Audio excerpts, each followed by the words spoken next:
Welcome, one and all, to Scotch and Smoke Rings. Thanks for joining me, everybody. Good to have you on the program. We are live, and today I'm playing a game called Fobia Saint Dinfna Hotel. Yeah, I can't pronounce it. Sarah says this game gonna be a banger like the last one. You guys are just so funny. Just so much humor you bring to the table. Because last week's game was just... it uplifted the spirits is what it did. We all wanted to go jog a mile and, you know, high-five our friends and sniff flowers after last week's game. So yeah, this week's is going to be just as great, I'm sure. Good to see everybody. We're live on Kick and Twitch and Facebook and YouTube today. Good to see Robin Woodill on Facebook today. Good to see J-Dog on Twitch. Hey Ox, I can't wait to see the next Fallout London episode, says J-Dog. Thank you, J-Dog. Have been having a lot of fun with Fallout London, and I'm working on my next episode right now, and it'll be done soon.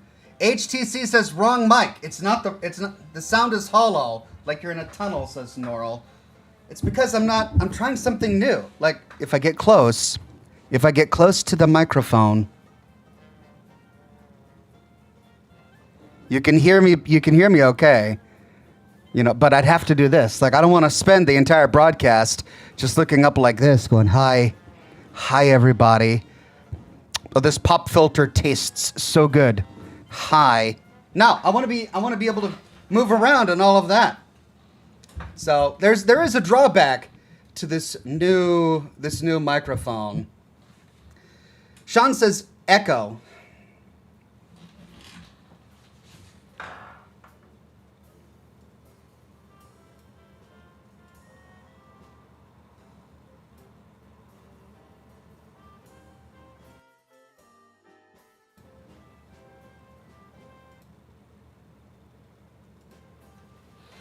Okay, well, I mean, I'm looking at my audio sources. I have only two. One is my desktop, which is playing music, and the other is this microphone, which is clearly working.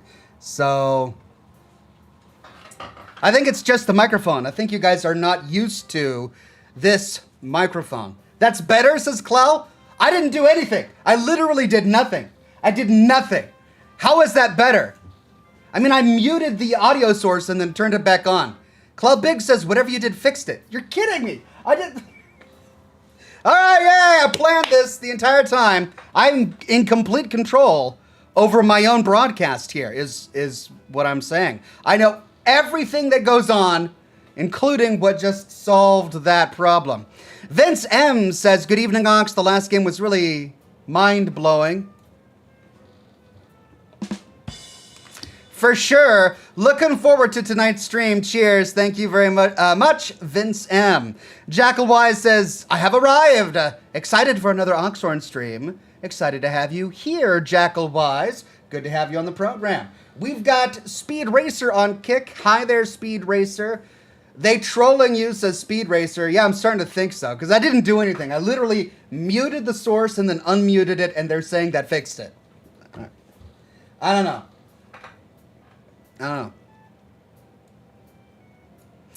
But they're saying that it's fixed, so I'm just going to roll with it. I'm going to roll with it, and we're going to have a great time. So, Fobia was actually my backup choice today, and I think I'm going to have fun. I played a couple minutes of it, and it looks really interesting. But there was another game that I purchased that I was planning on doing today called Fatal Frame. And, you know, I fired it up to try and play it a little bit, just to make sure that it would work on my computer. And, I mean, not only is it just a bad PC port, it's so bad. Like, the controls are just... they were invented by someone who never played a PC game before. It's like they saw all of the controller inputs and they went, wow, which of the 30 or 50 buttons on a keyboard do I map this to? I guess I'll just choose them at random. It's an awful port. But I ultimately decided not to play it because I couldn't keep it together. I was cracking up. the entire time. I'm thinking it's supposed to be this scary game, and I watched the video, and it's got the ghosts, and I read the reviews, and it had very positive reviews. And even when it came out several years ago, the reviews were all talking about how it dealt with dark topics, and it was a really thought-provoking game and all of that. And then I get into it, and I couldn't stop laughing. Your character is this cute Japanese girl wearing a sheer white top in water. That's how you start the game, right?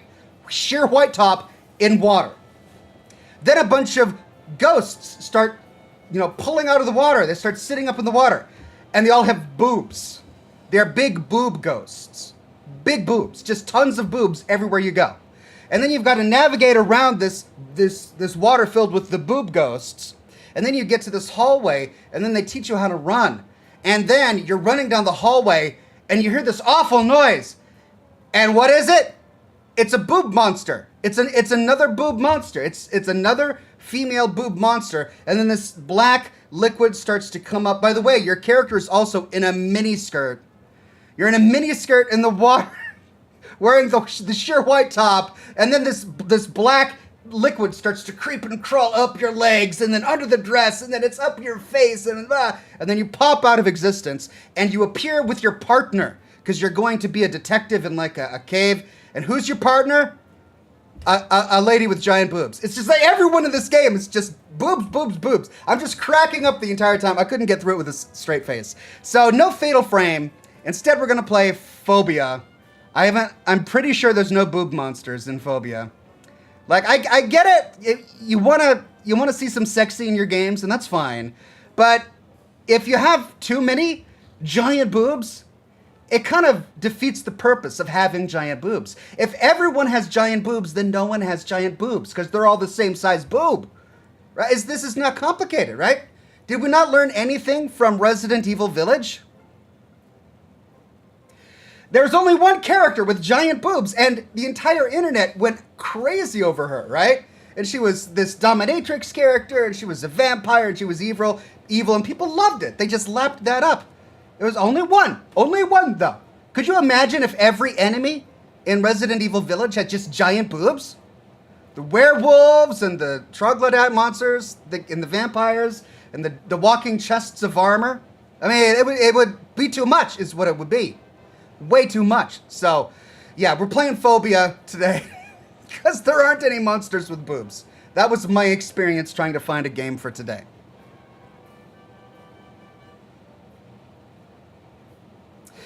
Nari Fort Crusher says, whisper in our ear and make it tickle. Can't wait for the next installment of Depression and Smoke Rings like last week. P.S. This is Timberjack. Play on. Last week's game was really sad. It was a really sad game. Like I'm halfway through it and literally nothing scary has happened at all. Nothing scary, right? The entire marketing for the game is leading with the monsters and the ghosts and the scares and all of that, but we're halfway through a 2-hour game and literally nothing scary has happened. All we've done is met a character who goes to the bathroom in buckets and containers and is stuck in his bedroom because of some trauma that they don't even fully explain until the very end. It was just sad. It was so sad. So let me know if you want me to play other games in that series. I'm taking notes. Alt Grendel says, hey, Ox, I think the difference in the mic is actually how you are addressing the mic. You sound more enthusiastic. Really? Okay. So you're telling me that it sounds echoey if I'm less enthusiastic? Hi, Chad. Welcome to Scotch and Smoke Rings. Oh no, I forgot my smoke rings.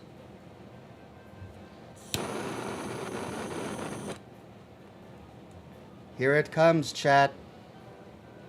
Smoke rings.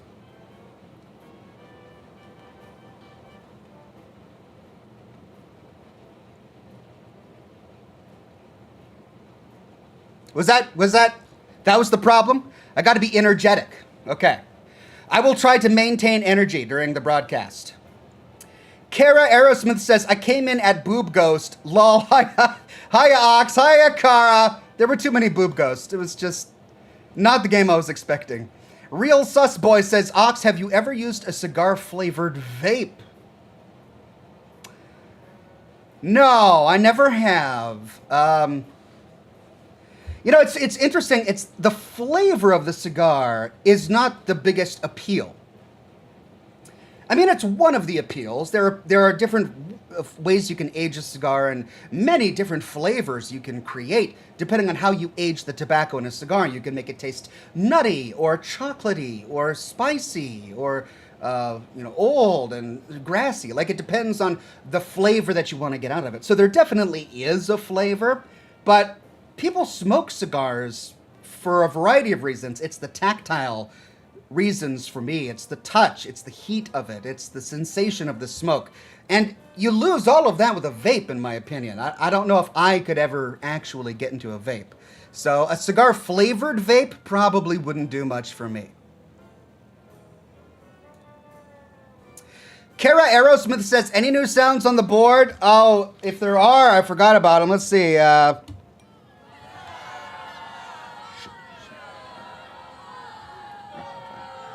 That's wrong. That's the long one. Oh, well, it gives me a chance to drink. It's my drink break sound effect.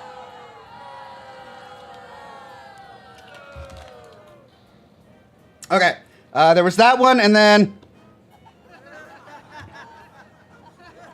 Yeah. Wait, then we had... Okay. And then one I haven't used quite nearly as often as I thought I would. The sad violin. Probably because it's mean. If I used the sad violin on anyone in chat, that would be really mean. So that's probably why I haven't done it a lot. Yeah, that's it. Sorry, haven't added any new sound effects to the board yet. Ant444 says, Fatal Frame 4 Mask of the Lunar Eclipse, I think, is better than 5. Maiden of Black Water. I don't even know which one I bought. It was Project Zero Maiden of Black Water. That's the one that I bought. And it was old. Like, it was pretty old when I...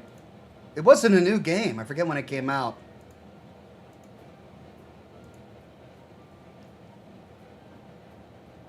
"17 minutes. I got 17 minutes into the game and I had to just Alt 4. I was just cackling. I was like, oh, what's going to be around this corner? Is it another boob monster? There it is. It is another boob. Who would have guessed? Not me. Couldn't possibly guess that one. 2021. Okay. So it's not that old. Unless that's just the remaster. It could be a remaster of an older old. It felt like an old game. So maybe it was a remaster of a much older game. At any rate. Man of Warp says, contrast and compare a let's play of a game you're familiar with, where you can tell a story with particular character, versus a blind let's play. Contrast and compare a let's play of a game you're familiar with, where you can tell a story with a particular character, versus a blind let's play. Well, I mean, I think a let's play of a game that you're familiar with is less interesting. I think you would only ever watch, and I don't know, because I don't tend to watch people doing let's plays, but I imagine you would only watch somebody do a let's play of a game that they're familiar with if you're interested in watching how they approach combat.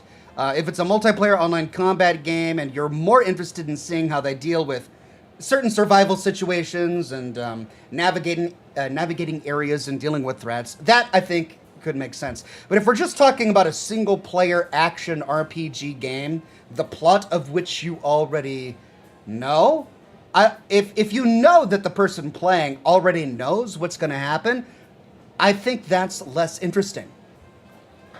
Now, you would have to let me know. I mean, would you prefer to watch somebody playing through a game for the first time?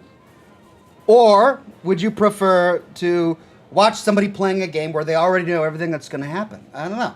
I guess it depends on the kind of game. That's one of the reasons why during my Fallout London playthrough, I'm not looking up any spoilers, so it's very different from my lore videos. With my lore videos, I've already gone through the dungeon, I've already gone through the quests, I already know the story. I'm piecing together all of the facts, all of the holotapes, all of the terminals, and I'm telling the complete story in a way that might be missed by a person who just discovers the story from the games. So I'm very comprehensive with my narrated lore videos. But with my Fallout London Let's Play, the goal was never to be comprehensive, because the point is to experience London for the first time. Which means you're going to miss some things, but that's okay. That's okay. Ryder Wheeler says, Evening Ox, been out with a busted arm for a little over a month and haven't had a hard drink in a bit because of meds. Getting better though, so close. Well, sorry, Ryder Wheeler, that sounds awful. But hopefully you'll completely heal up so that you can enjoy a hard drink. Oh, also because of your health. Gwendolyn says, what model mic did you get? Well, I still have my really good mic right here. This is what I use for all of my narrations. But I was gifted this by Elgato, and it's a Fallout-themed mic. I don't even know what it's... It says Pip-Boy on it. I don't even know what the brand is. But it's not perfect. You can definitely tell that it's not as good as my other mic. But it's kind of good enough. And I like the setup. I love the boom arm. It works really well with my current setup. I wish it was a little longer so I could get it closer to my mouth. So I'm not doing that. But aside from that, it's pretty good.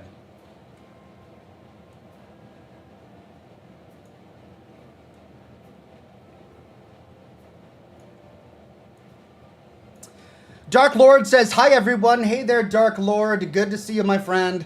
Jared Shover on Facebook says, me too, Fallout London is very good. I'm really impressed with the mod. I'm enjoying every moment I get to play that game. Ruby Mackay says, hey Ox. Hey there, Ruby Mackay. Samurai Ravan says, Evening Ox, I hope you're doing well tonight. How many stormtroopers does it take to change a light bulb? None, because they're all on the dark side. You wouldn't change a light bulb if you were on the dark side, right? Sarah says, we can't hear the music. Surely you can hear the music. I can hear the music. Can you not hear the music?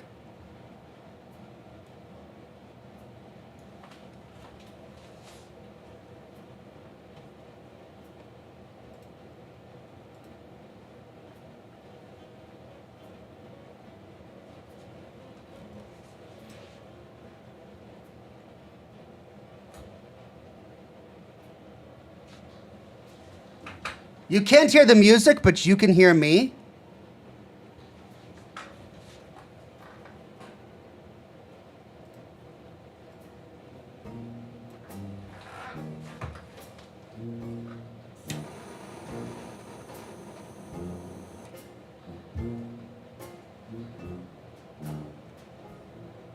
Still no?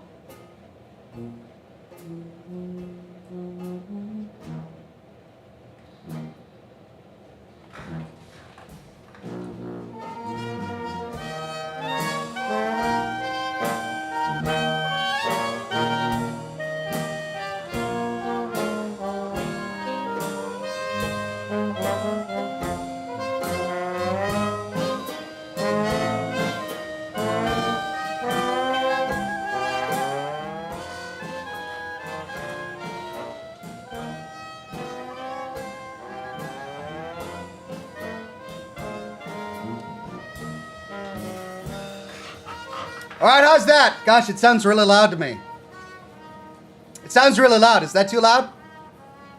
I've had it on this entire time. Huh. I wonder why it wasn't working. Alt Grendel says, how many narcissists does it take to change a light bulb? Trick question. They only use gaslighting. Okay. All right, that's pretty good. That's pretty good. I like that one. Let's try... Yeah? Okay. Yeah, it's pretty good. I like that. Music all right, volume-wise? It still sounds really loud to me, but if it's good for you...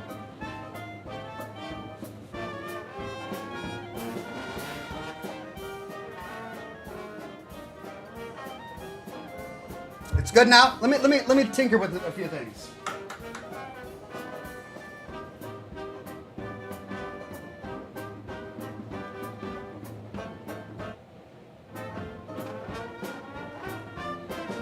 No, that's really the best I can do. Retro Wave says, "Hi Ox, I would like to recommend a game, Fallen Aces. It's in early access right now. It's based off of the Doom engine, but it's unique to itself. It's very comic-like, noir style. Maybe good for a stream in the future." Let's try Fallen Aces, eh?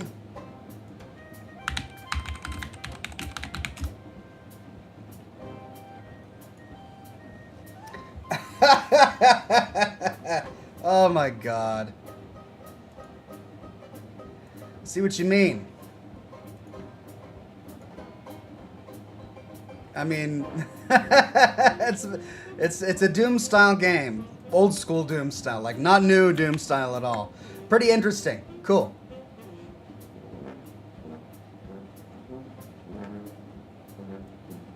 All right, I'll have to check it out. Thank you. Fallen Aces. Thank you, Retro Wave. Adwitch says, "Thanks, Ox. It's much louder." You're welcome.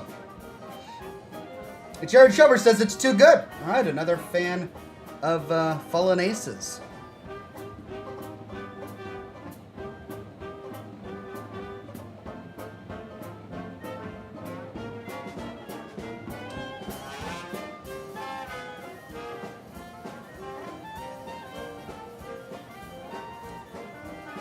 Adam M gifted 5 Oxhorn memberships to the community. Thank you, Adam M.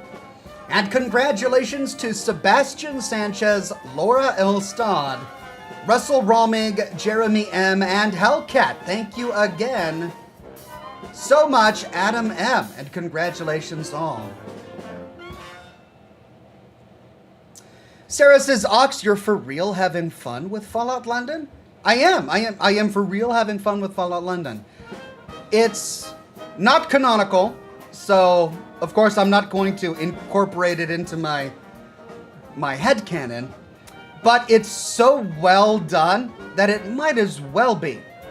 And we know that Bethesda will never touch the lore in London, at least never directly. They may obliquely touch on things that happened in London, like when Kate arrived in Fallout 4, she obliquely talked about there being some semblance of life in Ireland. But that's about it.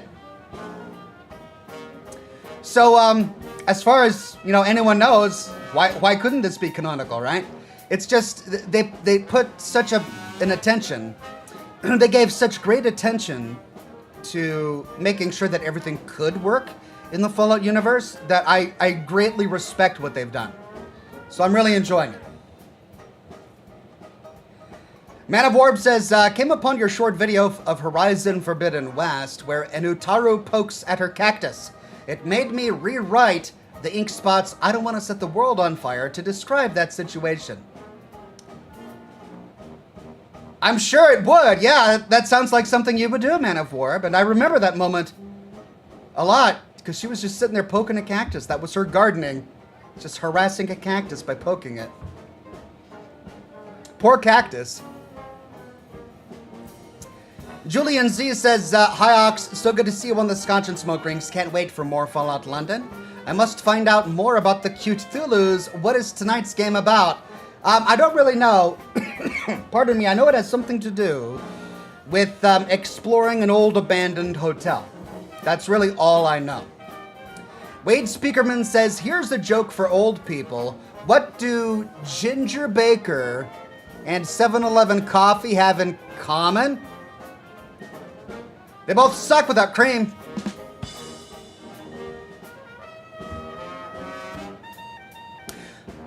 I have a feeling that was a very naughty joke, Wade.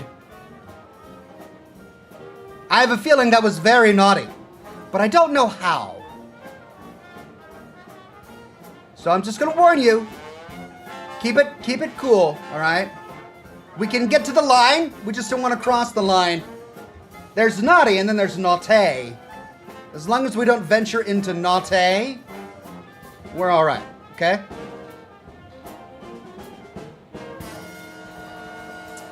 Alt Grendel says, it's not an echo with the mic, it's just so that we hear the room now. Hope that makes sense.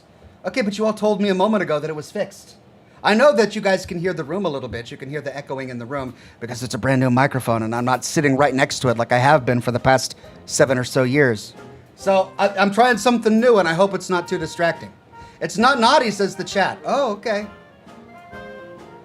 Joey Carbo says Ginger Baker was a drummer in a band called Cream.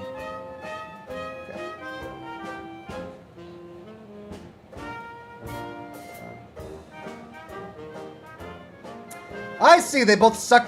Okay. So it wasn't naughty, that was just me. I'm the problem. God.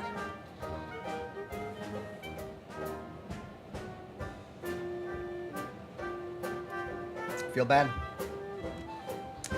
Gwendolyn says, the doc says this mic uses a cardioid pattern, so you should be speaking into the top, not the side. This is what people are probably picking up on. Oh.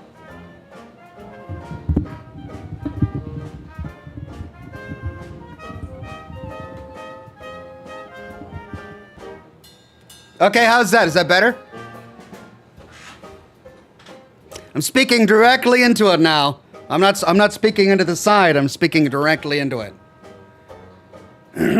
Is that all right? Man of Orb says, I just want to sit in the dirt and poke a cactus. I don't want to start a fight. Oh, here we go. These are the... okay, well, I don't know. You don't have the line breaks in there, so I don't know if I could do the song, but I don't want to start a fight in these parts. I don't want to go chasing after that huntress with a thrush Utaru. Now be off with you. Okay, so those are the lyrics to the song. Okay. Thank you, Men of Warb. Random Greymane says, glad to catch the stream after fighting with my kitchen sink pipes. I feel like a sore, stale pretzel. A sore, stale pretzel. Yeah, I imagine that would sound, or that would feel really bad. I'm sorry for that one, Random Greymane. Oh, the chat liked that. Oh. Okay, so that fixed it. Wow, all this time I've been using this mic wrong. It's a good thing I'm doing this all live, just sort of figuring out how to run my business live on camera. That's the way to do it. That way everybody knows you know exactly what you're talking about. You know exactly what you're doing. Speed Racer says, St. Dinfna Hotel, what's it about? I really don't know. I don't know it. It's a scary game and you're in a hotel. That's it.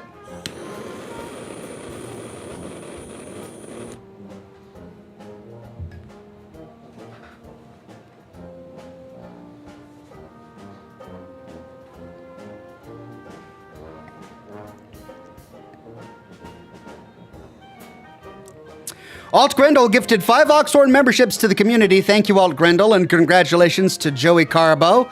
Food for Thought, Preston Garvey, Danny C., and Danielle Cota. Awesome.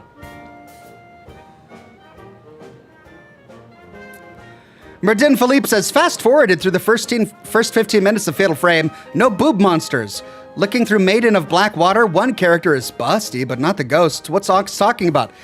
There wasn't any nudity, but they were all busty boob monsters. Like all of the monsters were big busty creatures. The villain that grabs you and sucks you towards the cube in the middle of the room was a big busty creature. It was just, I'm sitting there laughing. I was cracking up. It was so funny. Jackalwise says, my cat just chased down a big moth and killed it. She's a fierce little fluffy hunter. She was so funny and cute running around trying to catch it. Aw. Well, congratulations to your cat for being a moth murderer. I mean, it's cute for you, but not for the moth. Rachel says, have you christened the new mic yet? And by christened, I mean, have you almost started it on fire yet? Okay, I'm glad you clarified. I do have a few little burn marks in the pop filter, but not very many. Man of Warb is continuing with the song lyrics that he wrote. Set to the tune of I Don't Want to Set the World on Fire. I've lost all ambition for adventure and game. I just want to sit right here. Now with this admonition, be on your way. Don't want me to meet another foreigner, believe me. Wow, if people didn't know that you were talking about the lore and the story of a game, they'd think that this was a very xenophobic set of lyrics that you've just written up there, Man of War. An entire song about not meeting foreigners? Gosh, Man of War. It's a good thing we all know you're talking about a game plot. Yeah, okay, says, hey Ox, loving the Fallout London playthroughs. Thank you, yay, okay, I've been loving it too. Sarah says, crazy that Full-On has more voice actors than Fallout 3. Is that true? That's amazing. You know what? I guess I could believe it. Bethesda was really scrappy back in the day. Using, even with Fallout 4, they used a small number of voice actors. So, yeah, okay, I can believe it. The Raging Krogan says, Ox, there's a game you might like. It's called Rebel Galaxy. And it kind of gives me kind of like a StarCraft vibe. It's a space sim, though. All the music in it is Rebel Rock and non-DMCA. Rebel Galaxy.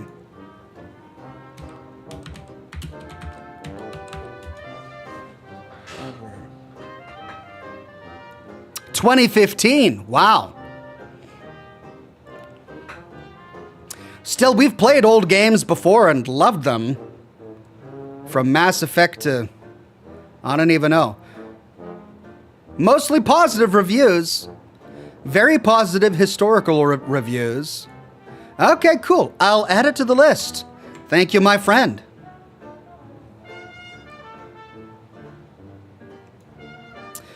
Chuck Wynn says, Ox, I've been watching you for quite a few years now and have enjoyed every minute. What is your most enjoyable Fallout game to play?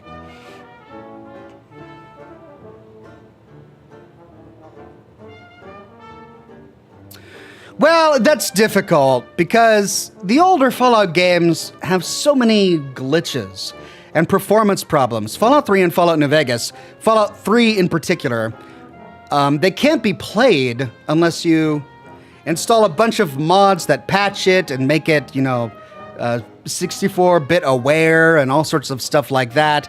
There's just a lot of work you got to do to get it to play. And even then, sometimes you just get random crashes.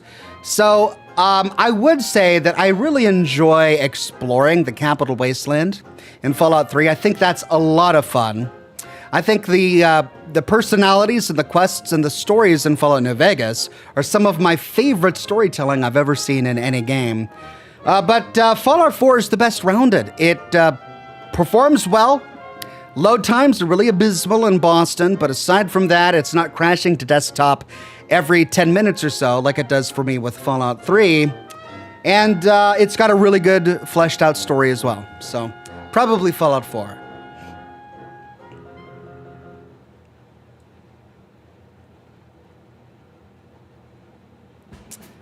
Gianna says, hey, Oxen fam, how are y'all doing? And can I just say physical therapy is a pain in the butt? In my case, it is quite literally a pain in the literal butt. A sciatic nerve injury will do that. Well, Gianna, I'm so sorry to hear about your sciatic nerve injury. I hope physical therapy works for you, however, and you get a full recovery. I'm doing well. I'm glad to be here with you all. Happy to be doing Scotch and Smoke Rings. Alt Grendel says, how's Chowder? Yes, Chowder's doing fine. He just got a haircut, and he's feeling a little chilly. It's funny, after, he had all of this big, thick, flowing mane, because he's a very hairy cat. But we gave him a haircut, and now it's really short, and it's like his confidence is gone. He hides from the dogs. He's very needy. He's meowing all the time. He's cuddling way more than he used to. It's weird. It's not bad, it's just weird. But he's a sweet cat. HTC148 says, I used a cover of Set the World on Fire by Sarah Joy in my wedding. We walked out of the ceremony to it. Only my brother got the reference. Oh, that's sweet. Well, you know, it wasn't for everyone else. It was for you and your spouse. And I'm so glad you were able to do something that made you both happy. That sounds amazing. Congratulations, HTC. Man of Warb says, heard on the news that a few people were arrested for the death of Matthew Perry, Benny's voice actor. None of them were a courier, though. No, it was related to drug administration and prescriptions. Apparently, he had a bunch of illegally obtained fentanyl, and that's how he died. So, yeah, really tragic stuff. I hope they get to the bottom of it. Matthew Voffre says, stop yelling. I mean, I can turn the gain down on my mic. I'm yelling because the background music is really loud in my ears. Here. I'll just take it off. That way I don't hear it. There, that's better. Now I don't feel like I have to yell because I don't have music blasting in my ears. Is this a good volume? Or do I need to turn the gain down on my mic? Okay. Sarah says, you can't make everyone happy. No, you can't. It's just, I'm bombarded with orders throughout the entire broadcast. Can't hear the music. Turn the music up. Turn the music down. I can't hear your voice. Move the microphone. No, I'm grateful for all of you. I really am. I'm not complaining. This is not me complaining.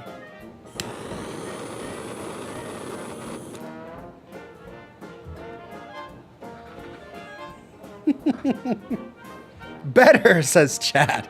Now that I'm no longer yelling. Urarur says, Ox, don't ever challenge death to a pillow fight unless you're prepared for the repercussions. I can't tell if that worked because I don't have my headphones on. You did hear the percussion string? I'm hoping so. Ahem, says Urarur. Well, thank you very much, Urarur. Hope. What? Now chat is telling it worked. Okay. Now I've got people trolling me. Now people in the chat are saying that they can't hear any sound whatsoever. All right, I'm just going to have to ignore chat because you guys are not telling the truth. It worked. All right, thank you. Laura says, torch ASMR when you light the cigar near the mic. I love this torch, though. It's very dramatic. It makes a really loud noise.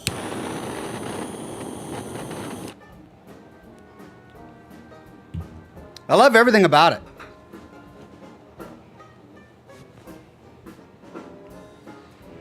Vern Keeper says, please tell me where you got your hat from.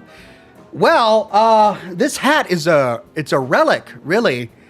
I got it before they even sold merchandise, apparel on Amazon.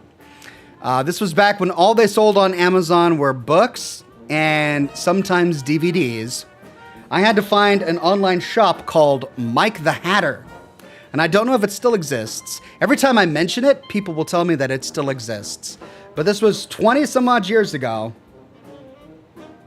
And I went to Mike the Hatter, and has it been 20 years? It's been over 15.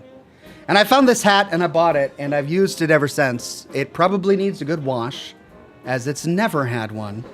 And it has existed solely in my office filled with smoke. So it's probably several ounces heavier right now than when I bought it. And I'm not going to explain why. I'll let you piece the details together. So yeah, I need to wash it, but it's comfy. It fits my head well, and I really like it. It was MikeTheHatter.com. Klal Big says Mike the Hatter is still around. Well, what do you know? I wonder how much business I've sent his way over the years. But anyway, you can get hats like this on Amazon now. They're really easy to get.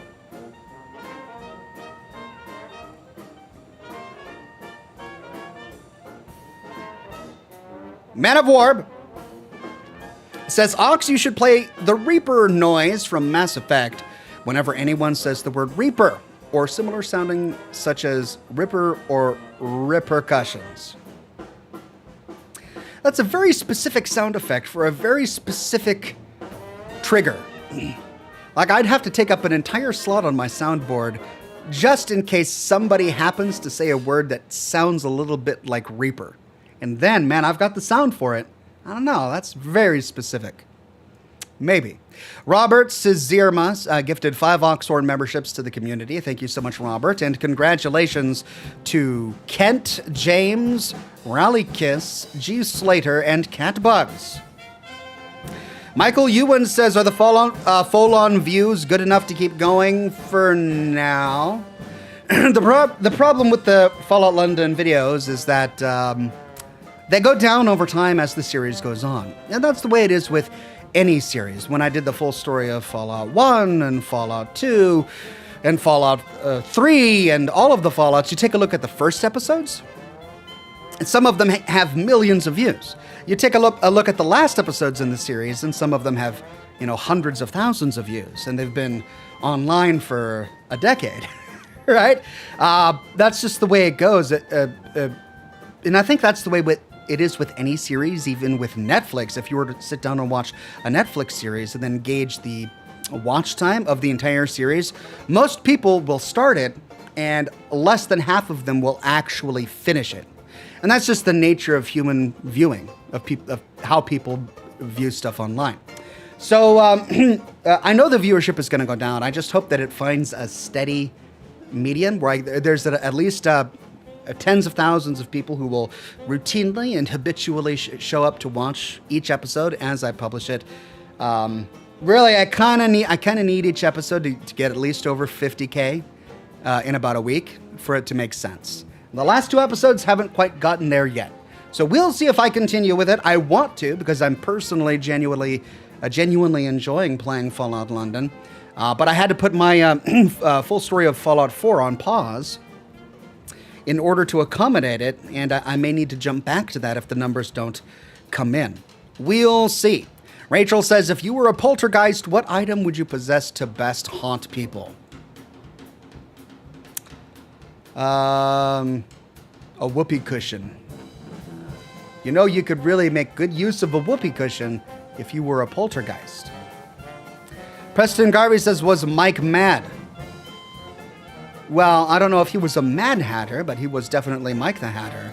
Depends on whether or not he used mercury when making his hats.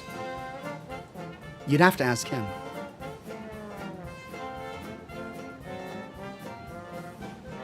Wandering Paladin says, I'm a baseball cap guy, cap with a flashlight. I do like a good baseball cap. I actually don't wear a lot of hats in my real life.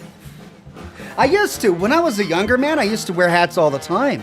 I would wear, I don't even know what they're called. But I really liked hats, and I wore them all the time. But then I stopped wearing them. I'm not sure why. I think it might have something to do with, I was working at a hotel when I was a very young man. And I was working as a van driver at the hotel. And there was another van driver at the hotel who always wore a hat. And I really enjoyed wearing the hotel driver hat. So I wore the driver hat. And it turns out this other guy who was a driver was very, very bald. He was an older gentleman, and he was very bald. And then, I had worked there for several months. And one day, when I was behind the counter in the breakfast room putting something together, I took off my hat to wipe my brow. One of the girls who worked there gasped. And she goes, "You have a full head of hair." And I said, "Yeah? Why?" And she's like, "Oh, well, I always assumed that you wore the hat because you were balding." Because the other coworker that I had wore a hat and was balding. And after that, I was like, do people really think that you wear a hat because you're balding? I always wore the hat because it was comfortable, and I enjoyed hats. But I don't know why, if that was my motivation or not, but now I don't wear a lot of hats. And I don't really want to, either. I kind of have gotten out of the habit of wearing hats. This is the only hat I wear all week, and it's only for one day, for 4 hours, and it's during Scotch and smoke rings. Commando 414 says the reason they're called mitten lurks is because they're based on the Chinese mitten crab, which is a real-world invasive species in the UK. So it would make sense that the UK was paranoid of Chinese invasion of the UK. It would if the Chinese mitten crab invaded the UK in the Fallout universe. Interesting to find out whether or not that actually happened. But I really want to see a mitten lurk wearing mittens. That's what I want to see. Sarah says, Ox, please find out if you can equip Churchill with a cigar. I'll try that the next time I play. In the next episode that I'm going to publish, I did attempt to put a hat on him, and it didn't work. It didn't work. So I want to see Churchill in a top hat. Wouldn't that be just the best? But no.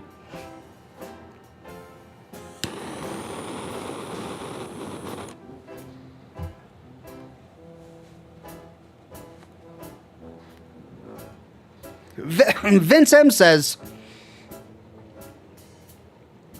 I used to wear fedoras all the time, but then I discovered newsboys caps and switched. They are way more comfortable. Yeah, that's what I used to wear, newsboy caps in like the early 2010s. I wore them a lot to the point where every picture I was ever in was me in a newsboy cap. And I figured that was probably enough. And so I stopped wearing hats. Blue Thunder 29 says, I'm having trouble downloading and installing Fallout London to my Steam Deck handheld console. I mean, to play this game, you need to downgrade your Fallout 4 updated to an older version to play it. Is there any alternative?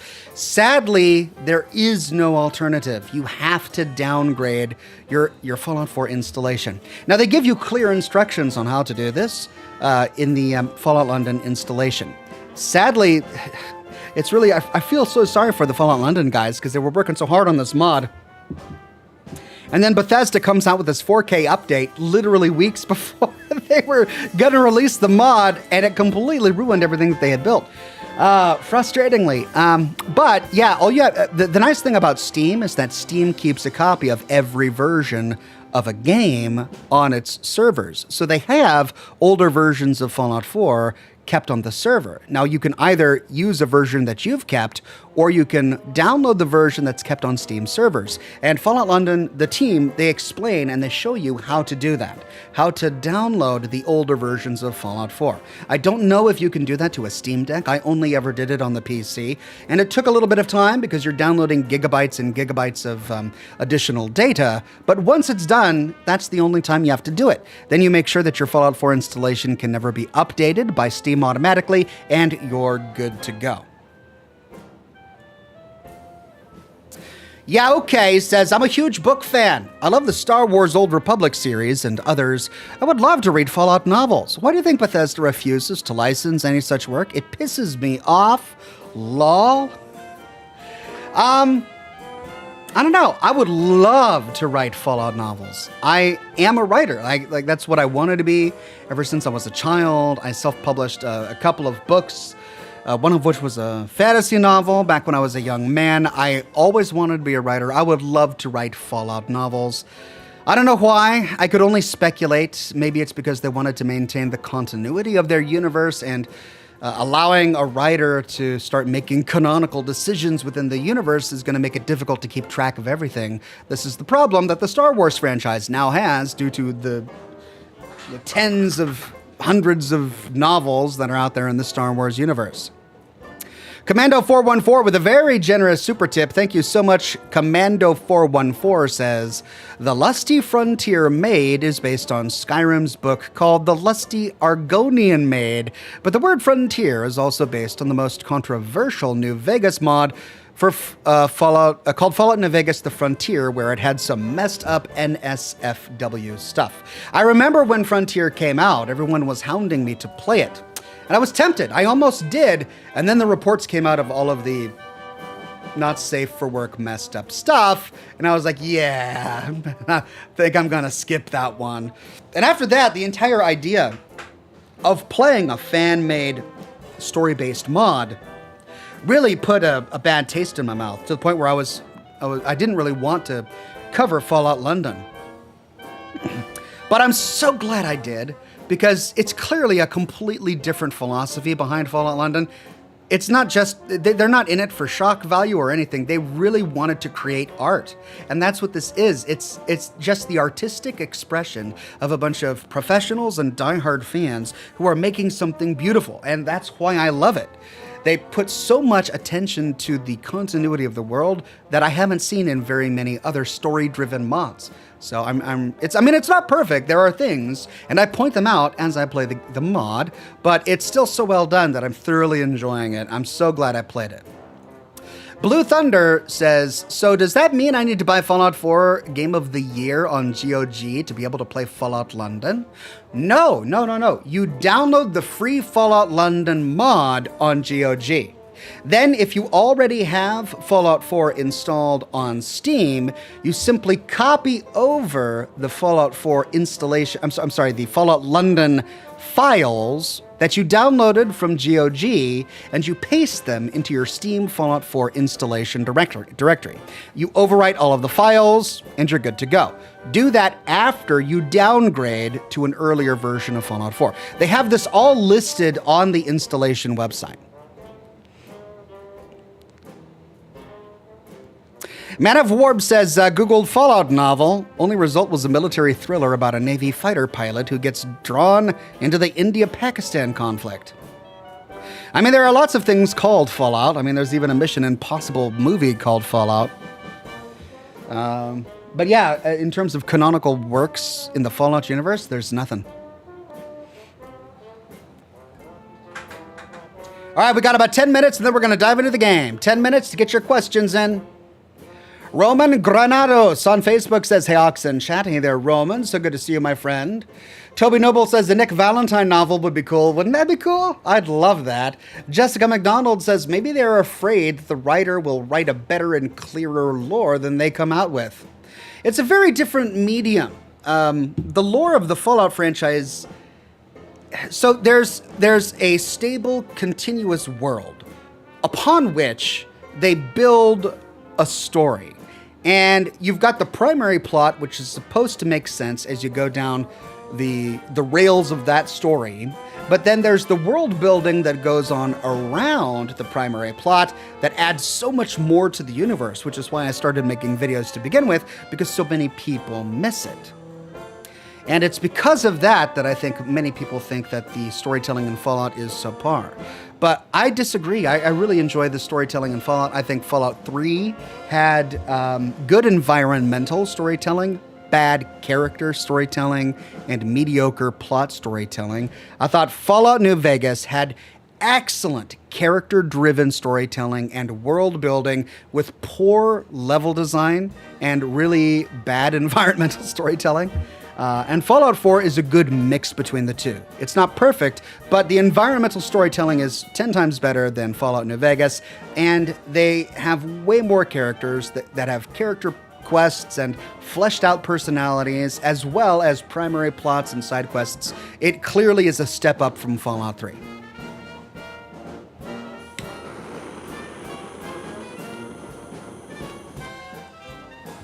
The only thing I think they kind of dropped the ball on it with Fallout 4 is it doesn't carry the same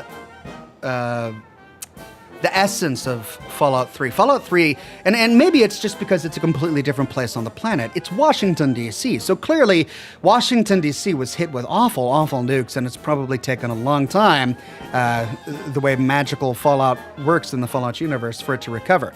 But it was too pretty. And they went, it's like Fallout 3 was really bleak and depressing, and I loved that. And then Fallout 4, you know, it got a little bit brighter, and there were still some bleak parts, like the glowing sea, but it wasn't quite as bad. And then Fallout 76 comes out, and it's just like, wow, there's beautiful plants over here, and the entire groves over there, and strange creatures dotting the landscape, and there's just life and mutation, and just... They went a completely opposite direction compared to Fallout 3.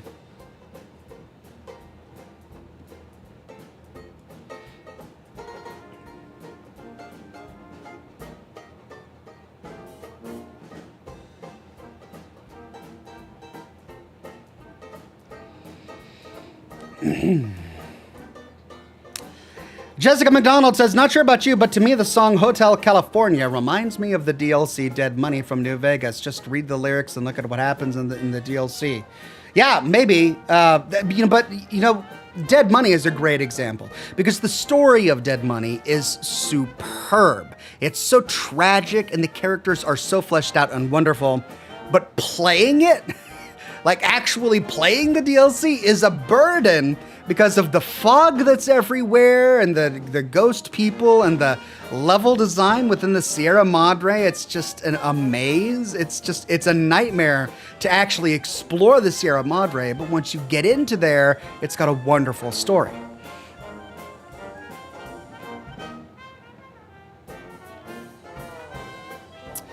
Colonel Casper McGolden Shower with a super tip. Thank you, Mr. Golden Shower. I do appreciate it. Ludi Coden says, hi, Ox and chat. Took a hiatus to work on a few projects. Glad to be back. Have fun and much love. Thank you, Ludi Coden. Ars says, howdy, Ox. Howdy, Ars. Good to see ya.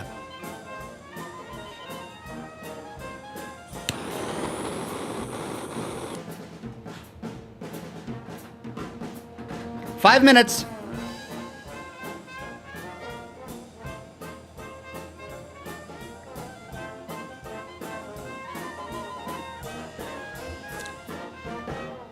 Speed Racer on Kick says, one day we'll get Fallout 5. Yeah, 2035. Really, 2025 is next year. 2035 is when we'll get Fallout 5. Actually, who knows? You know, it's been such a hit IP. What with the Fallout show, that maybe that's injected new blood into it to the point where they're going to want to invest more time and energy into Fallout 5. Who knows? Maybe they're already working on it. We'll see.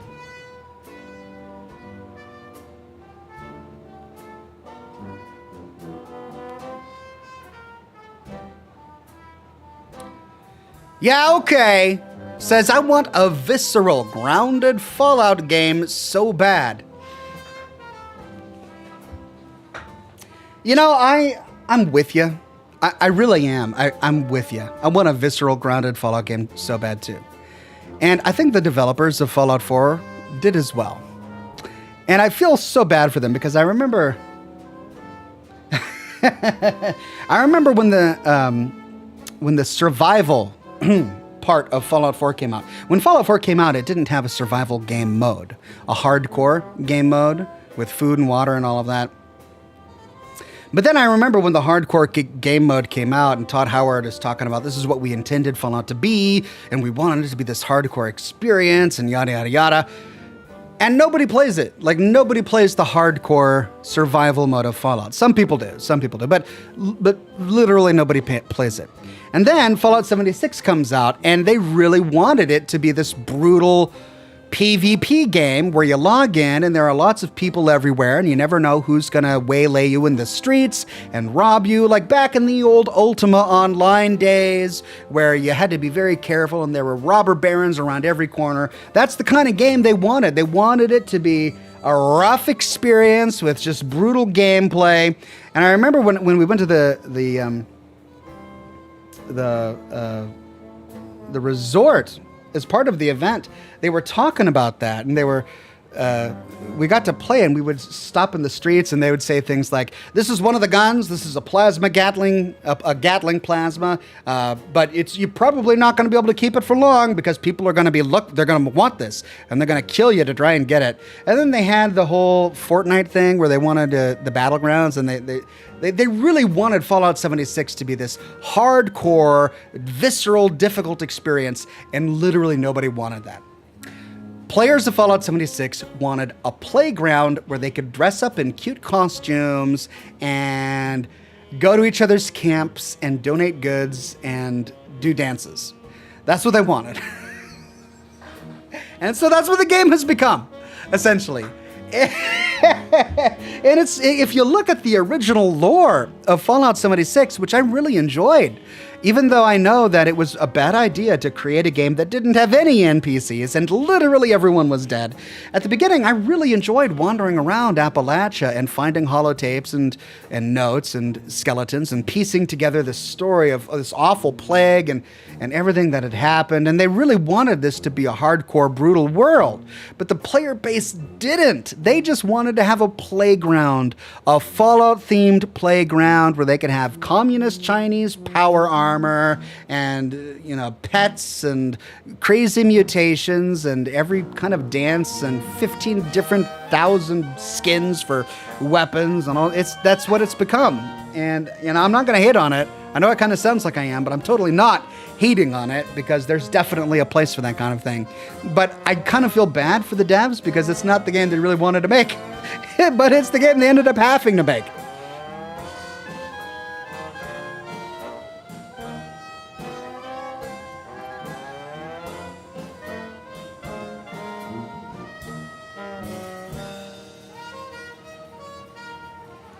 Man of Orb says, so Dead Money can be described as amazing story, amazing characters, and amazing environment.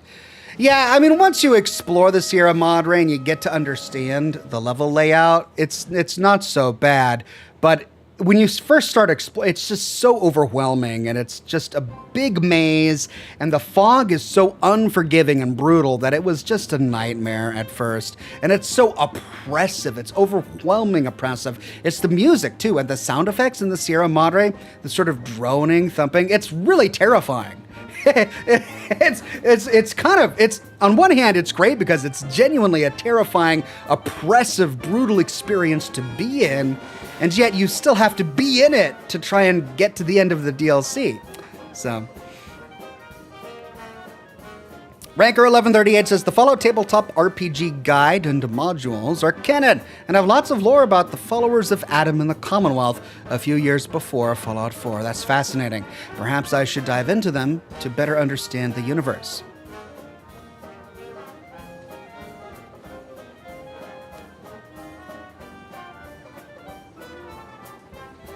Time, says Claw Biggs, and you're right, it is time. Let's fire up the game.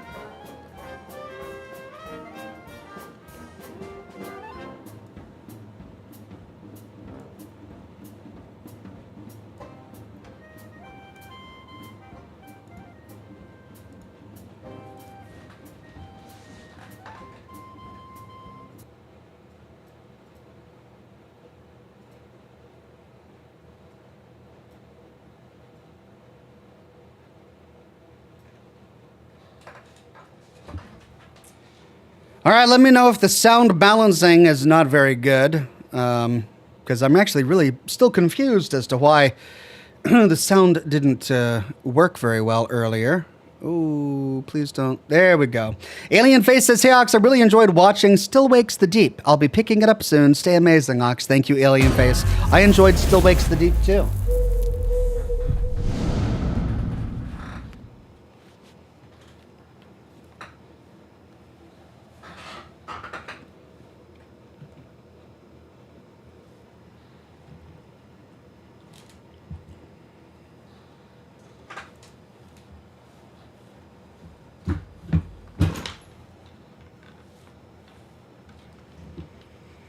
Okay.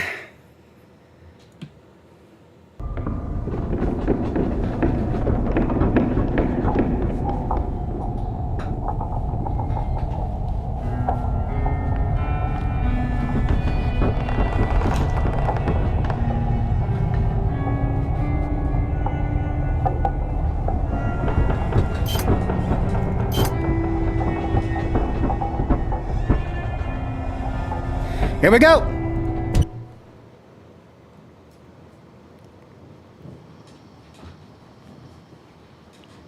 Prologue.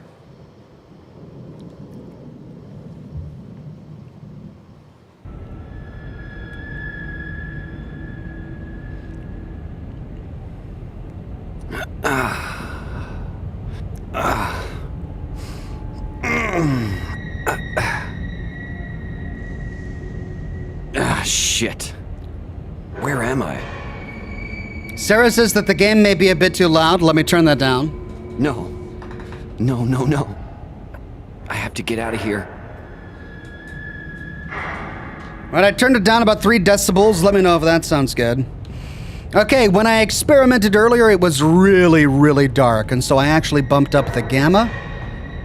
If you think it's too bright, let me know, but I've discovered that the brightness doesn't translate very well to a live stream, and so it's better to be too bright than too dark and have nobody be able to see what's really going on. Okay, what do we got? A metal key. And a note. Korra. Which translates to run.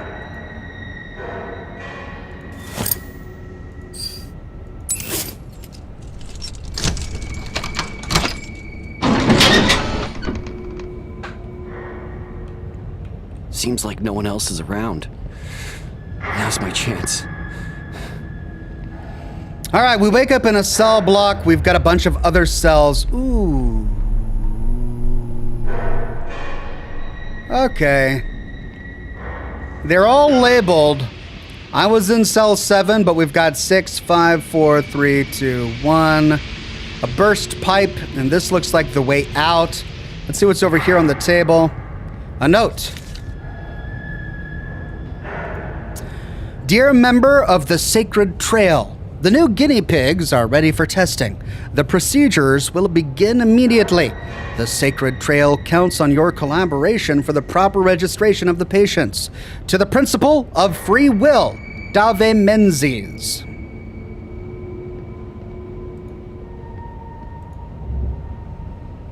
March of 1960.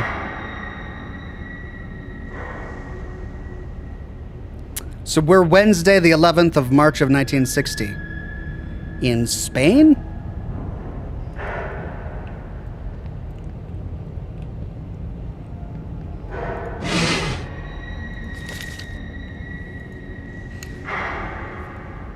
Name, Joa Lewis. Status, in captivity. Date, May 6th, 1960. Location, Hotel St. Dinfna. Dinfna. There aren't too many consonants in the name of this hotel. Reason, espionage. This morning we discovered this individual hiding in a service closet. He attempted to fight back, but we were able to subdue him. This is the first time anyone outside the Sacred Trail has managed to infiltrate our facility to this extent. He will remain in the holding cells along with the traitors. Soon we will begin the interrogation process. We need to find out what he knows. Update, May 7th, 1960. We confiscated a notebook from the spy. According to the information therein, he is a reporter and a private investigator. He's been hiding amongst us for some time now, and he has gathered far too much information about the Sacred Trail to be left alive. After consulting with our superiors, the man is to be eliminated and the notebook destroyed. Update, May 10th, 1960. The prisoner is still unconscious. We are delivering food to his cell and awaiting further instructions. Jesus. They have a whole file about me. Diary. My notebook. Fuck. Those bastards. I can't let them destroy my notes. Gotta find somewhere to keep them safe while I look for a way out. Maybe inside one of these cells.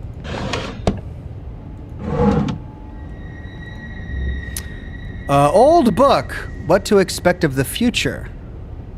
That's the name of the book, What to Expect of the Future. But I can't loot it. And I can't loot that. Beetle says, how you doing, Ox? What did I miss? Not much, we just started. Oh, we've got keys. Oh, to the cells. 1, 2, 3, let's see, 2, 4, 5, 6. Ooh, inventory full. All right, so let's start over here. Do we have a key for 1? No. 2?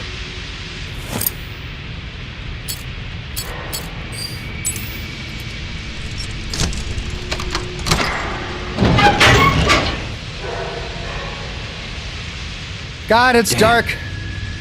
Can't see any good hiding places in here. Even with the gain turned all the way up, it's still so dark. Oh, these are the showers. And of course, we got a busted pipe.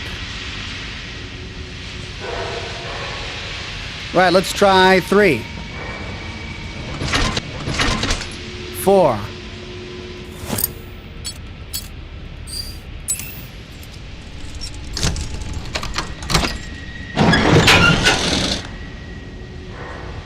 Ah! That hole in the bricks should work perfectly. I'll come back for you. I just need to find a way out of here first.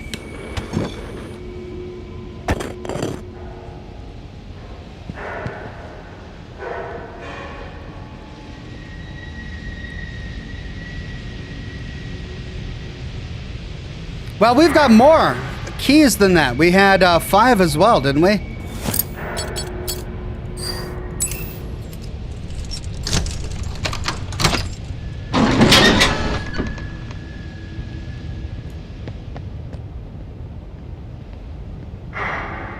Nothing. And then there was one more over here. 6.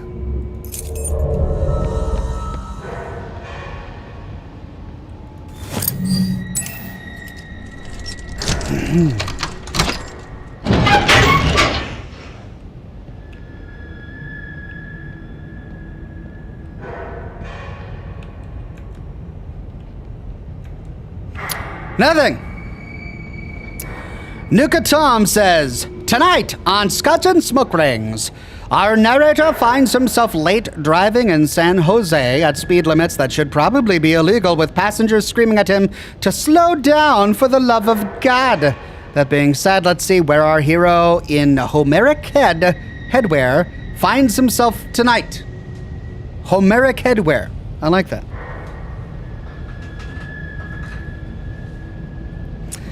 Well, I need to get out of this gate. And I guess that's it.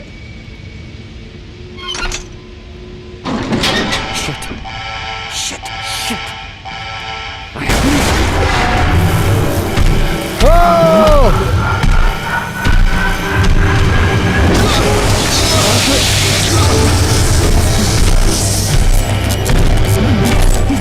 Run away! Run away! Run! Get to the door! Oh, go this way! Keep running!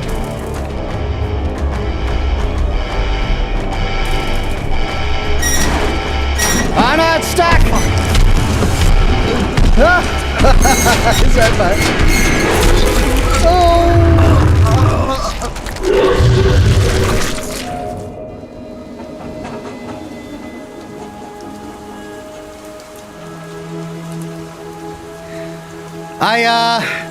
I think he's dead.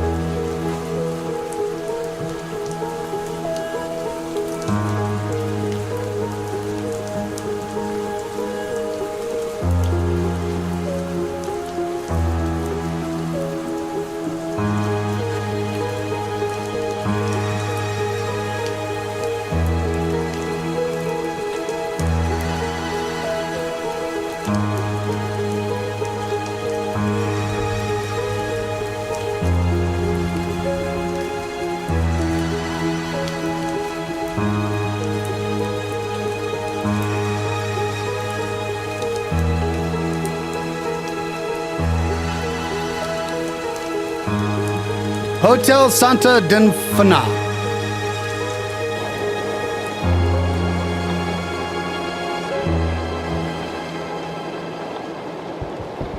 The rain's really coming down hard now.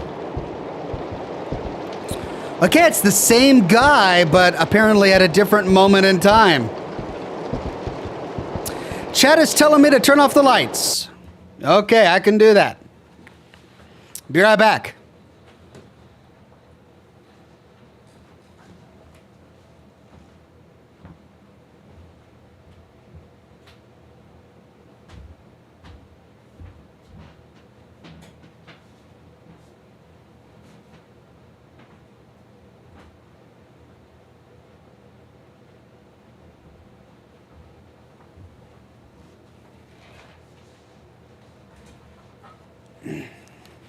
Alt Grendel says, did you turn off your lights? Thanks, I forgot.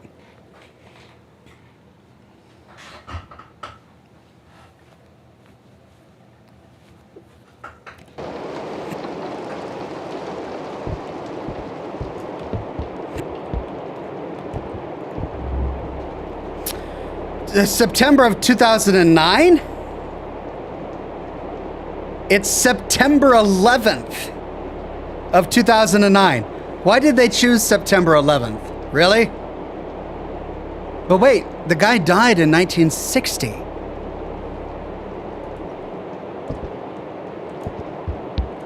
But clearly it's the same guy.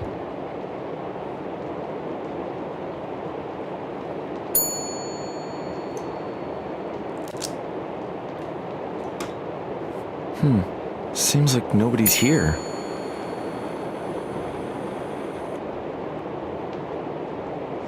She's gone again, huh?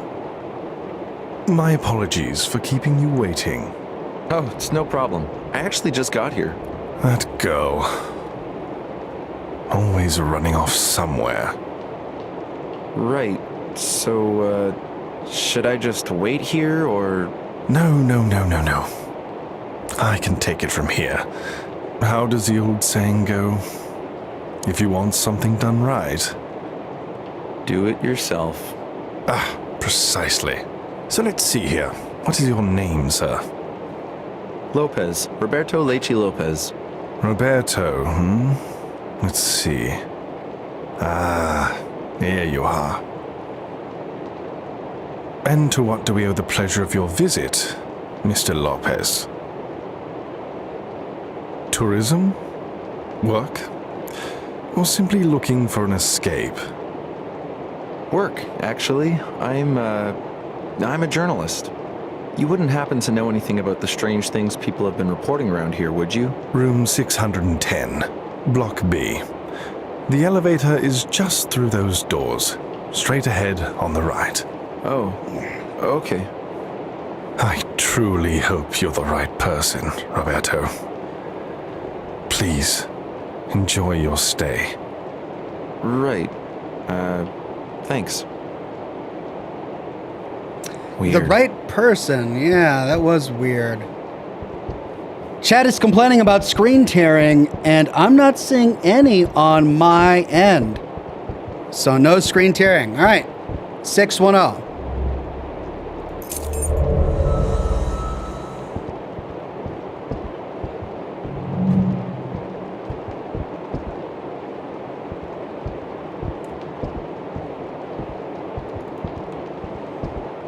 Well, he pointed me that way. Let's see if we can explore around here.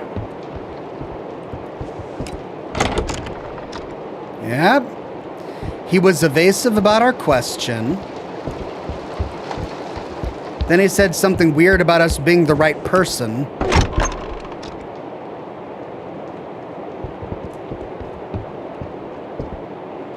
Can't get in there.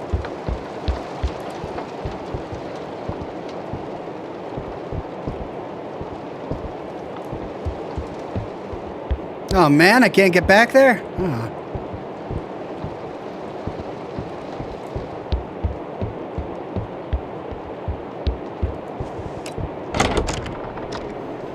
Wow. Whoa. Stephanie wasn't kidding. This place looks incredible. I can't wait to settle in and get started.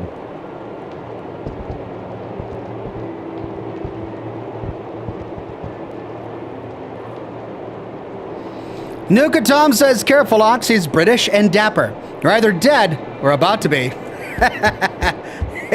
Yeah, totally not a stereotype, right? Oh, he's gone. He's gone.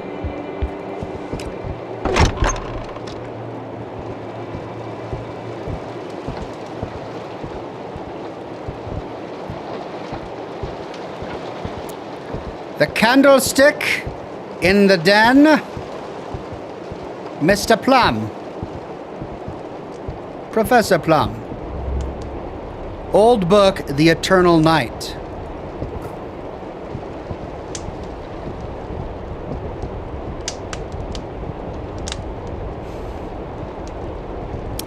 Wish I was better versed in ancient art. Not really ancient, just old.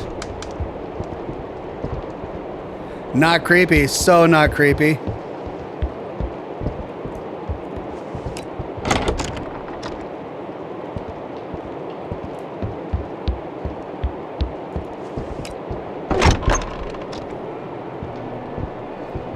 Okay. Well, our room is 610. Can we get back there? Employees only. No. Please do not touch. Let's touch. Antiques, objects that belonged to the prophet Christopher.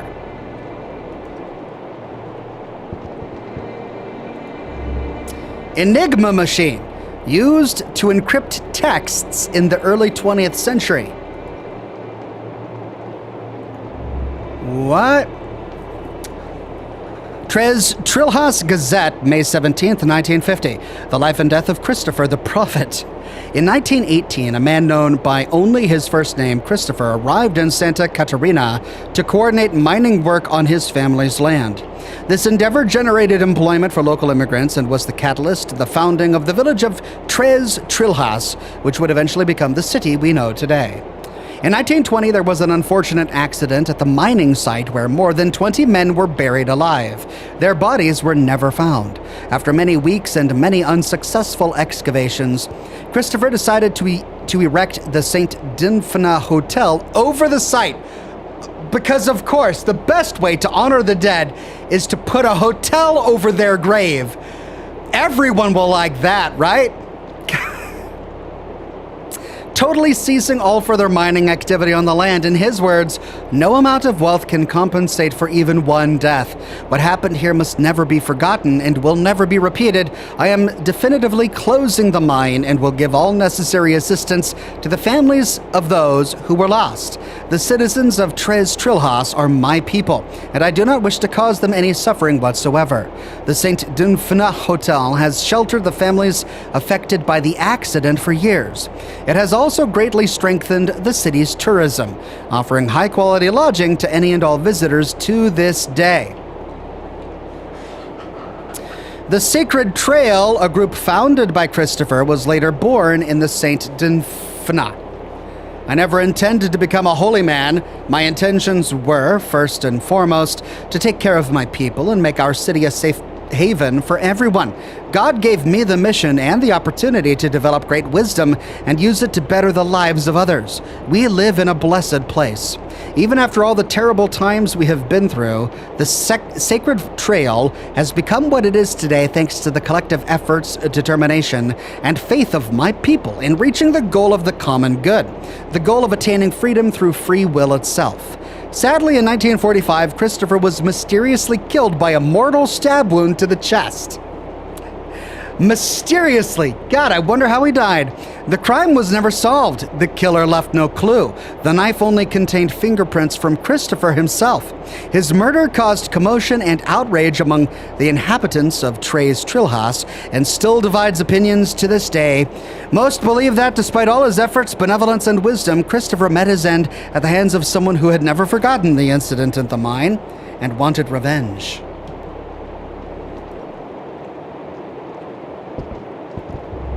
Collector's weapons. Weapons that belong to the Prophet Christopher. Why did the Prophet Christopher have so many weapons?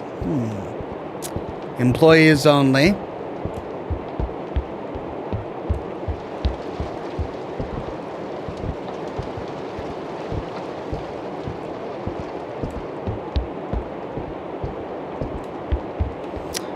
Objet d'art. Very nice.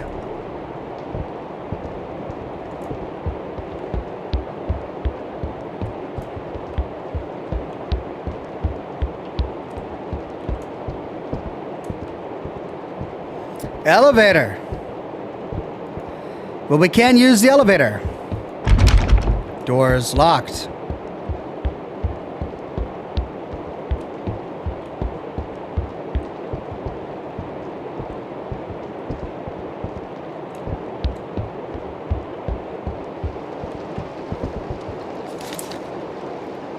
Seek freedom. Flyer of some religion or cult called Sacred Trail.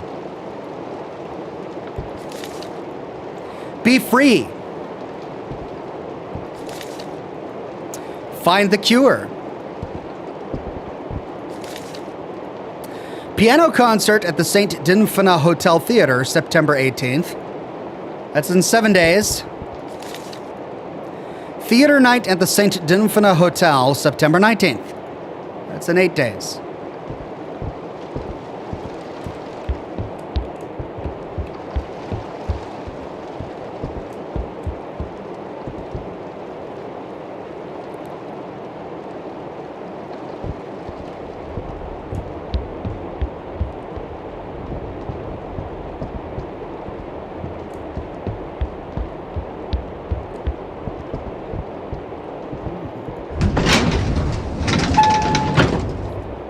Okay, that one works.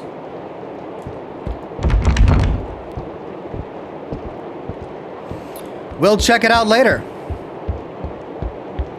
That is a creepy painting.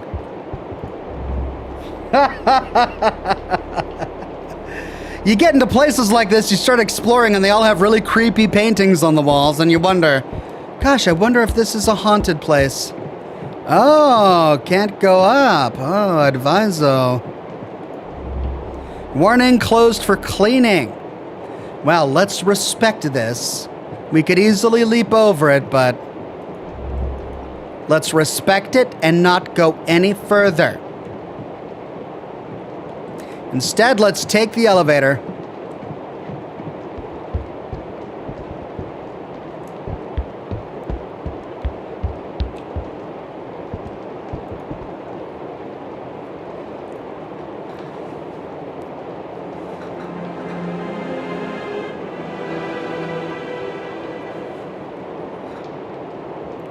God, I'm getting flashbacks of that one game in the hotel with the bald guy, Jimmy. Oh, days are going by.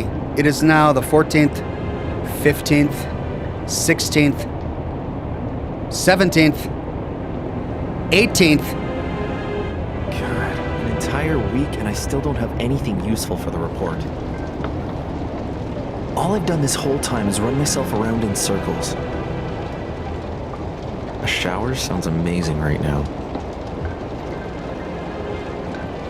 It's the day of the concert, the recital.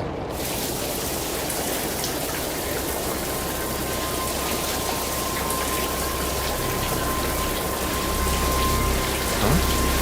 What the fuck is that?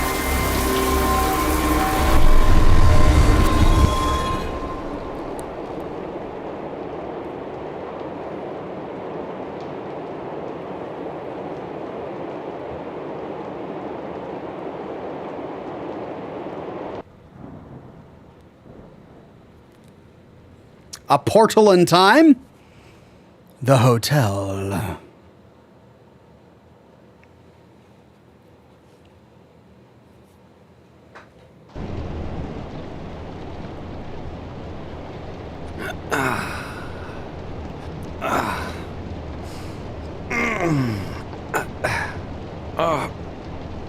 My head.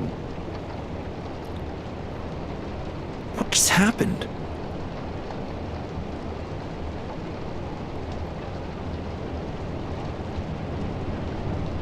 Jesus, everything's torn to shreds. Did somebody ransack my room while I was unconscious? Looks like they did.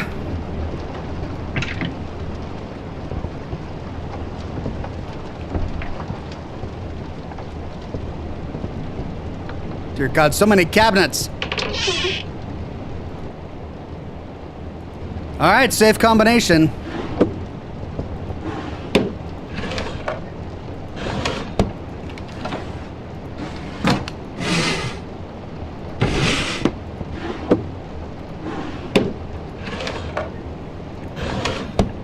Do people really put their clothing in the cabinets of hotels?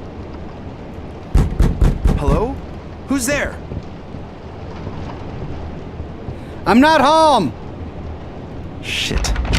It's stuck. I'm not here. Whenever I go to a hotel, I just keep everything in my bag.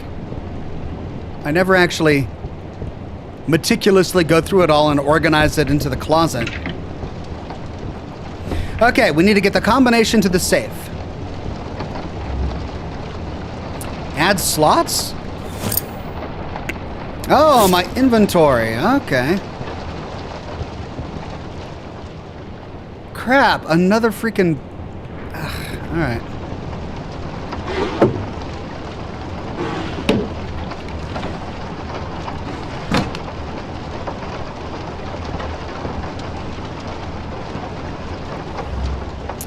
Cell phone, it's discharged.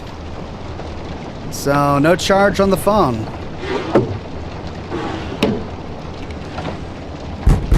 You can knock it off with the practical jokes now.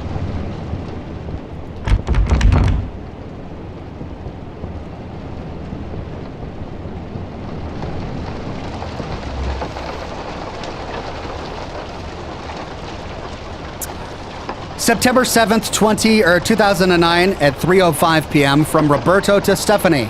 Subject, Trez Trilhus article. Good afternoon, Stephanie. How are you? My name is Roberto. We spoke through that RSI forum. As I explained there before, I am recently graduated journalist, and I was very interested in the proposal you mentioned regarding an investigation of Trez trails. Investigative journalism is precisely what I intend to pursue in my career, and I believe this will be an excellent starting point. I look forward to hearing from you with more information. I am at your disposal. Sincerely, Roberto L. Lopez. That same day, several hours later, 7:35 p.m., subject the same. Hi, Roberto. I'm doing well, thank you. I'm happy that you're interested in this story. For as long as I can remember, strange things have been happening around here, and it's been driving more and more people away from town. It's really a shame. It truly is a wonderful place. I will send you a link with all the reports we have so far, and I ask that you read everything carefully before accepting the job. It is extremely important to us that you feel strongly about coming here to investigate what's going on. That said, I have no doubts that your coming here will be a great opportunity for your career. The greater the challenge, the greater the reward, right? I look forward to hearing from you. All the best, Stephanie Freitas. Alt Grendel says, depends on how long you stay. I suppose so. Well, we've already stayed a week. Is a week long enough time to put all of your stuff in cabinets? The next day at 5 in the morning. Hello, Stephanie. Apologies for sending an email so early in the morning, but I just felt like I had to contact you as soon as possible. I spent the entire night reading over the reports and documents you sent. They're amazing. The mysterious sounds, the disappearances of objects and people. This really is some intriguing stuff. All of this information has only made me more eager to pack my bags and head down to Trez Trails to see it for myself. You can count me in for sure. That same day, a few hours later, Roberto, great news. We will be eagerly awaiting your arrival. You can probably get a very cheap flight sometime between the 10th and 11th or 12th of this month. Weekends are always more expensive, you know. In terms of lodging, I recommend you stay at the St. Dinfna Hotel. The location is perfect and the rates are pretty good. I also have a strong contact there. If you have any problems reserving the room, just send an email to c.elencar@stdhotel.com.br. So it's in Brazil, saying that Stephanie Freitas requested a room. Let me know as soon as you arrive at the hotel so we can meet. That same day at 1:08 p.m. Hey, Stephanie. I ended up oversleeping quite a bit after staying up so late. I went ahead and emailed your contact at the hotel and bought my plane tickets this morning. Your friend at the hotel said I'd check in at any time. Seems like everything is all squared away now. As soon as I arrive at the St. Dinfna, I'll let you know. Thank you so much for this opportunity. The day of arrival at 4 in the morning from Roberto to Stephanie. Hey, Stephanie, I just checked into my room here at St. Dinfna. I'm in room 610 on Block B. After I rest a bit, I'll be all set to start the investigation. 2 days later, again from Roberto to Stephanie. 8:15 p.m. Hey, Stephanie. Is everything all right? I've tried reaching out to you via the RSI forum and by phone. Are you still on board with the investigation? When I was booking the room, your contact here at the hotel did say that you sometimes go days without communication because of your work. But it's been a few days now, and I don't have much longer before my flight out. If you can get back to me as soon as this email arrives, that would be great. The same day, 9:42, from Roberto. Stephanie, while I'm not sure exactly what happened to you or why you stopped responding, but I figured I should let you know that investigating on my own didn't really do much. Every time I found some new information or started following a new lead, it all seemed to lead me back to square one. The one event that caught my attention, the evidence and stories involving the gas mask girl, seems to be completely unrelated to everything else. It would have been very nice to have some help from you these past few days, but here we are. This whole trip has been a huge waste of my time. Anyway, I'm packing my bags tonight and heading back tomorrow morning. You'll have to find someone else to help you get a story on Trez Trillhouse.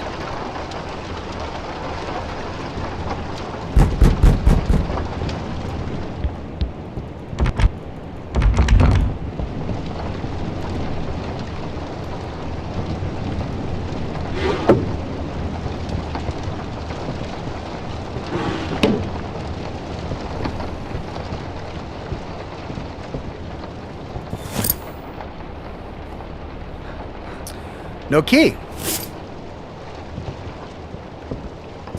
Right, we've got a key, a locked door, we've got a locked suitcase, we've got a locked safe. A handwritten note that we can't interact with. We can't interact with any of that. Investigation board. It didn't take me anywhere.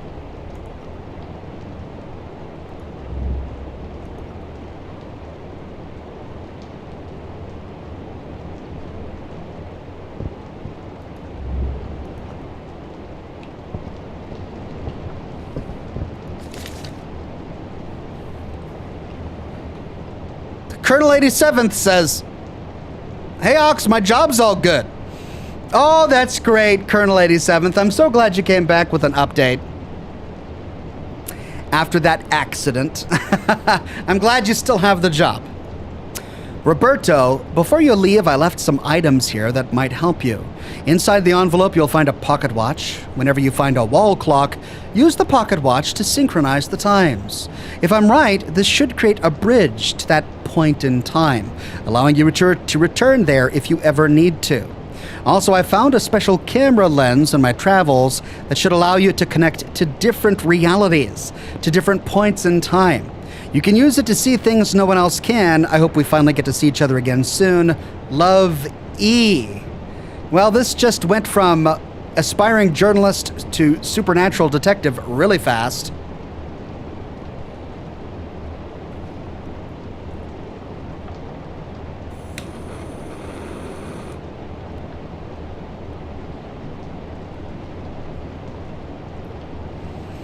So that's how we save. Use the clock. Use the watch on the clock. Metal object. Mysterious object found in the hotel. It's got a 5 on it. And lots of 5s on it. 5, 5, 5. Could it be a code? 555.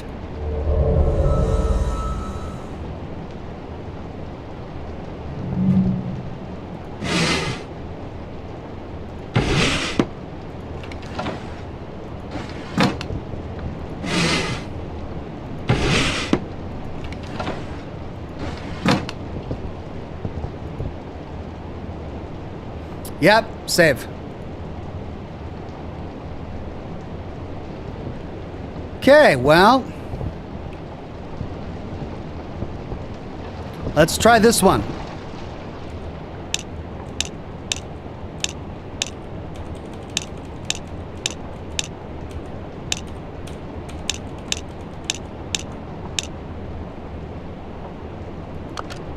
Really? The code was 555? Metal key. Okay.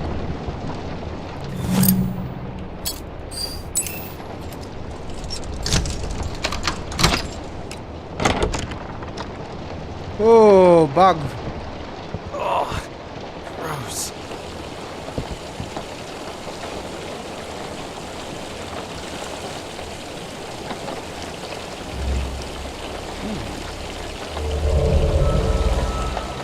Camera lens.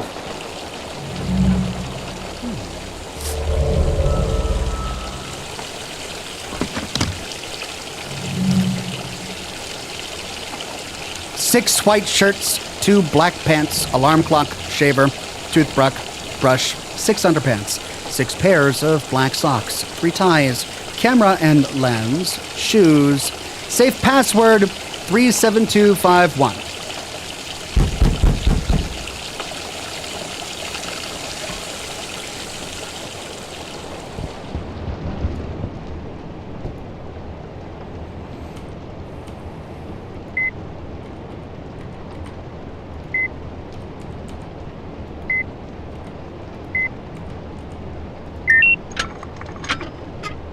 Camera.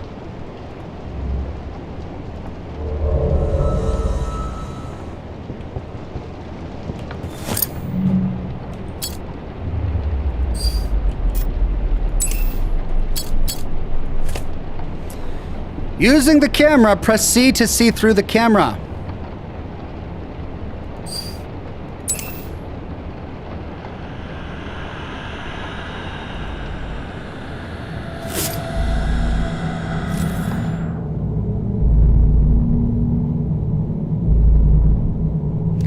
Oh!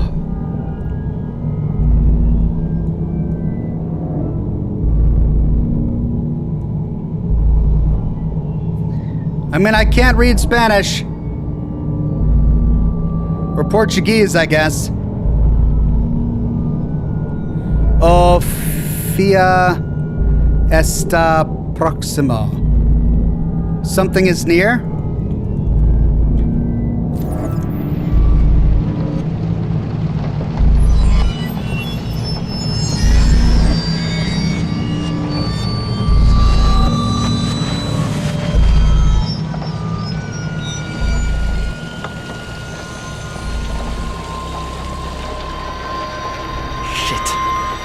No.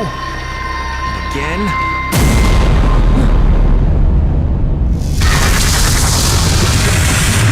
Whoa!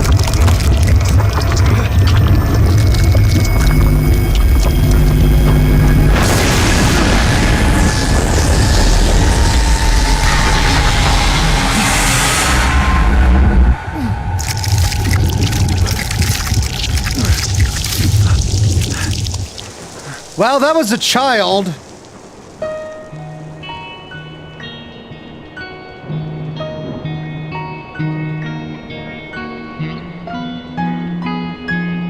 I'm not doing any of that, by the way. That's all without me. Fobia! There you go. That's the intro. What the fuck was that? What the deuce? Colonel 87th says, love you, Ox, and your fans. You're the best. Need more live streams, though. You give off the dead vibe, even though you're only a few years older than me. What?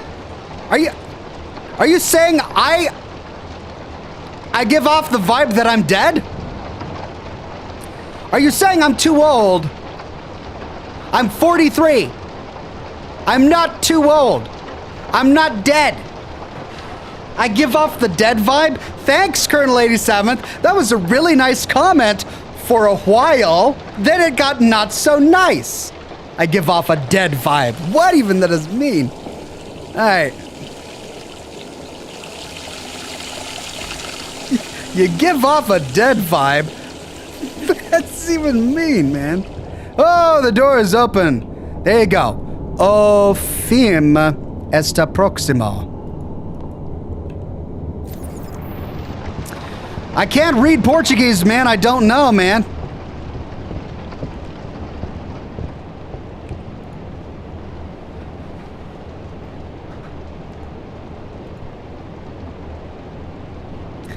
Colonel 87th says dad vibe. Dad vibe. Sorry. Oh, okay. From I was like, what? I give off a dead vibe?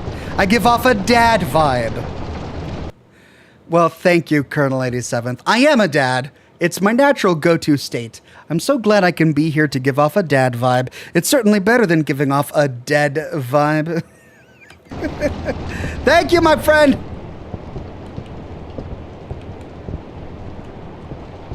Okay.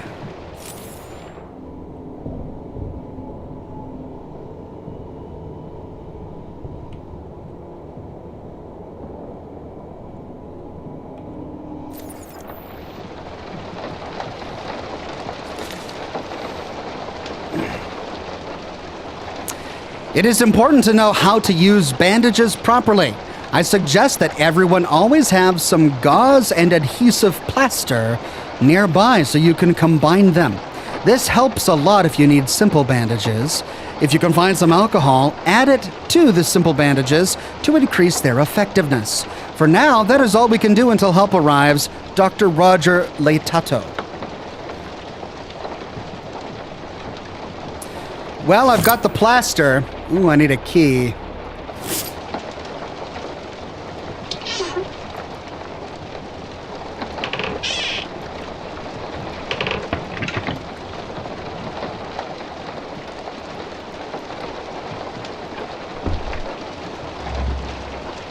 Add slots.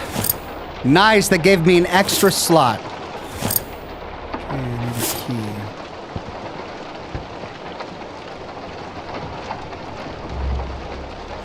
Map of the 6th floor.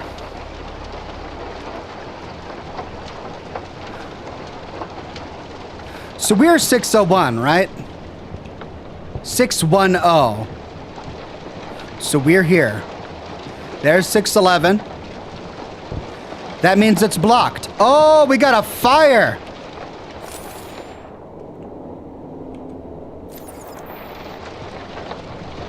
So that's blocked. That's blocked.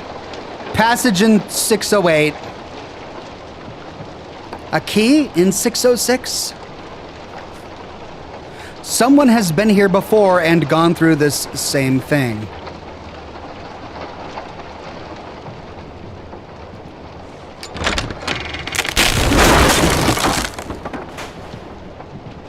So we're gonna find the key to that, presumably, in 606.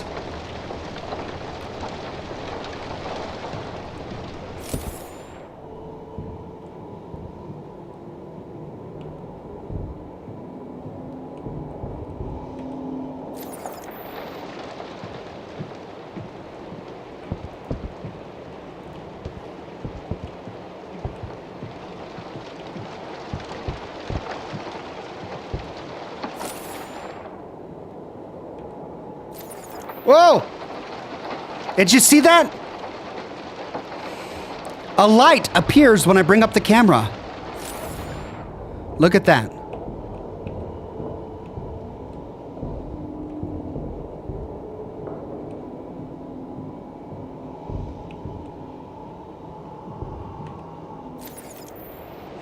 What the trippy heck, man?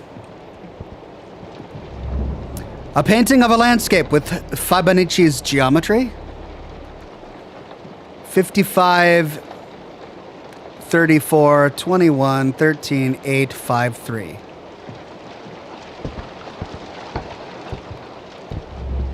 Picture of a female body, looks hand-painted.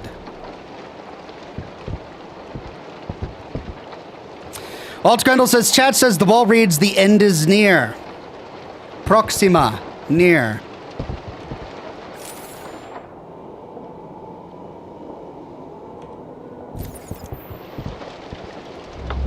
Face looks familiar. Looks like a statue in the ballroom.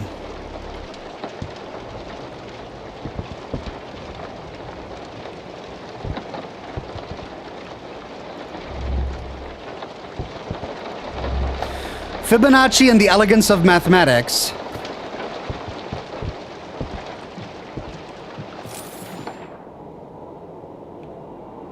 Ooh, yeah, it's all over the wall now.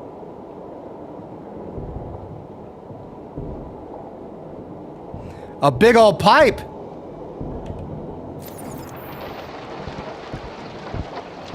This is trippy. A camera conecta os mundos. Wow. That is so cool. Can we pass through when we're looking through the camera? Oh. This camera is... How is this possible?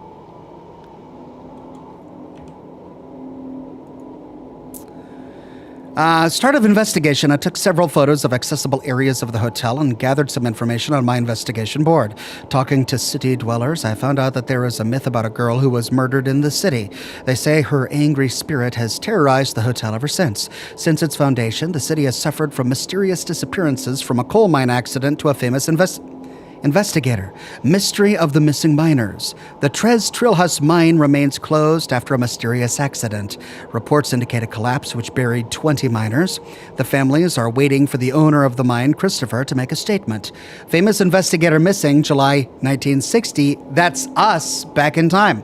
Mystery in Tres Trilhus. After a few days staying at the St. Dinfna Hotel in the city of Tres Trilhus, private investigator João Luiz seemingly disappeared, causing countless rumors about his whereabouts. I only find stories from the past, no new events or recent reports. It seems that my source of information was not quite correct.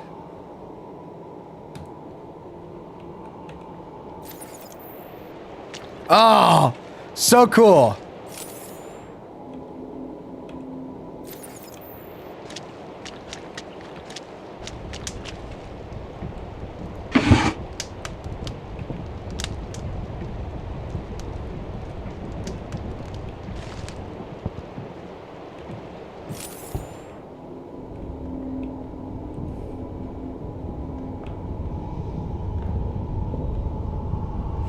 $609, $608. All right, $608 is going to have the key. Small key, key of a drawer. There we go.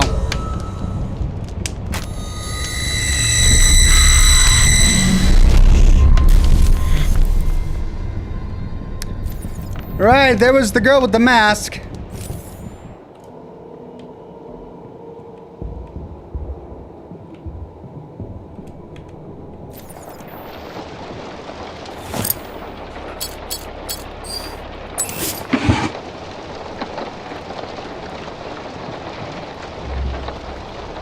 $608.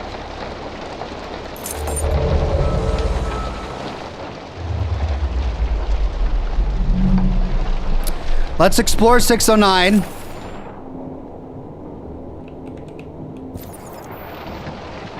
$609 doesn't lead anywhere, but 608 leads to 606. Oh, that's new.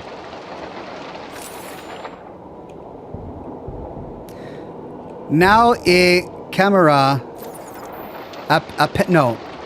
Now a apena una camera. I don't speak Portuguese, man.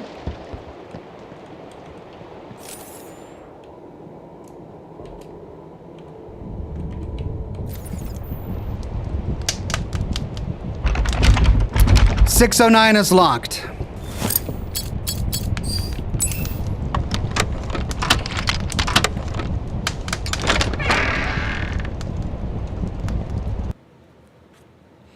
Colonel 87 says, oh, well, wholesome moment destroyed. Not destroyed, my friend. You made a wholesome moment humorous as well. It became humorous and wholesome at the same time, which is even better. Thank you, Colonel 87th. Okay, without the camera, we've got a door and a crack. With the camera, what? We've got a bunch of machinery. It's like an art studio. Holy cow. 6749. All right. Oh, the safe isn't there without the camera.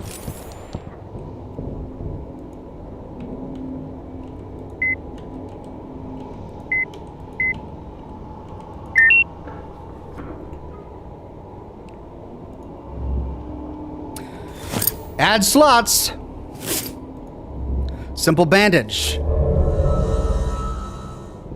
Nice.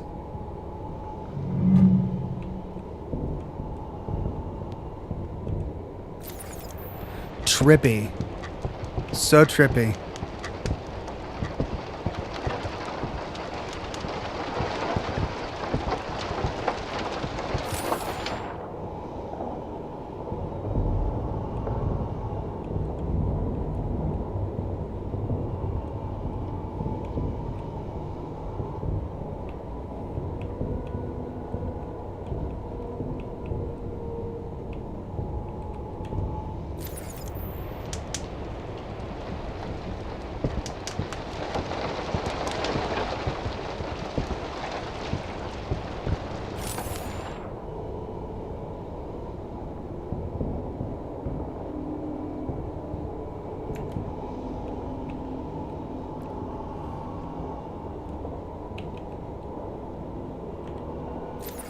Oh, it's not even there.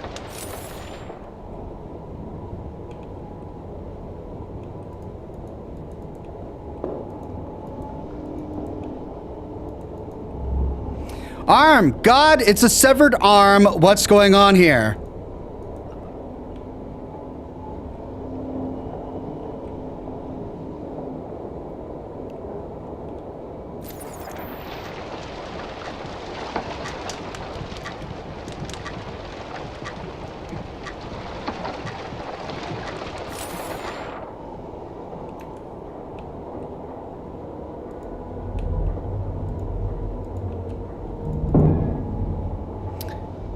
$6016. No, 606. Nice.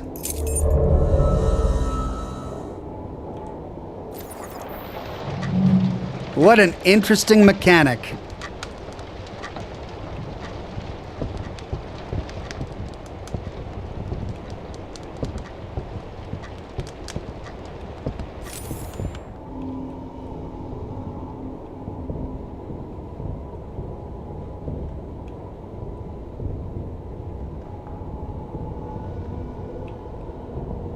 Huh. Right, let's see what's on the other side of this door.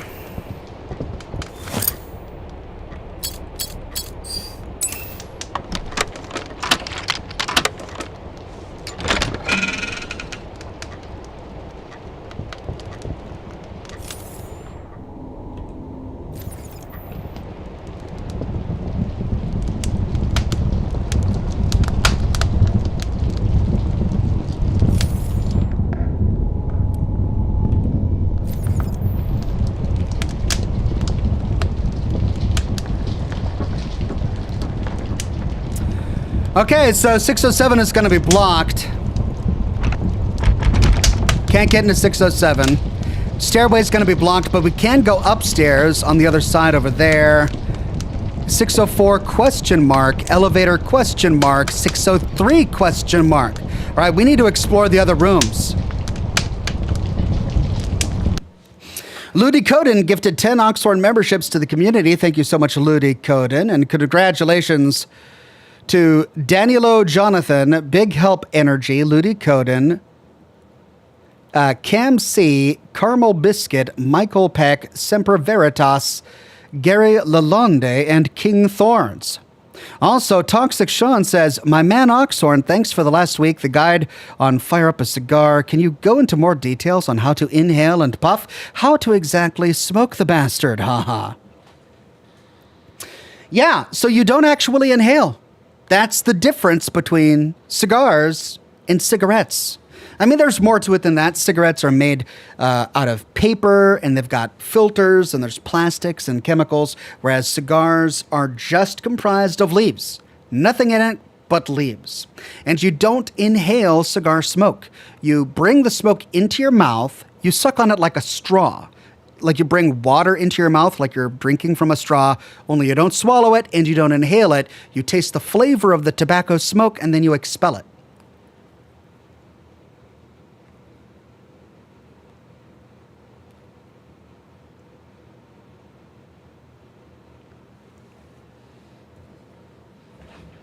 You puff, never inhale a cigar.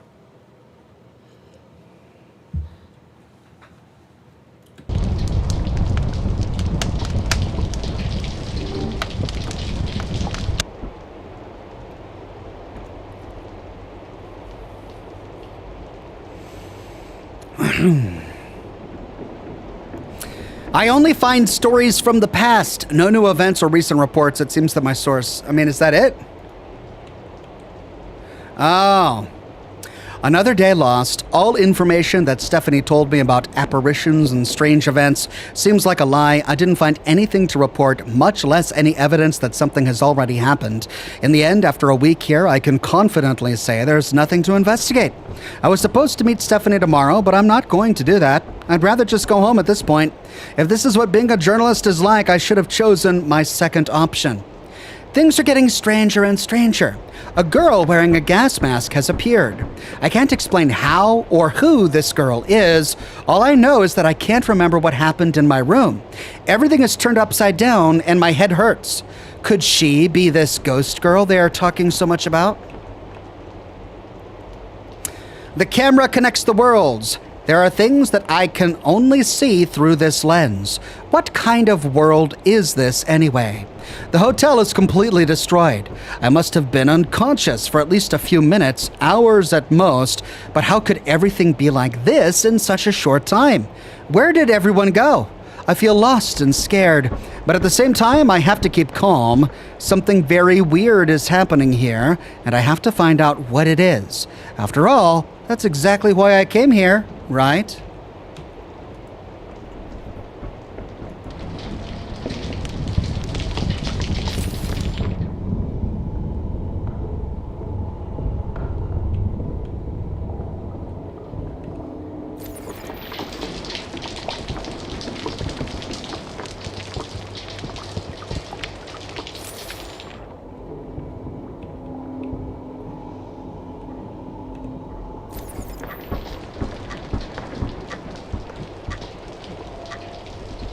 Seven equals G. I hear a clock. Where's the clock? I want to save. Must be in that room.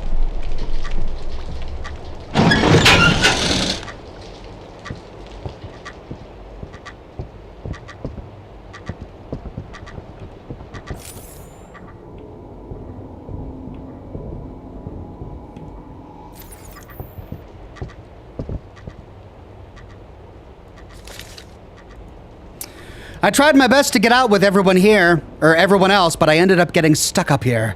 One of the security guards who stayed behind gave me the password to this gate. It's 63352. A whole lot of good that did me, considering he failed to mention that you need a key card to even put the damn code in. I'll have to find my own way down to the others. I'm not dying here. I won't.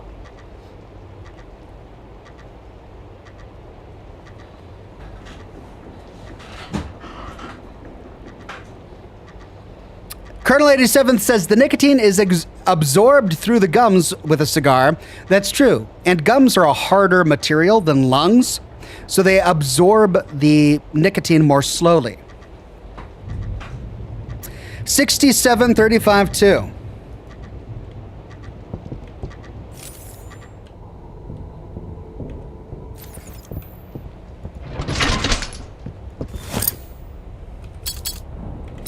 I don't have the card.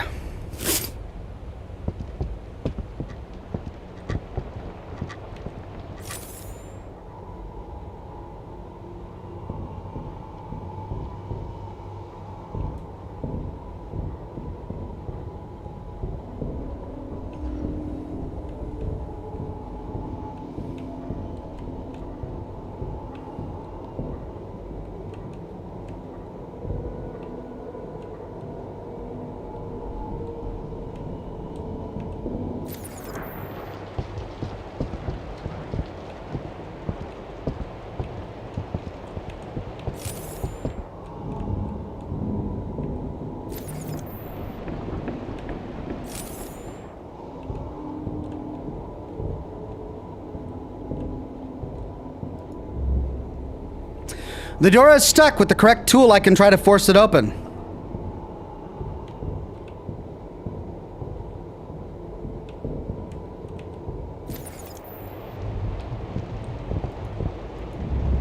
I think someone messed with this. It looks destroyed. I won't be able to fix this.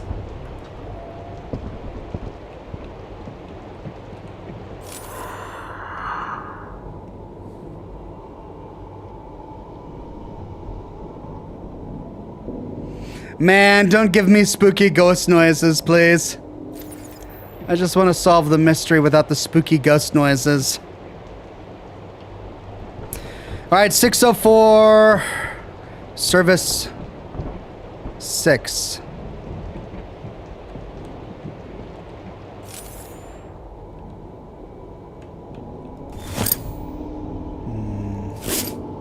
Need a key for that.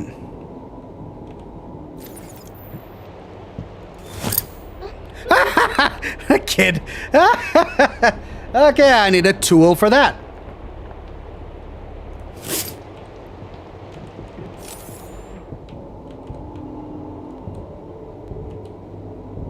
Interesting. Whoa.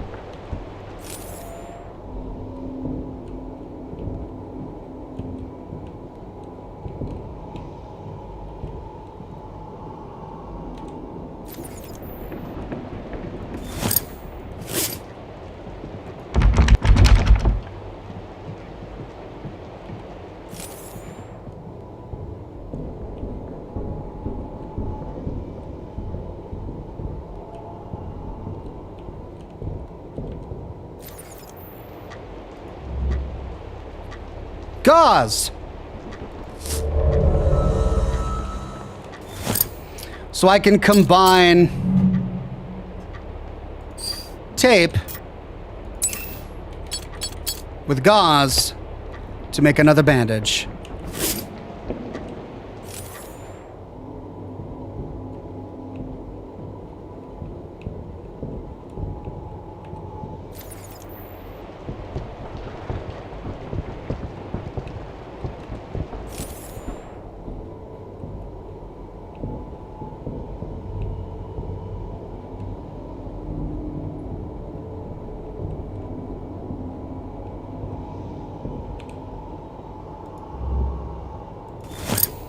New inventory slots, all right.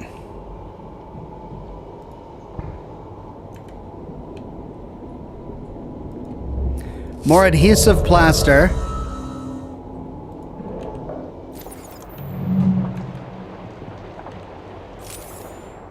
Whatever that is.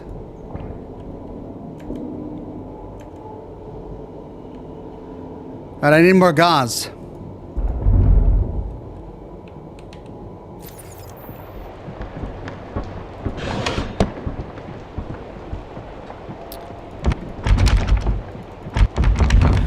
Right, well, I need a tool to force open the broken... hello. Blood on the wall. God, what's this?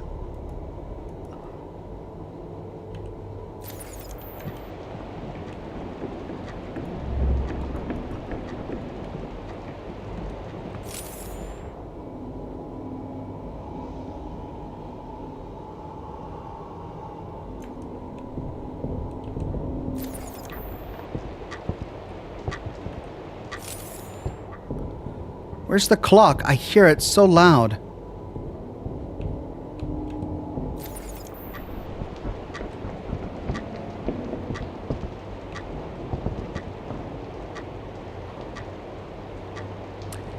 Hey, kid.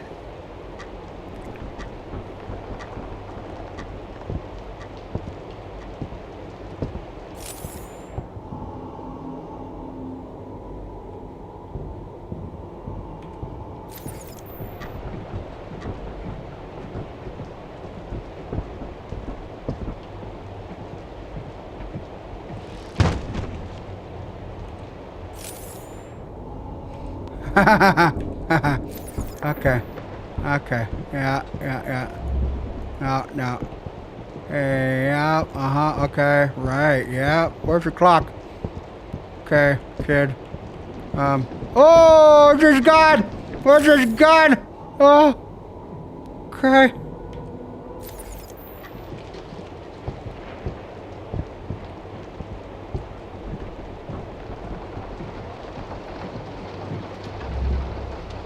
Gauze!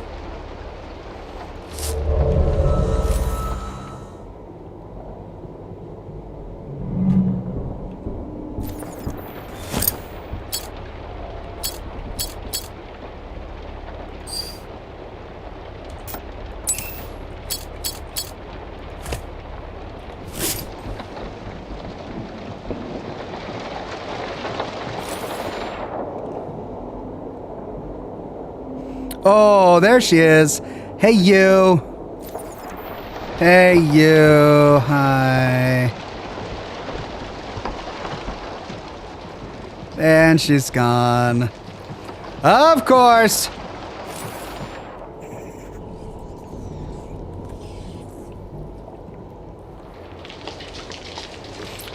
Ooh! Jesus Christ! What the fuck is that thing?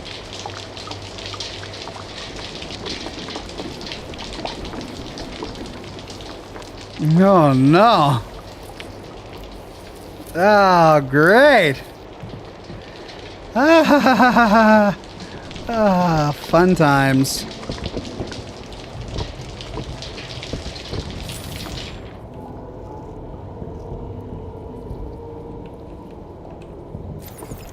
All right, so this is blocked off in both realities.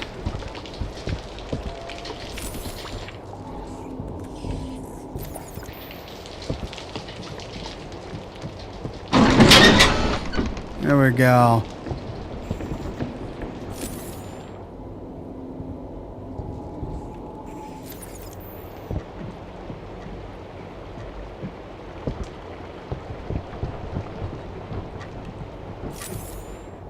So far, no changes in this reality.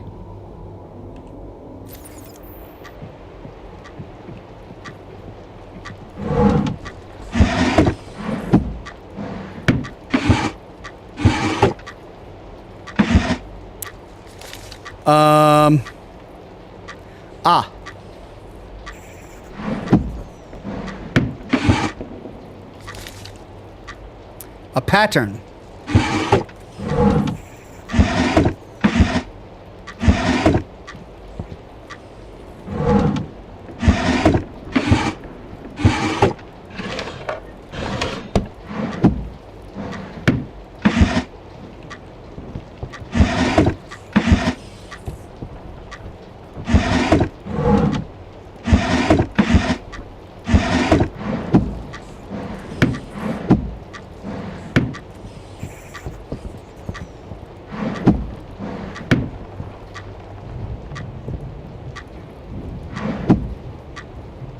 Colonel 87th says, nope, nope, nope, nope, nope, nope, nope.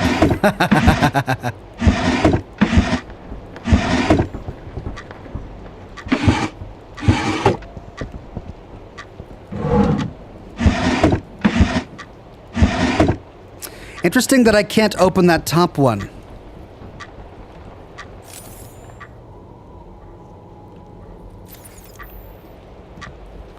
It's got the symbol on it.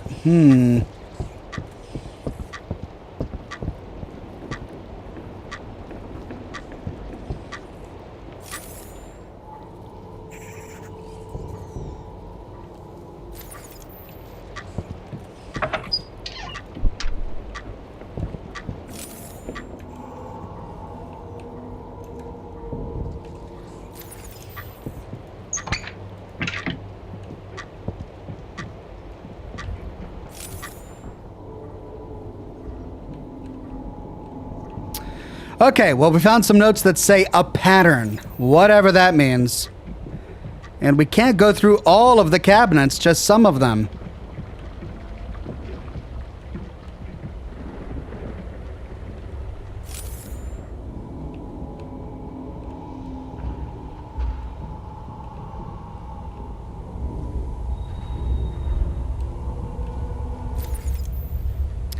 Oh, this is very different. Wait, no it's not. Wait, yes it is.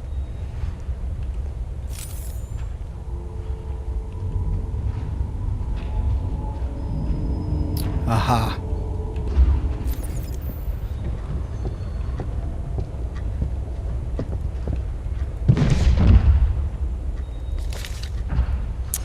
For security reasons, different card readers were installed for access to the restricted areas of the hotel. This new installation is mainly for the safety of all employees. Each card will open only the panel of its respective color. In addition to the card, a password must also be entered. Thank you for your understanding, management. We just found the red card. Will that work upstairs?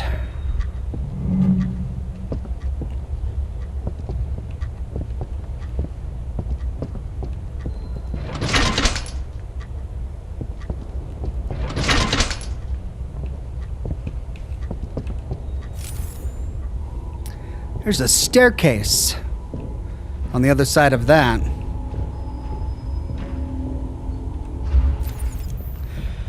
The Raging Krogan says, if the kid attacks you, just pull off the stunt from South Park and kick the baby. Did they kick babies in South Park? Water closet.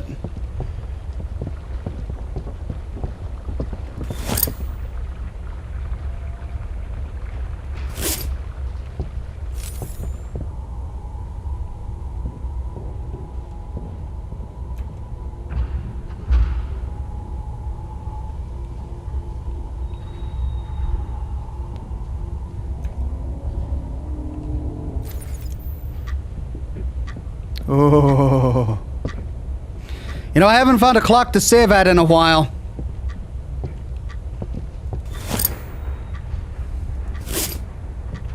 Still can't snip that. Okay, well, there's a keycard reader, but we don't have a code for this one. We have a code for, oh, an axe.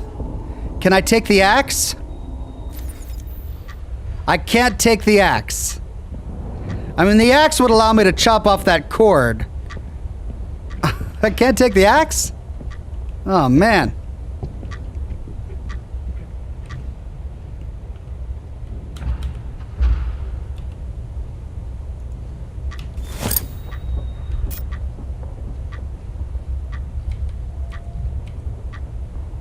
Red card password. 67352.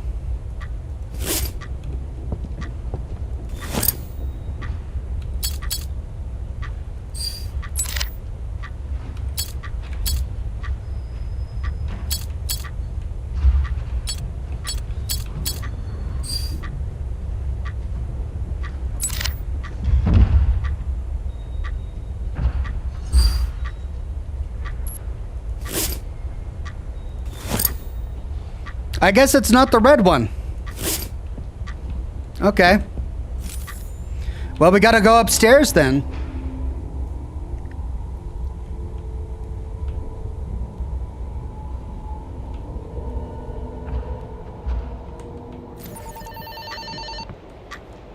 What?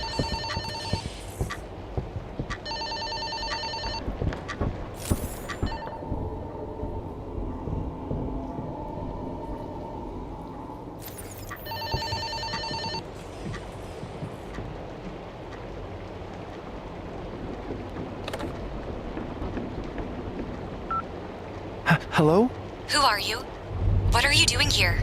Look, please, I need help. Something attacked me last night. I was knocked out for God knows how long, and the entire hotel is completely destroyed. Stop. Answer me. Roberto. My name is Roberto. I came here last week to investigate the people who have been going missing. I got a tip from a girl named... Hold on. Roberto? Like Roberto Liche Lopez? Yes, that's right. Wait. How do you know my name? No, that's not possible. There's no way. How are you still here? It's been over a year since I told you to come here. I thought they killed you. Wait. Stephanie? Is that you? Does he know about this? Is that part of the plan? Does who know about what? And what do you mean it's been over a year? What the hell are you talking about? Shit. Look, I don't know what's going on, but I have to go.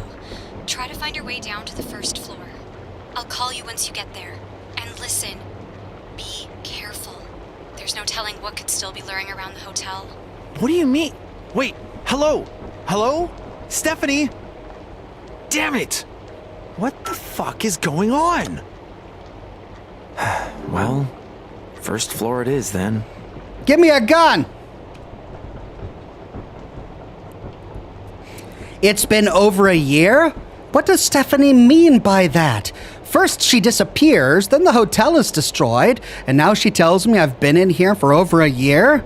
I don't understand. There's no way I could have been unconscious for that long and still be alive. I need to get to the first floor and try to find answers.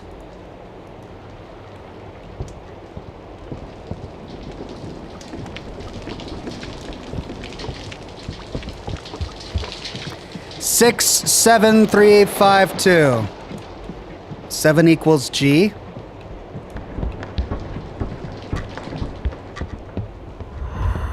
Come on, kid, stop it.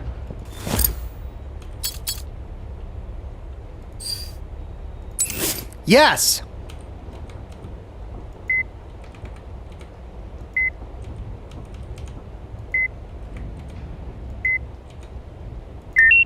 Bingo.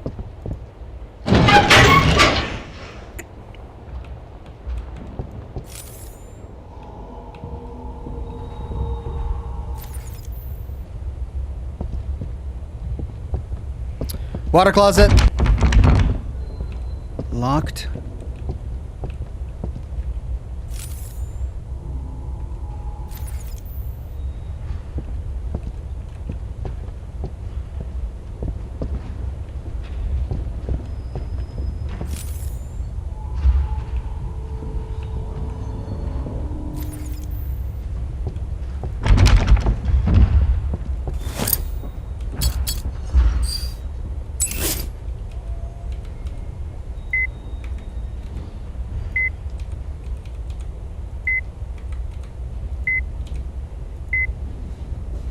No?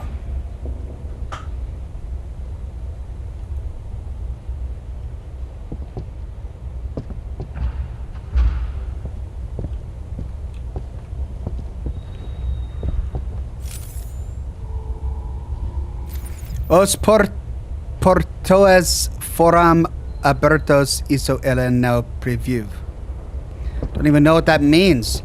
Well, 67352 doesn't work here.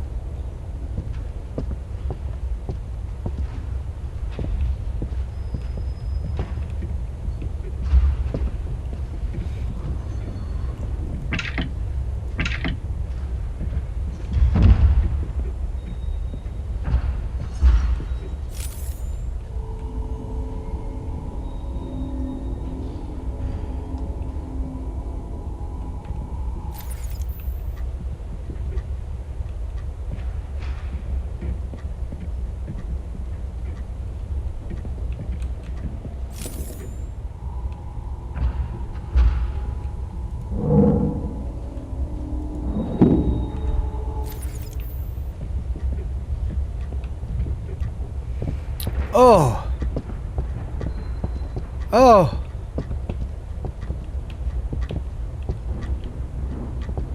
Vore now tem estaha?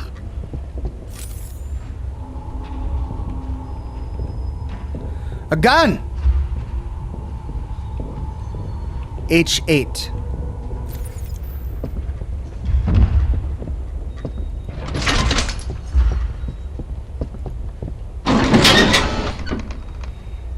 Okay, well, I guess I go that way.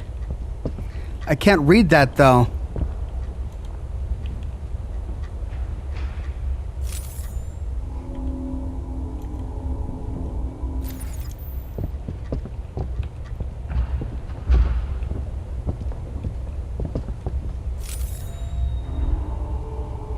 Hello.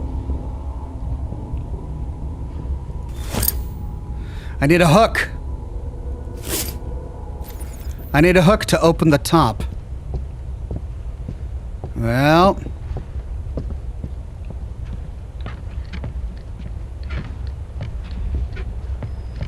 Oh. This is the room on the other side that we saw. And it still goes down.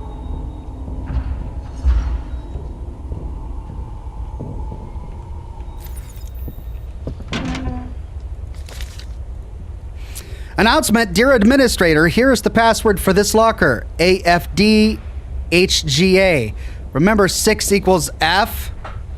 For Pete's sake. From your training, I know that this information is enough for you to input the necessary code. But in case you still don't remember, one of our followers will mark on the way down to the 5th floor something that will clarify things management. For Pete's sake. I don't want to have to pull out a pencil and paper. 6 equals F.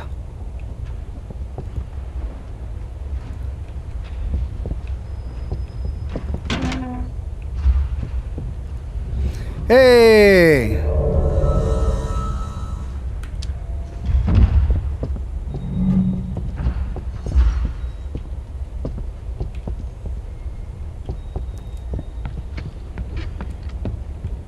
H equals 8.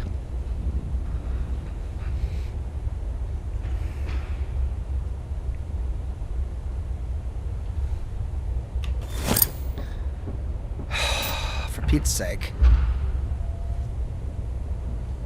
6 equals F, H equals 8. Something, 6, something, 8, something, something.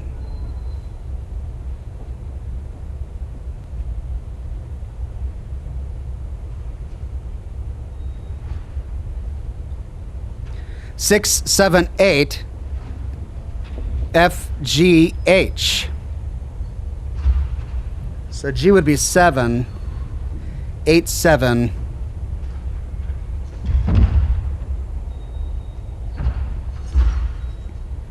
Oh, it's just numerical. 1, 4, 6, 8, 7, 1. 1, 4, 6, 8, 7, 1.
One, 4, 6, 8, 7, 1, 6, 7, 3, 5, 2.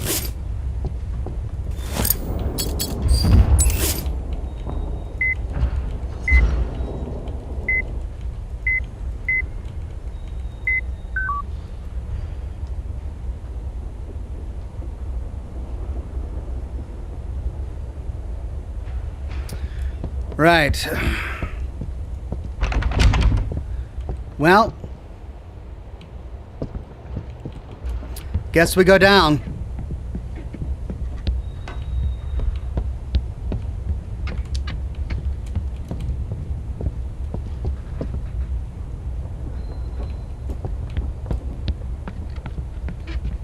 Oh.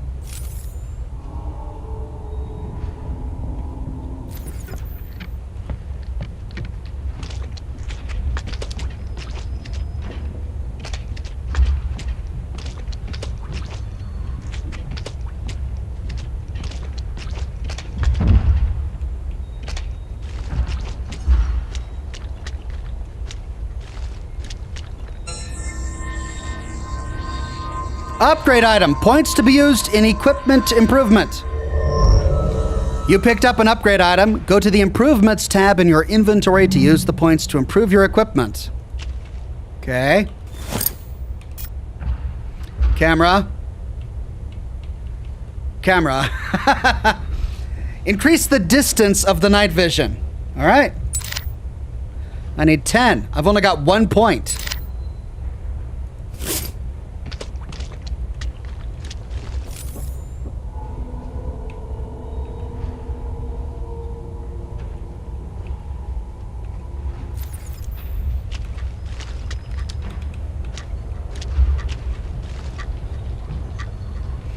Again with the clock.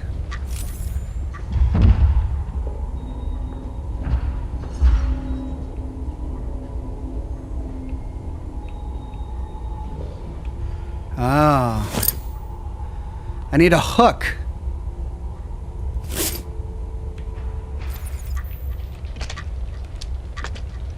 I need a hook to get up there. Well, I'm not going to touch it. Okay, well, the 67352 combination is not working on that other door. We found 2 3-digit codes on that piece of paper, and only one. Wait, no, that has 2. Oh, it's got 2 locks on it. It must be for that. Okay.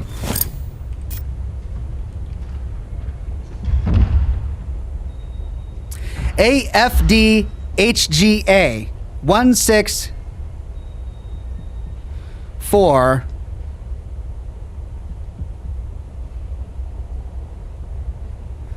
871. No, 971.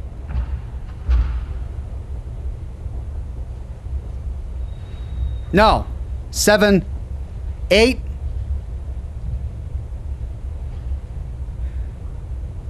7 1 1 6 4 8 7 1.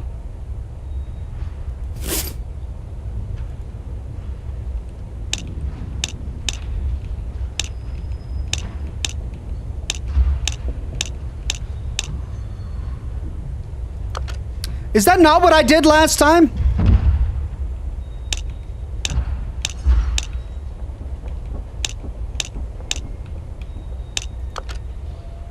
I thought that's what I did last time. Water closet. Bullets.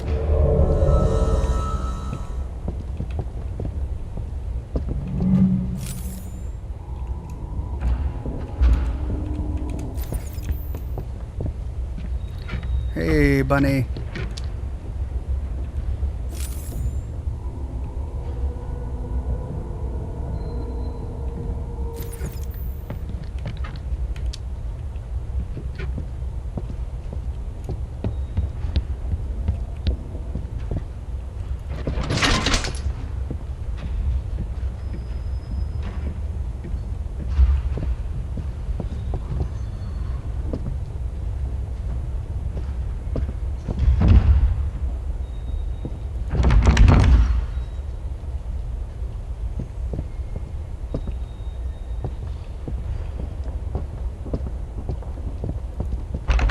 Come on, I got a key.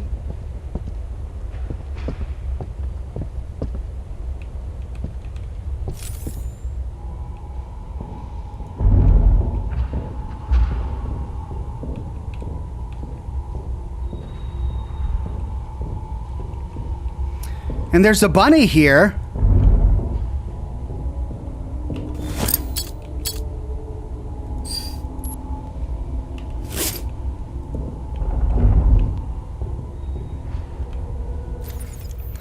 I guess I gotta go downstairs and use the one there.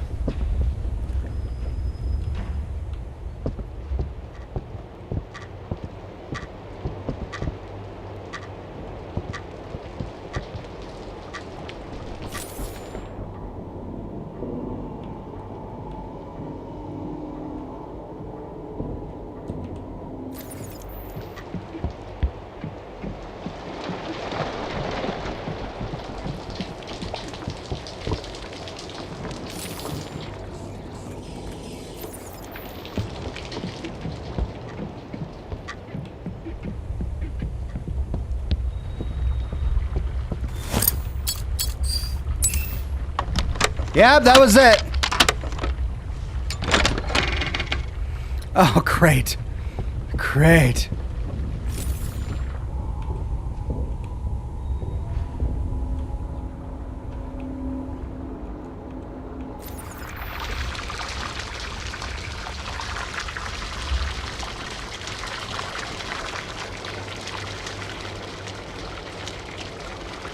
Well, at least that puts us on the other side of the furniture.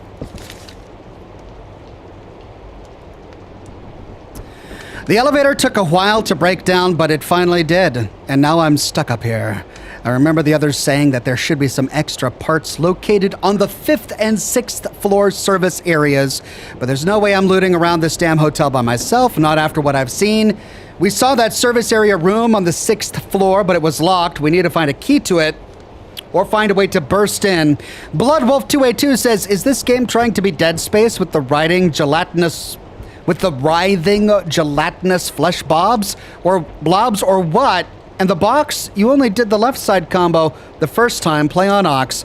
Right, I did, but it should have unlocked. I guess I must have typed it in wrong, because the first 3 digits unlocked the first one. Shit. Looks like I have to find a way to fix this thing if I want to make it down to the first floor. Okay. We need a key into the service room. There's the 5th floor service room. We need to get to the 6th floor service room as well.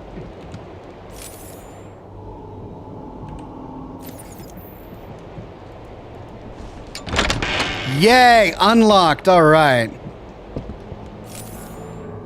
Ooh. A camera. Connects the worlds. All right, so there's more here than meets the eye. Or less, really.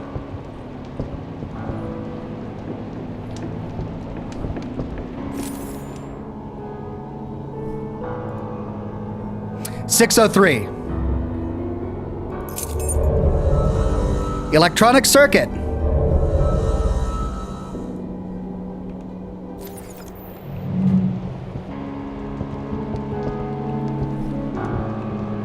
Who's playing the frickin' piano? God, what was that? What was that? I'm gonna save.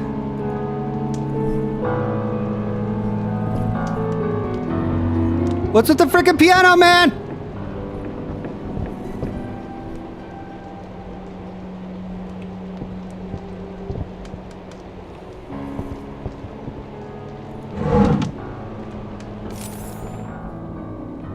Oh, it's not even there. Wow.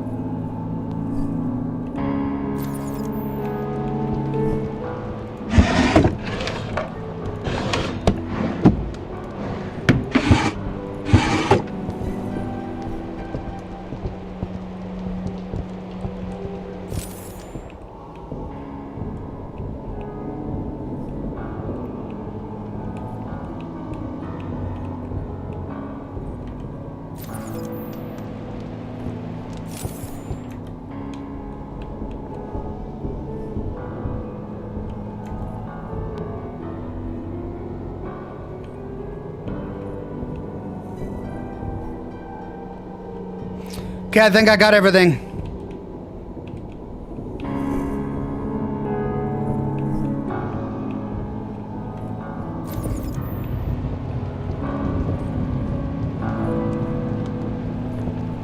Those are the cell keys from the beginning of the game. The cells are in the basement of this hotel.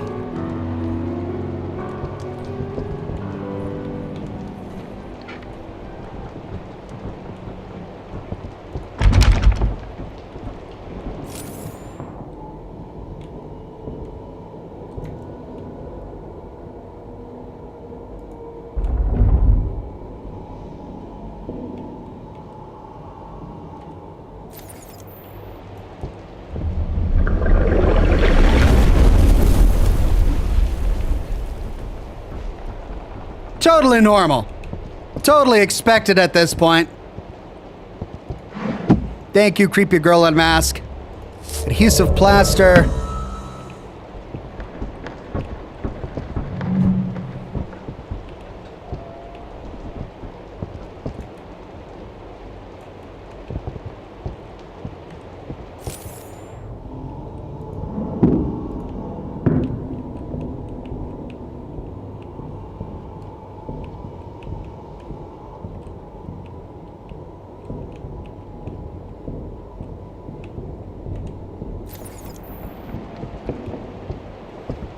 Right. A brick wall. 501 crossed out.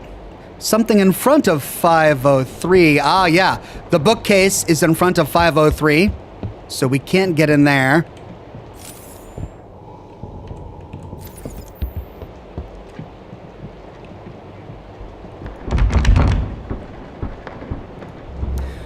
Don't open. Dead inside. Ah! We can open it. But we need the clippers. Chain clippers to open it. Oh dear.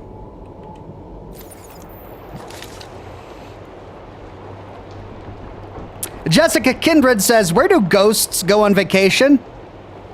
Malibu. Oh, you didn't hear that one because I have it turned off. Thank you for all the dad vibes. You're welcome, Jessica.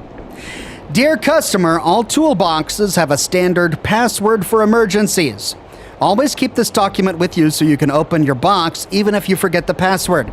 Once your box is opened with the factory password, you will need to set a new one to lock it again. The default password is 30 right, 10 left, 5 right. Dear God. Well, if we ever find a toolbox, we will know how to get in it. Okay. 603.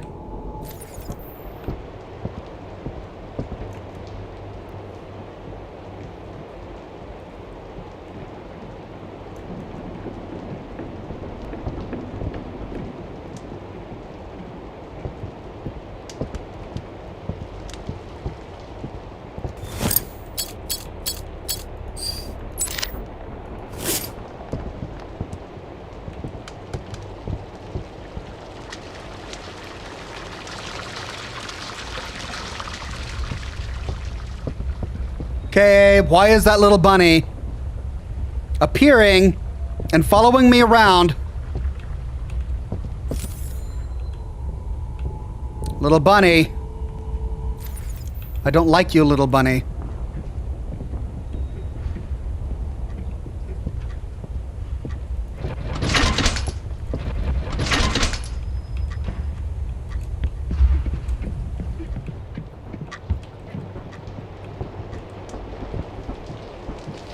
We still haven't explored down there.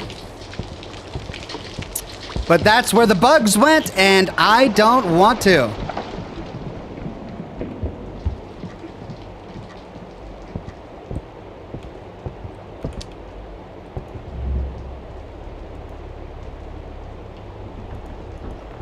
So the circuit doesn't go there.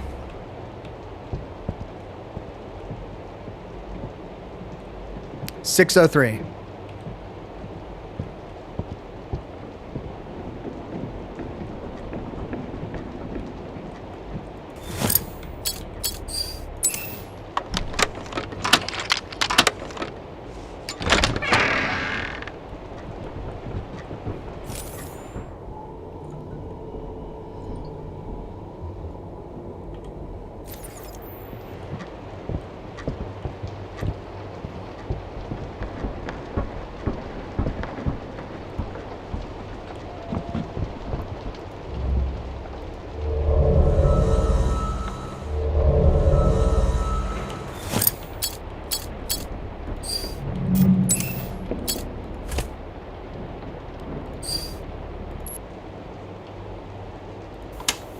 Something is definitely wrong here. It all started after I heard that loud buzzing noise coming from room 610. That was the first time I saw the girl. Then these horrible monsters started showing up. The hotel has gone to shit. Everything's falling apart. And these creatures seem to have taken over just about everywhere. Inside and out. Some people tried to leave the hotel to get help. But they never came back. We're stuck. No communication, no food. God. This feels like the fucking apocalypse. I know the Sacred Trail must have something to do with this. I've always been suspicious that they were hiding something. But this? Nothing could have prepared us for this. And it's been right here this whole time. Right under our noses.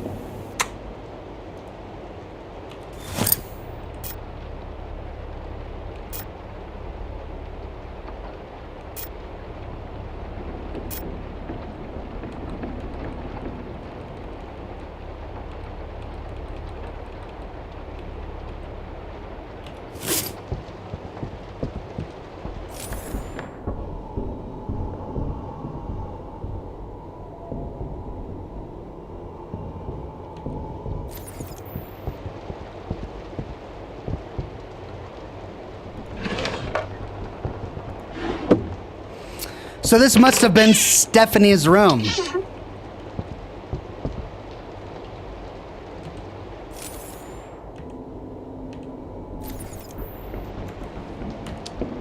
I'm guessing.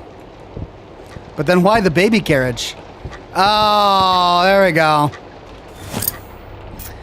There we go. 30 left, 10 right, 5 left. No, 30 right, 10 left, 5 right.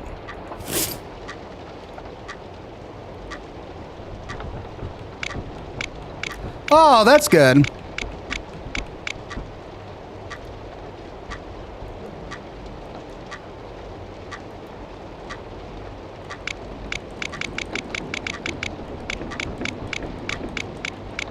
This is a much better interface.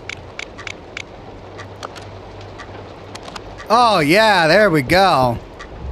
Allen key. All right. Not sure what I'm gonna use that for. Is that it?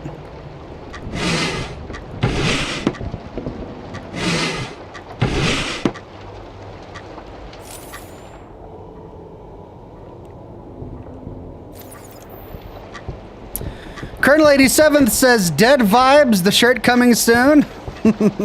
Probably not. I thought... No.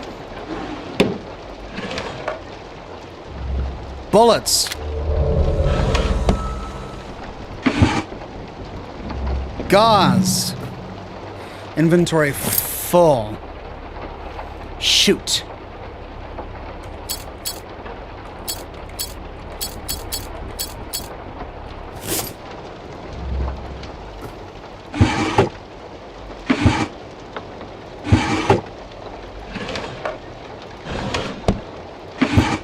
I mean, I have enough to combine them down. Well, now that I've read this... Can I... What do I need it for? I can't discard it. Oh, great. I should have looted that first.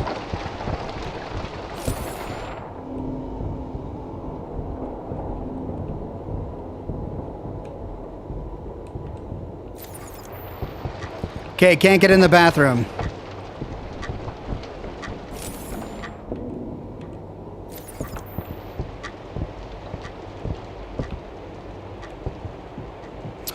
Well, can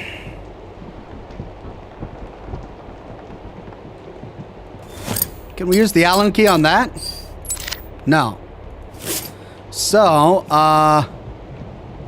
we can't fix this one.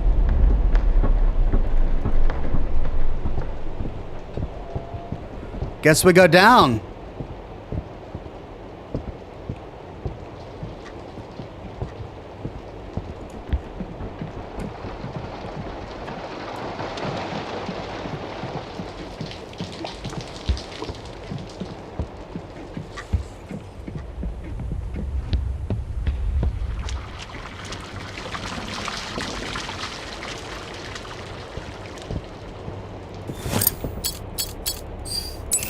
Yeah, here we go.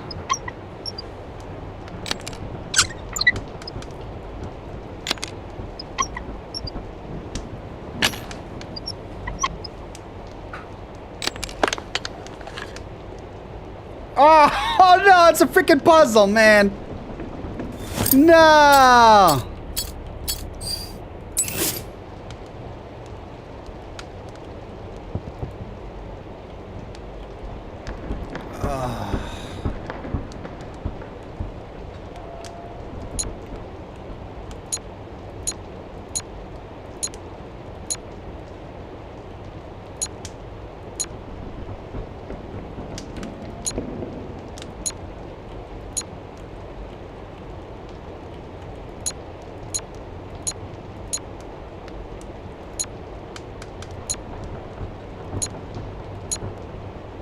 I mean, that's close, but...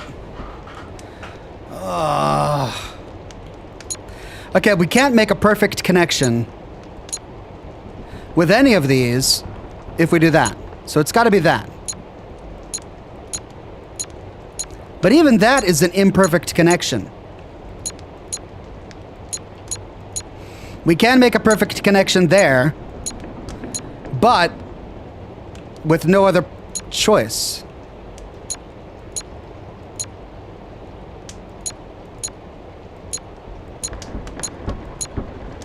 That doesn't work.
Finally!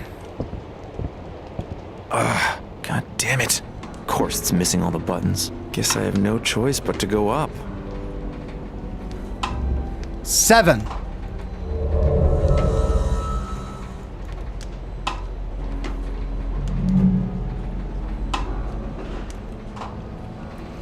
Okay, before I do that, I haven't explored down that hallway on this floor. I'd better do that, even though I'm scared of bugs. I don't have a gun. Wish I had a gun.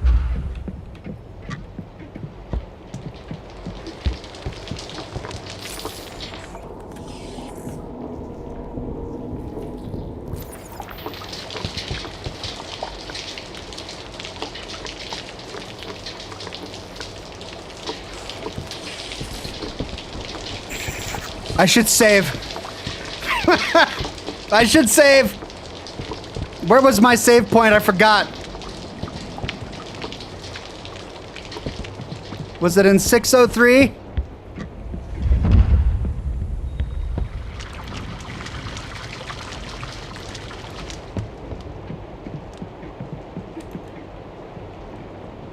I'm on the 5th floor, freaking.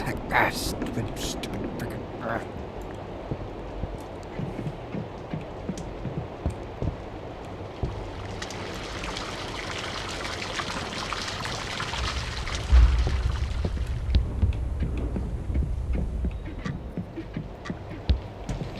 I'm gonna go save first.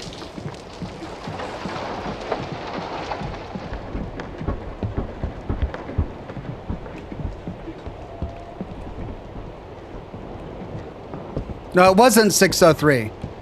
Crap, where was it? Was it in the utility closet?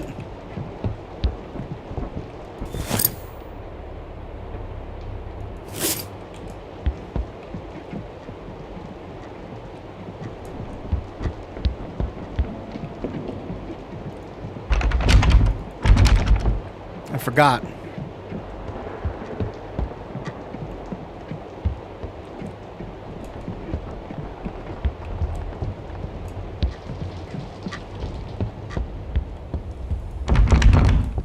It was in the water closet downstairs, wasn't it?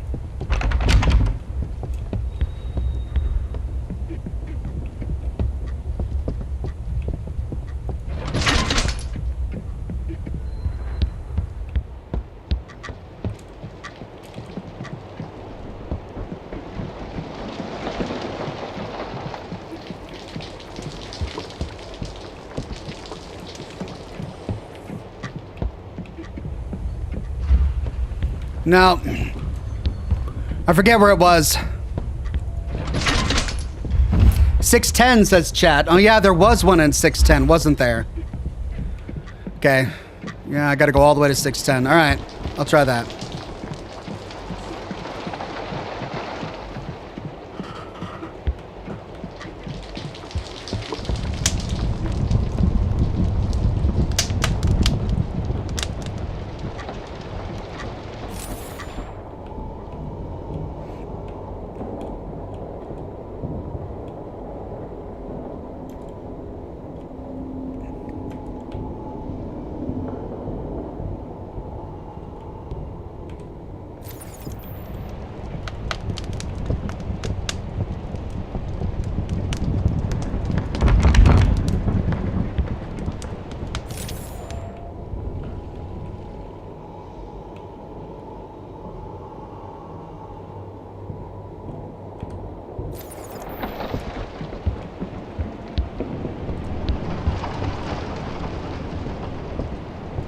There we go.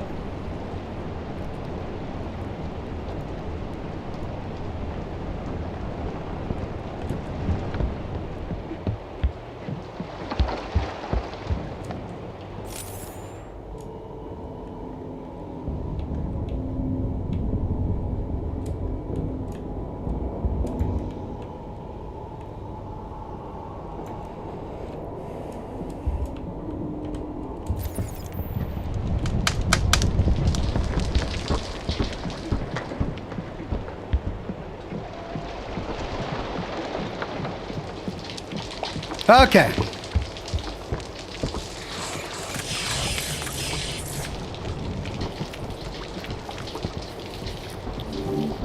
Ooh.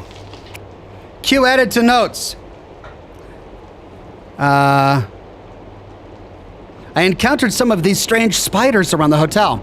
Where could they have come from? They look dangerous. Best to stay away until I can defend myself. God, this is shit.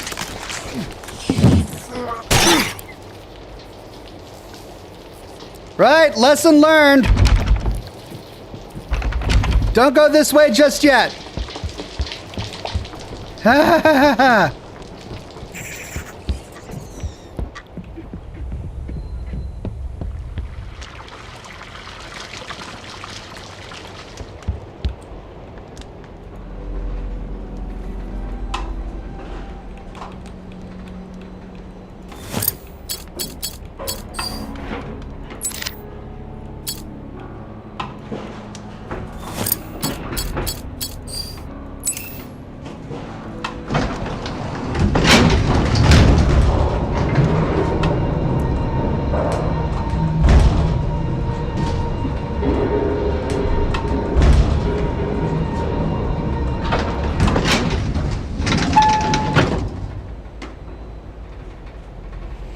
Floor 7.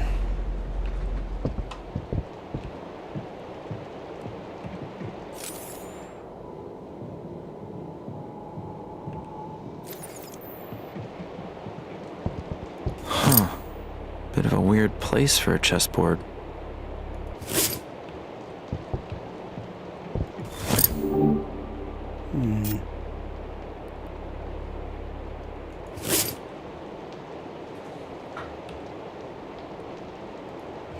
I've seen these locks all over the place in other parts of the hotel, but they've all got different symbols.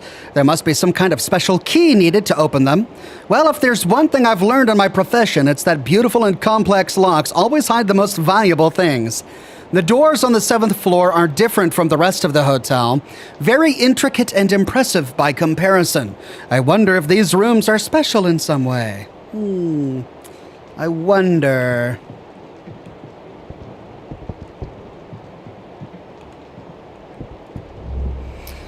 The Lord is my shepherd, I shall not want.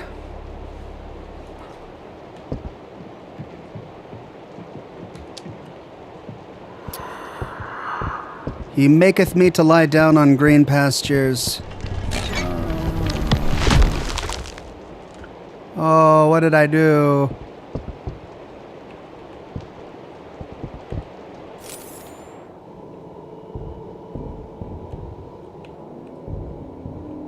Huh.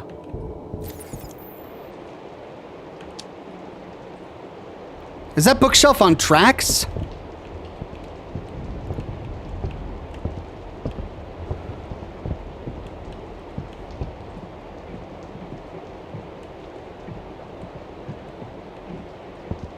Yeah. This is a secret bookshelf. There's a key back there, a keyhole.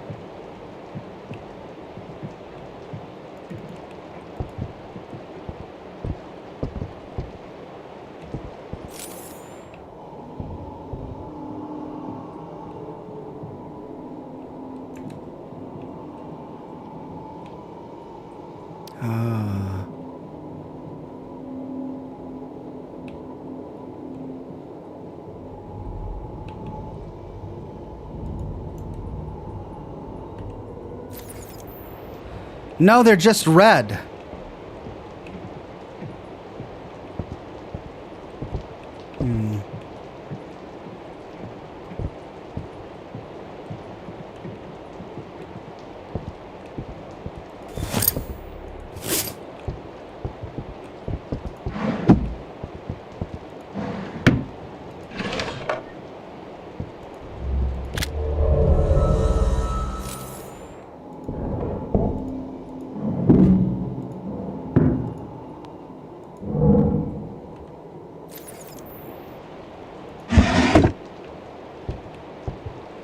Okay, well, I could go up to the 8th, or I could go down to the 6th.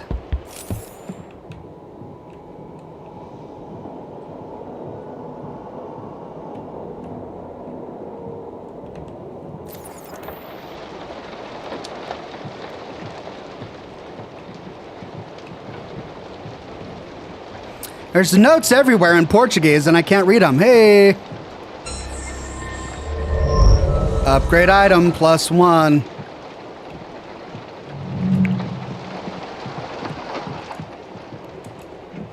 Okay, well, there was something weird about this pillar that we knocked over. We know there's a secret door behind this bookshelf that we can't get to for some reason right now. The elevator won't go any further up. Both of those doors are locked, so we've got a body.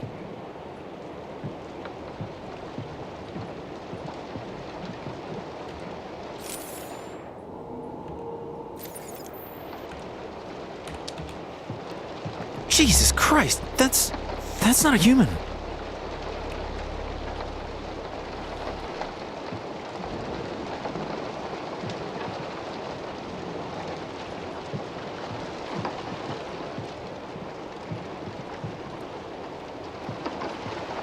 No, it is not. Well, hey there, Bonnie. I guess that means I'm going in the right direction.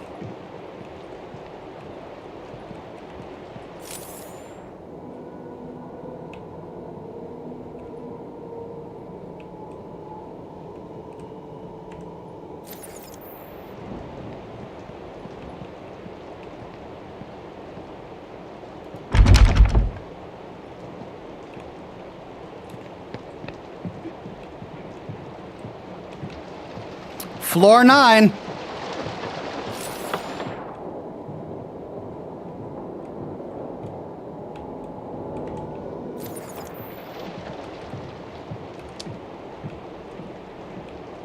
Ooh, that's a big puddle of blood.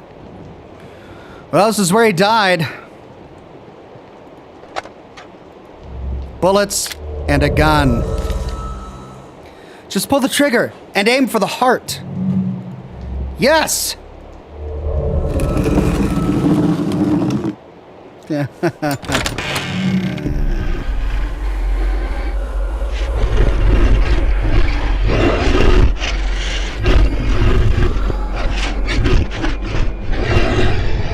Where's Vats? Keep the right mouse button pressed to aim.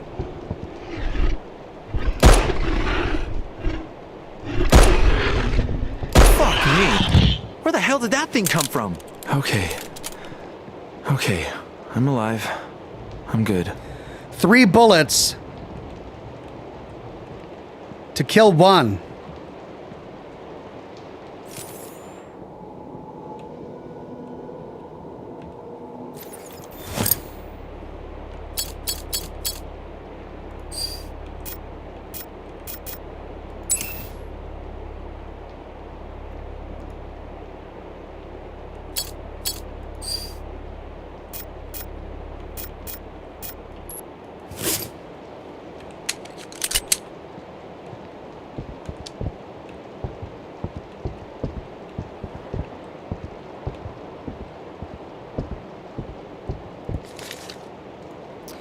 I came up here when some parts of the hotel collapsed. The others asked me to take a look at everything.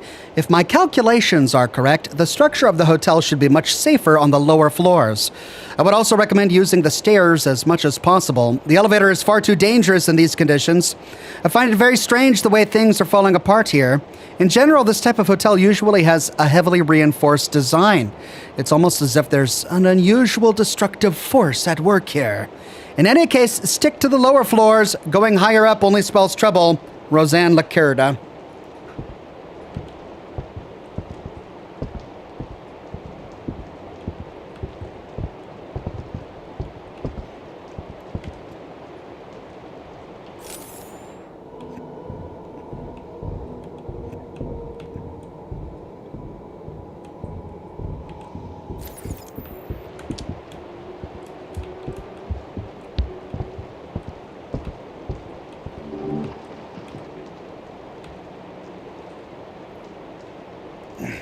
What is this? This creature almost looks like a person, but it's not. It can't be. I don't know what to think anymore. I just have to protect myself.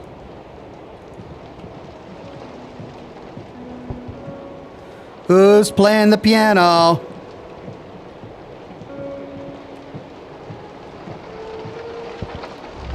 Mezzanine 2.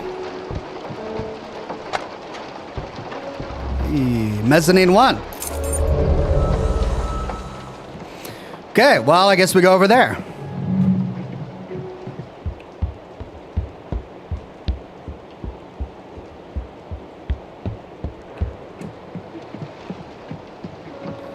Mezzanine 1.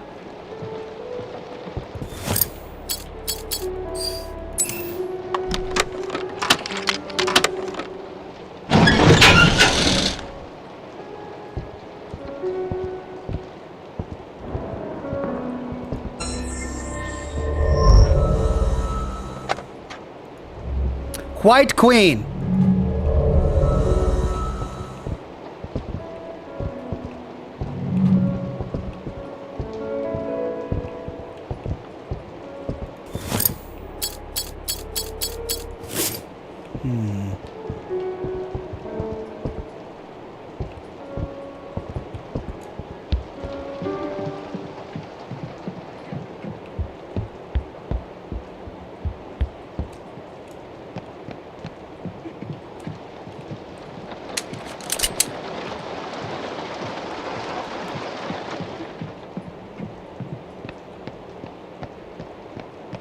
I heard coughing.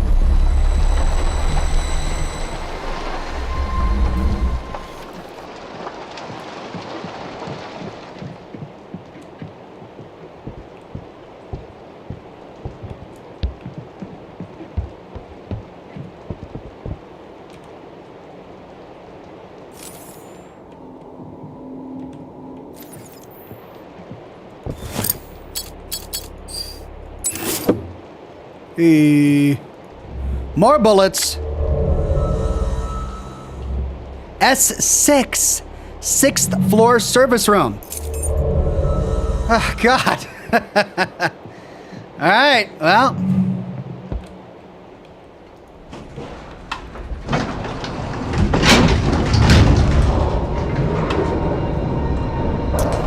Blue Thunder says this game looks very Resident Evil 7 vibes here.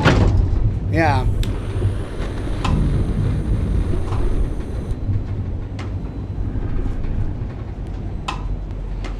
Oh, that's right. We need a tool to open this. Doggone it.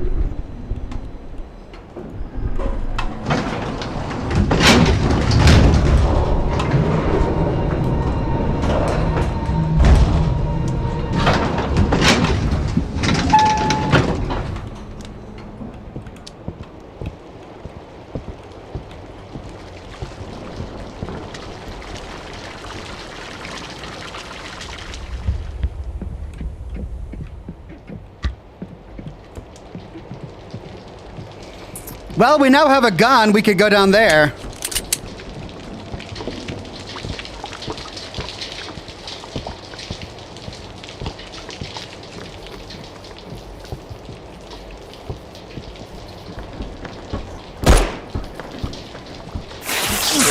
God!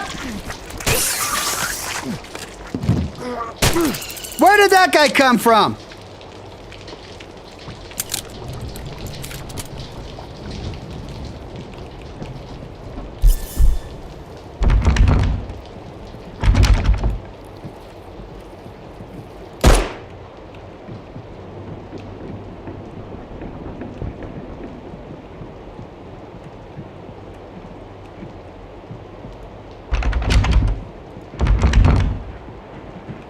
Oh. Oh. I don't want to waste ammo on it. Because I don't know if I can pop it.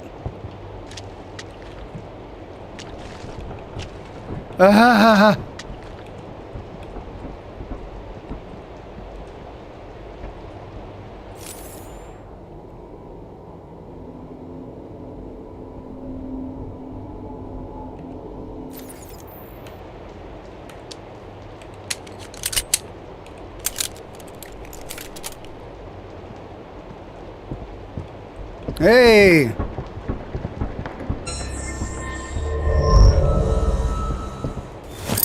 Oh, I need a key for it. Doggone it.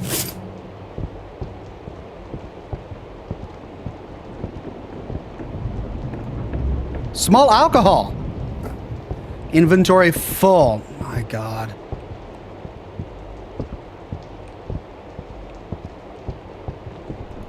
Hey!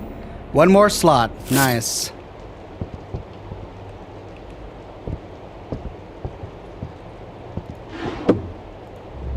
The origin of species.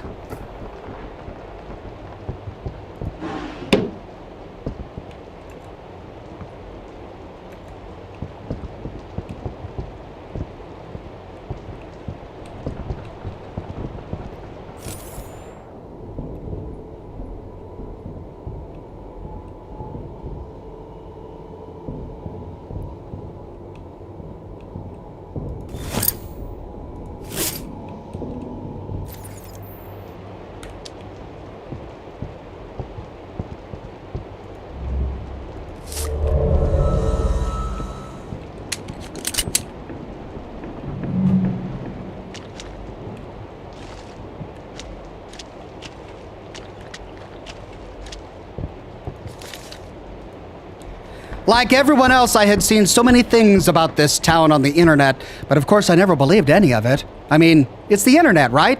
But I saw her here. That girl. She just appeared from nothing, completely out of nowhere. Right before she showed up, all the lights around us went completely dark. And when I say lights, I don't mean just electrical. I mean any source of light. Gone. She was also surrounded by some kind of toxic gas or radiation or something. Either way, it stinking hurt like hell. My head is still on fire. The doctor was there with me. He can prove I'm not lying. I don't know if Stephanie invited me here simply to convince me of the supernatural, or if she expects answers to all this. I guess it doesn't really matter, though. There's no explanation for what I just witnessed. None. Ricardo Lima.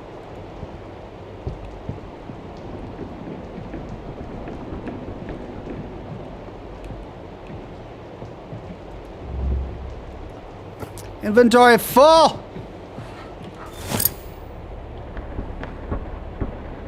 It's the second piece of gauze we haven't been able to loot. Because we've got too much crap in our inventory. God.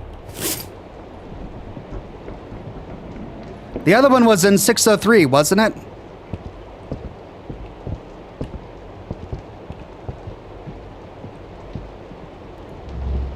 Warning, do not open this door.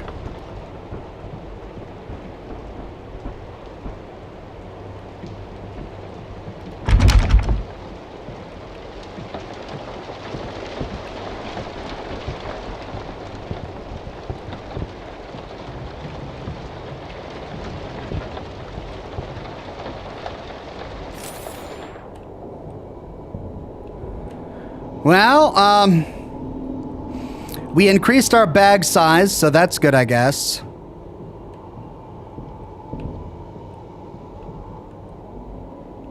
We need to come back here for gauze and for the chest.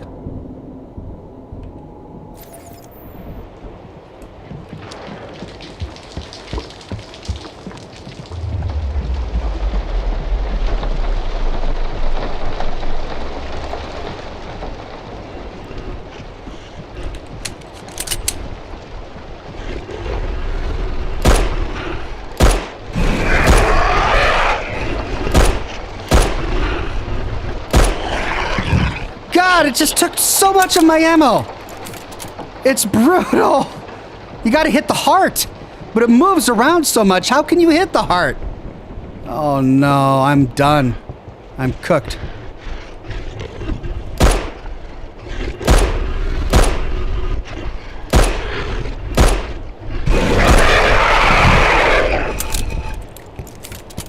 Six rounds left. 6 freaking rounds left.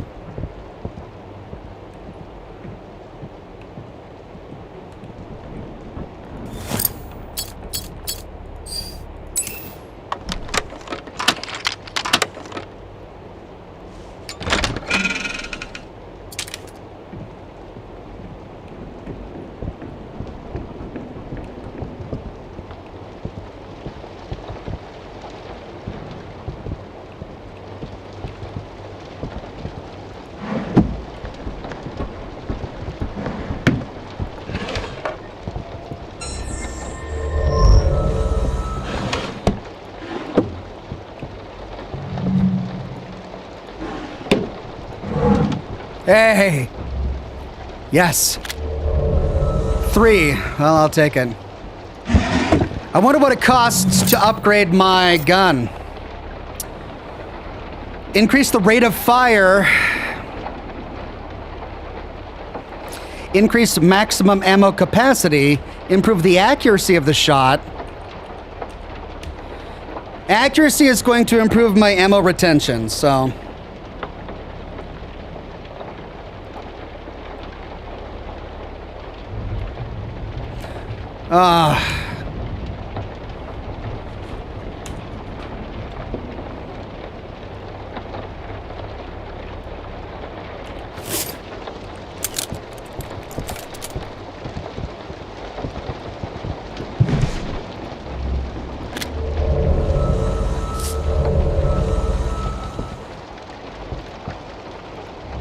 One.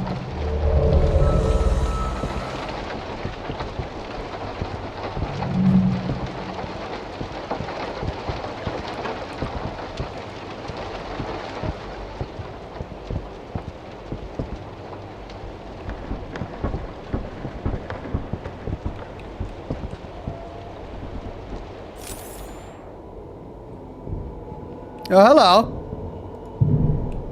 Hey. 2 more bullets. Nice. Ooh, we got bodies. We got bodies. Crap. Is this like a coffin?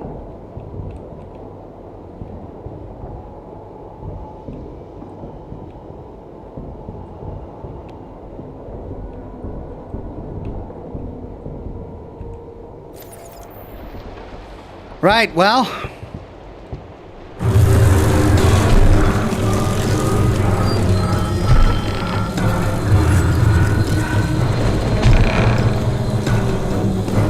Oh no.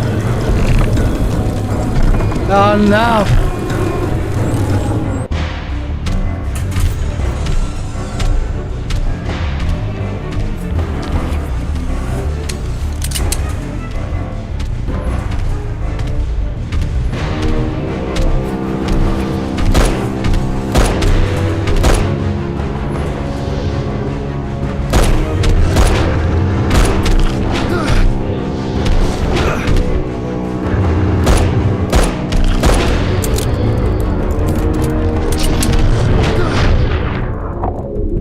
I'm done. Okay, I'm dead. I am dead.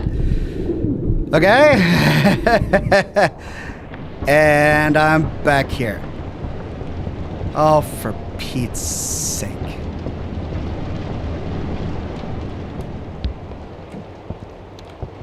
Oh, for Pete's sake. There's no save point in that room.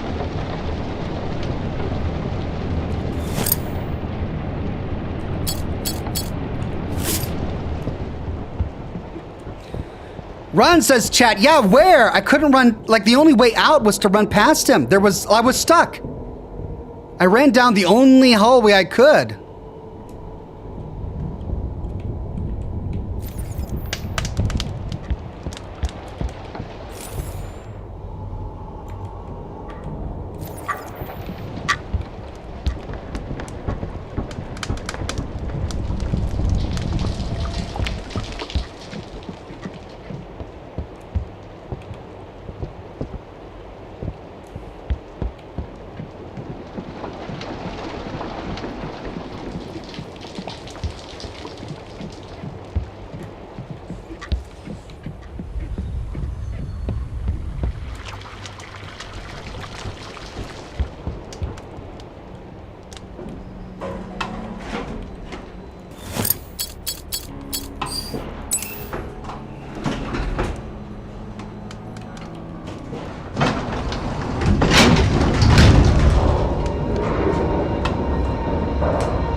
Still don't understand what that was all about.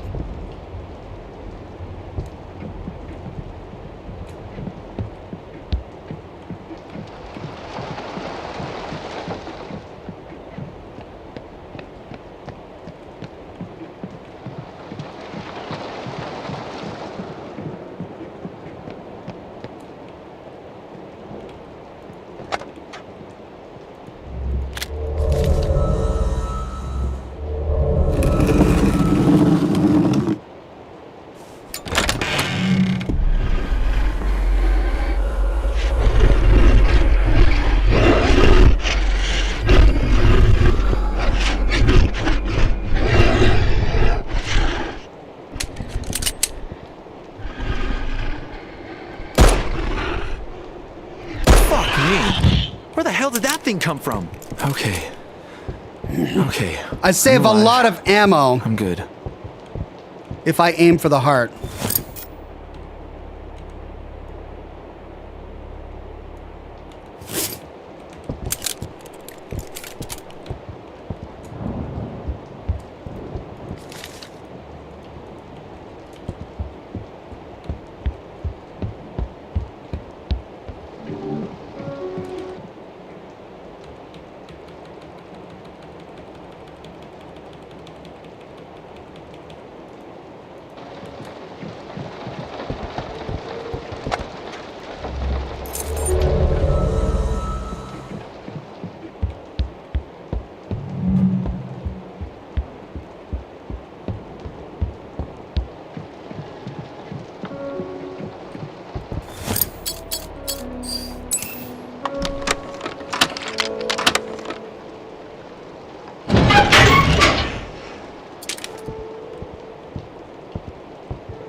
Okay, hopefully I'm not missing anything. Hopefully I'm remembering everything I found earlier.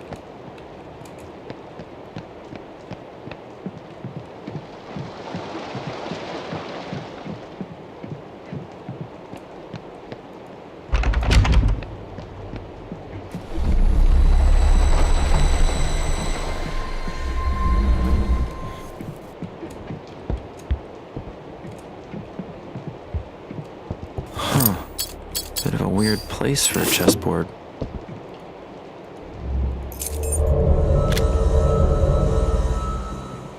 Okay. So, I need to go to the 5th floor to get to the 6th floor. And as soon as I get to the 6th floor, there's going to be an uninterruptible cutscene thing.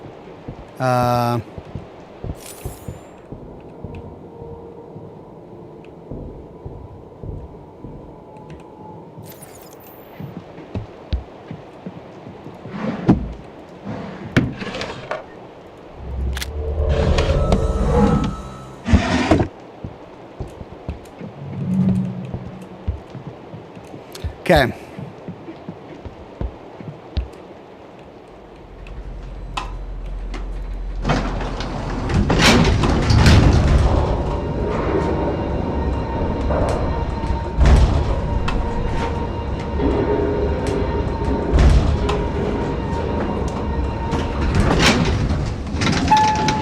I'm not going to bother with exploring down floor 5 where all the bugs are, because I know what's there now. It is a bag slot, but I wasted a lot of bullets to get there, and I don't want to spend that.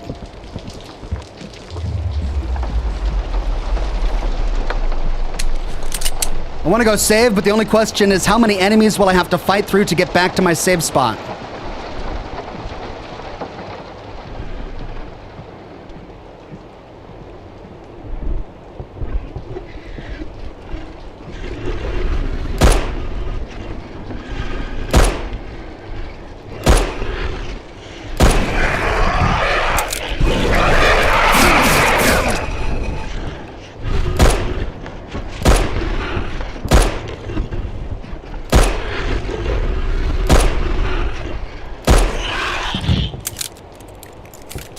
Well, one spawned right on top of me. Crap.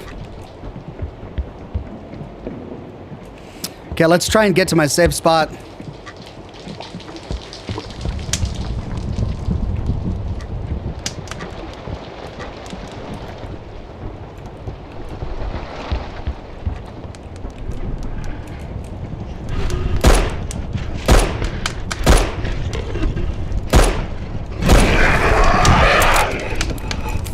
Yeah, I'm using a lot of ammunition to get all the way back here. So I don't know if it's going to be worth it. With ammunition as rare as it is.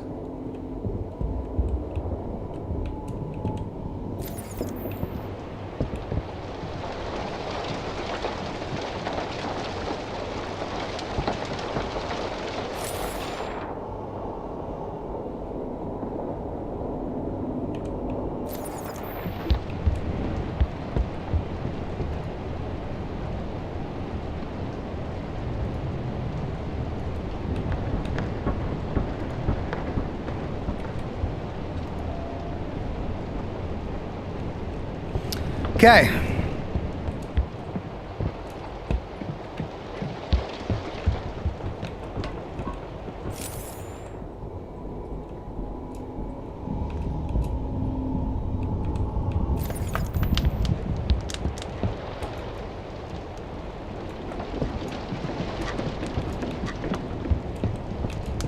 So he spawns right around here.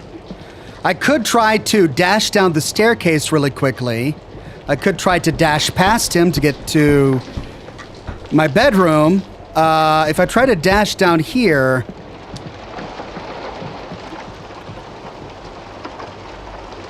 I could get to the elevator. That's going to be really tricky. I'll try that. Depends on where he spawns. Yeah, like... That's blocked. I could go in here. And close the door, maybe? But that's locked. That's locked. That's locked. All right, so I only have 3 choices. I could run down this hallway and get into this room and then try to close the door. That's going to trap me in here, and if he can open the door, then I'm boned. I could try to run down here and run past him to get downstairs, in which case maybe I can navigate through all that furniture down there to lose him. Or I could try to run past him into here and use the object obscura thing to... Well, no, I can't do that on this floor. It's on the top floor. Well, I could try and race down here and then go down there. Ah, for Pete's sake.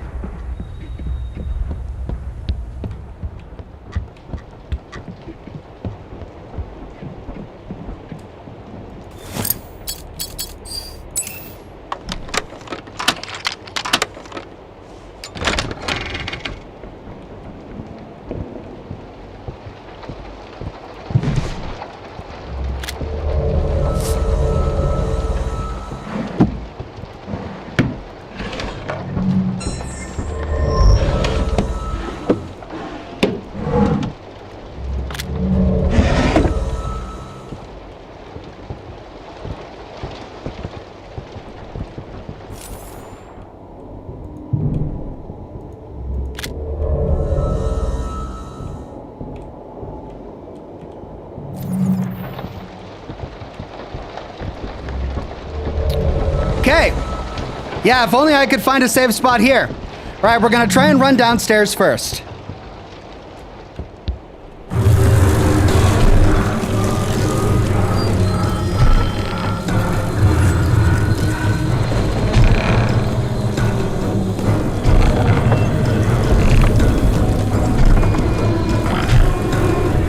No, it's too close.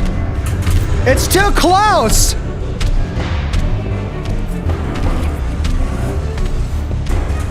Which one was it? Doggone it.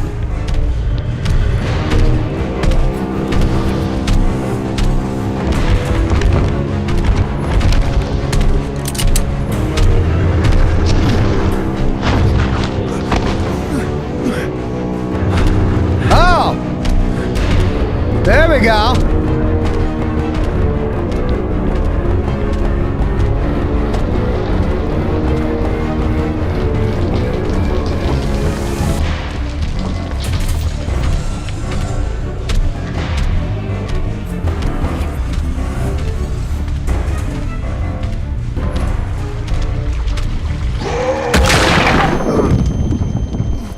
What was that? Did he come up behind me?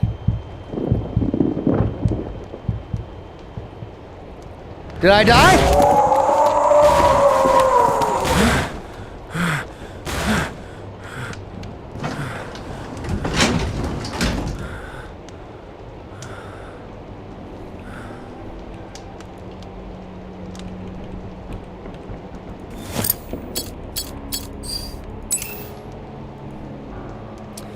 Oh, there we go. To floor 1.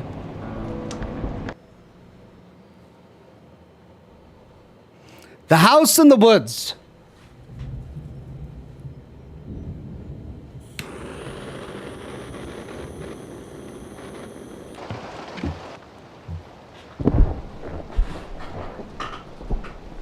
Come on! We're so close. I can feel it. Well, now I regret not going back to floor 5 and getting that pouch upgrade. Hey, I think I found something. I see a light.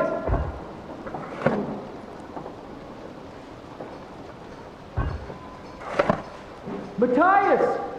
Call him! Let him know we found something!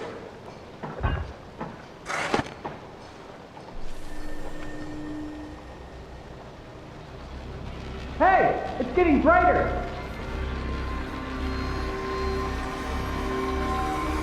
Wait a minute. What's that noise?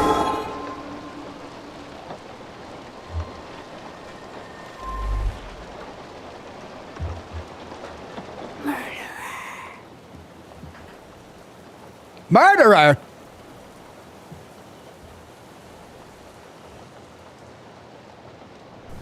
Goodness. How long have I been asleep? Oh, that's a different voice. My head.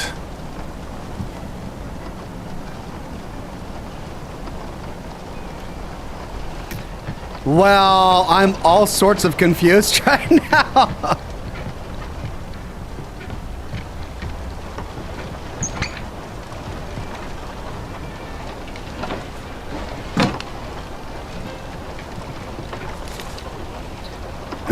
Christopher, all the villagers should be present in the chapel at 7 p.m. this evening.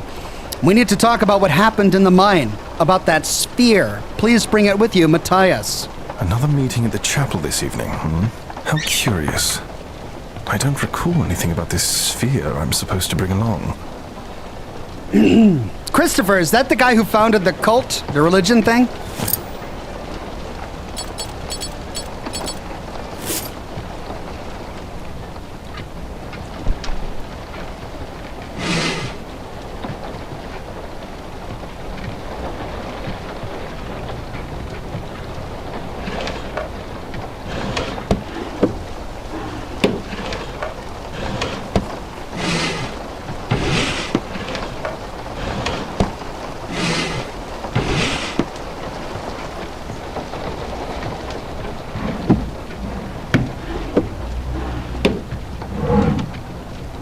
Pocket watch, family relic. Memory found. Pays to explore.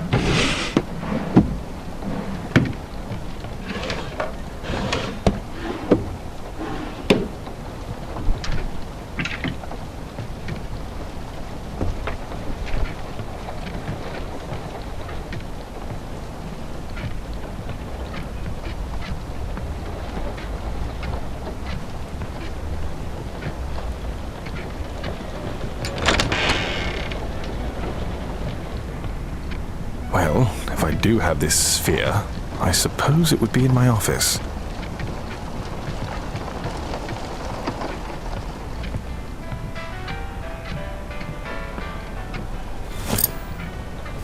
But I need a key to the office.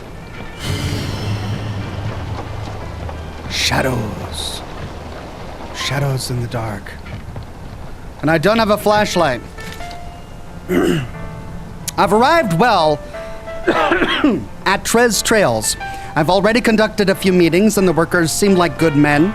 The facilities are simple but certainly cozy.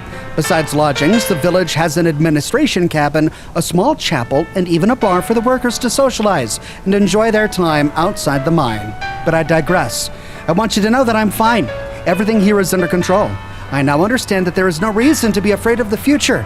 I will find it.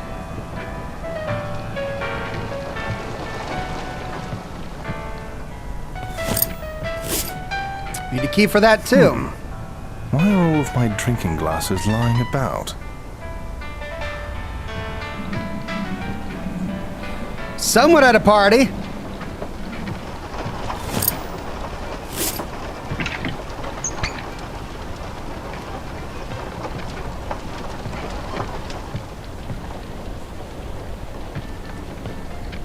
Hey, save point.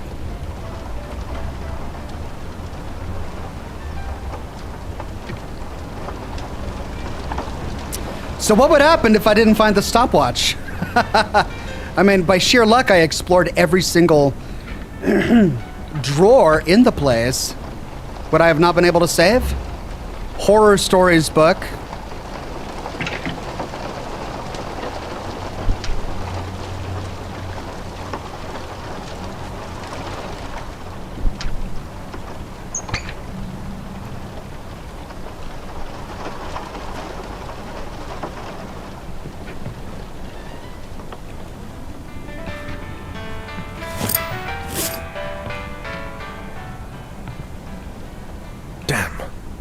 How hard I try, I can never seem to keep this part of the house clean. Oh, right, the dirt on the ground. And is that a bloody footprint? I mustn't leave until I find this sphere. Well, that is a dirty, dirty bathroom. Someone cut themselves shaving. Kitchen door key. Why do I always leave you here? Blood. Strange. I must have taken a fall out on the trail. That would explain the headache. Yeah, but do you have a gaping wound? Because that's where blood comes from. Check your body. You may want to.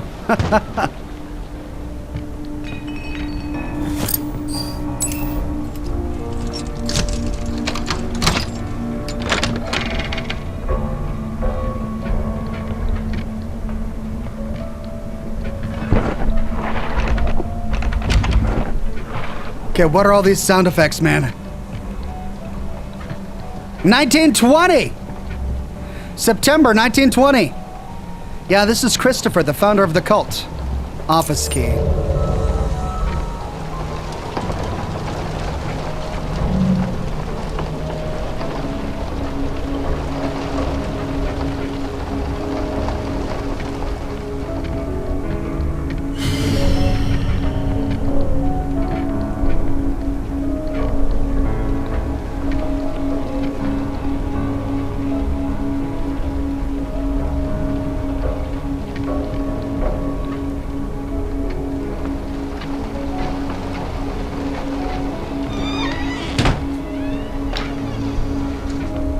What is going on?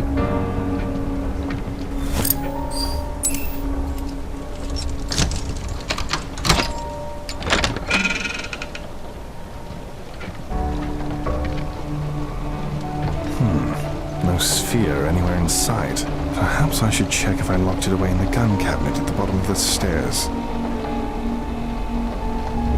Ornate key. Small metal piece. Small metal piece. Small metal piece.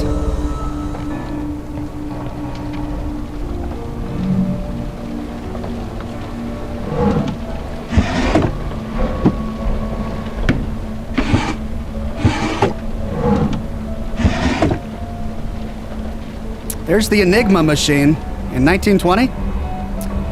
June 2nd, 1920. The historical records of this area seem to confirm the existence of various anomalies that many have interpreted as supernatural. However, none of these accounts are able to claim knowledge of what would be causing this. As the days pass, the men are becoming increasingly jaded with our endeavors here. But let me say this: I will find the source of this power, no matter the cost. July 25th, 1920. I've come to realize that the local villagers of Tres Trilhas are extremely religious. They have expressed their fears and concerns about interfering with the divine and being punished for it. They're afraid that if we uncover the power which rests below these grounds, that the Almighty will bring death to us all. Such nonsense! If my plans come to fruition, even the gods won't be a match for us. August 15th, 1920. I've finally completed a prototype of the new lock and key mechanism I've been designing. The key itself is static, but its supplementary parts are fully modular. In order to use it, one must align all the symbols on the key with the corresponding symbols engraved on the lock. At most, there are 4 symbols which must be matched before the key will function properly, but some locks may require less. It's quite simple, really. The higher the number of required symbols, the greater the importance of the contents therein. August 25th, 1920. I've created a kind of pseudo-safe mechanism. In the future, I plan to use it to test and analyze the reasoning and intelligence of potential successors, should I ever meet any untimely demise. The pieces of the modular key shall remain hidden inside the mechanism until the right candidate comes along. September 10th, 1920, we are close. The air within the mine feels saturated with a kind of indescribable energy, the likes of which I've never experienced before. The men are drained, but I've ordered the excavations to continue uninterrupted. Now is not the time for rest. I don't care if they all keel over from exhaustion. Nothing will stop me from possessing it. Nothing! This is not the same kind-hearted man we read about in that plaque eulogizing him.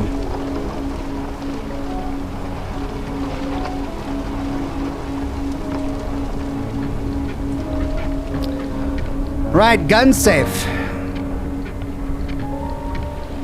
At the bottom of the stairs, he said, right?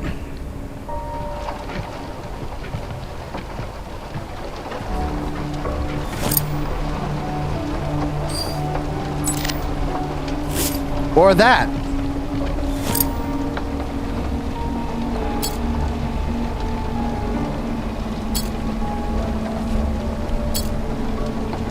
It's got Greek letters on it. 4.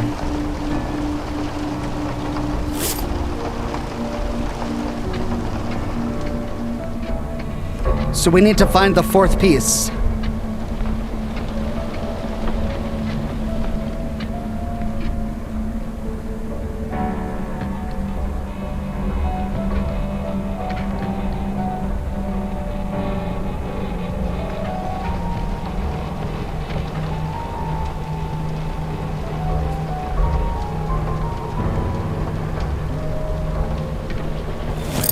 Three.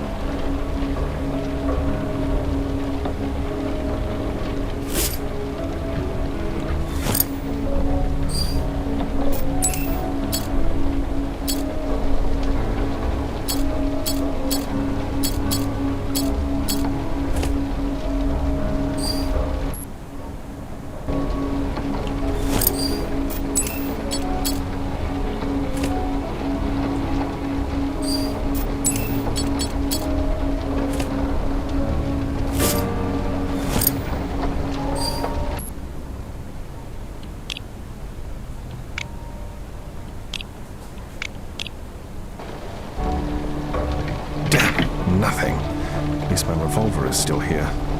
Well, the lockbox on my desk is the last place I can think to check. There it is.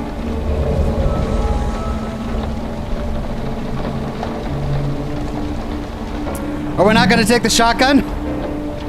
Can I? Yeah. I can't take it. Oh. I can't take it. Oh, no. Well, at least I got the revolver.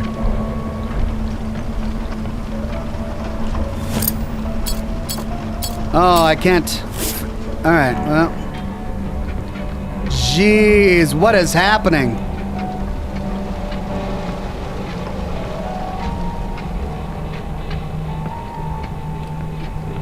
Oh my God.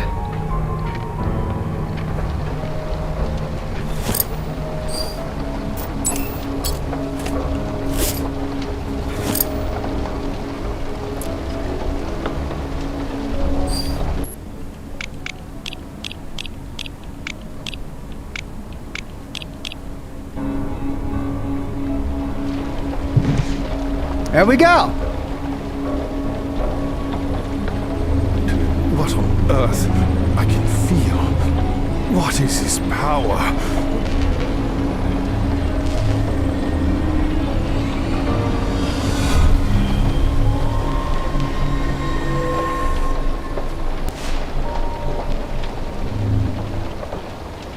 This must be what they want to talk about. I have to get to the chapel. Yeah, but have you seen your house? It's sort of decaying due to black mold all around you, buddy. Right, okay. Sure you don't want to take your shotgun? No? just the revolver, huh? Okay, just the revolver.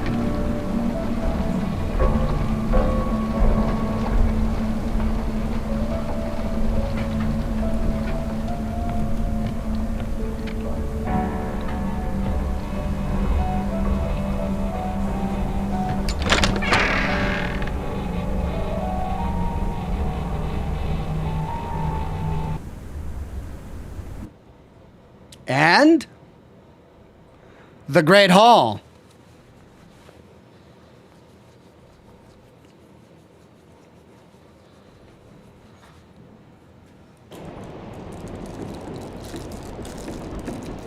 Oh, we're back to our guy.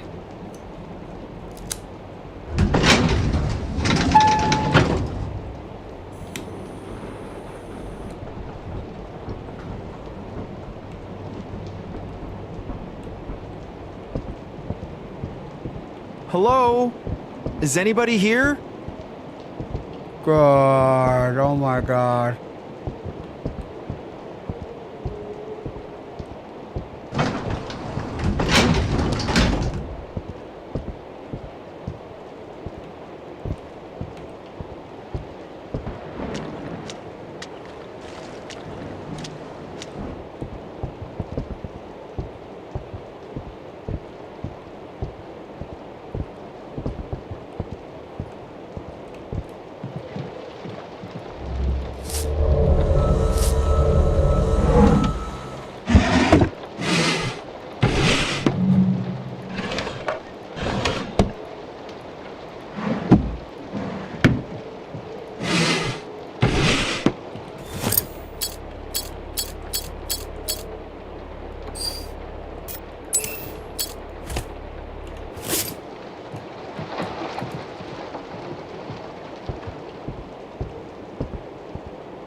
Locked! It's locked!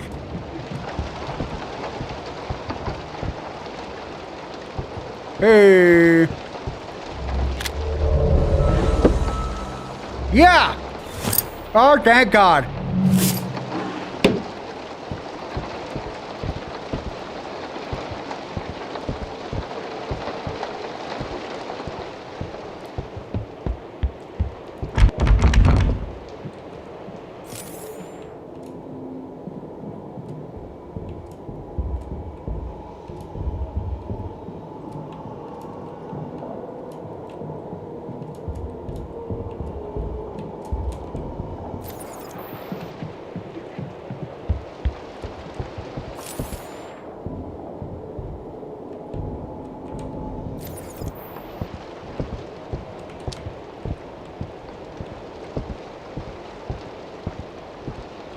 Oh boy.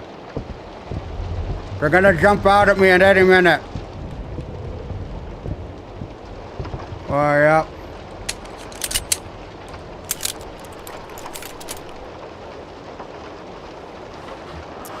There's one, but if I start firing now, I'm gonna waste ammo. I really need to get up close.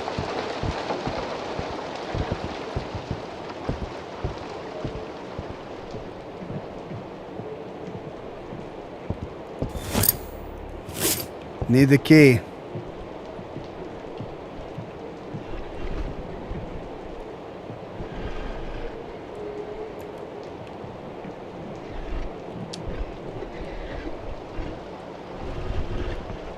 Where did everybody go?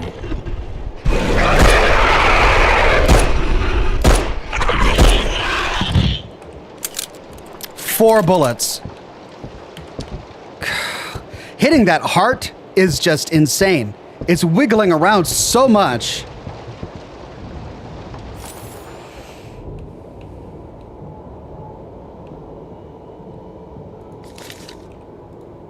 The doctor is asking everyone to collect supplies and deliver them to the main hall. I'm telling you right now, don't just collect food, drinks, and bandages. Collect anything that you think could be used as a weapon.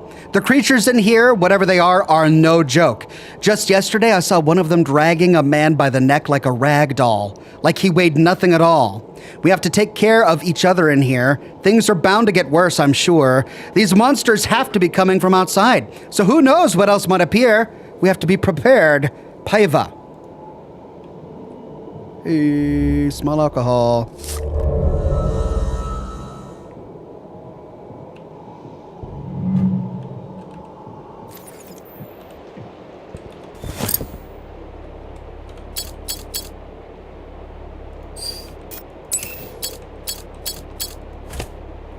Nice.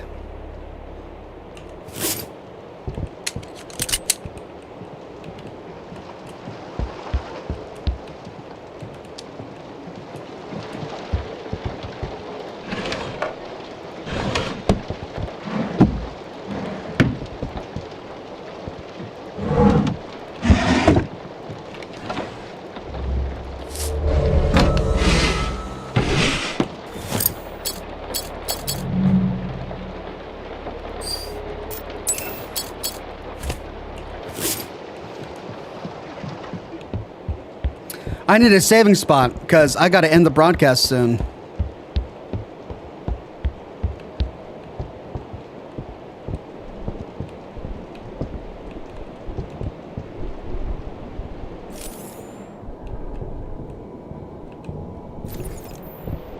Okay, I think we've gone full circle. There's the elevator.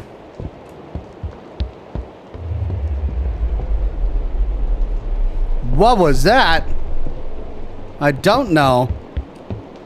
I could go in there, but I don't think I want to. Let's try going downstairs.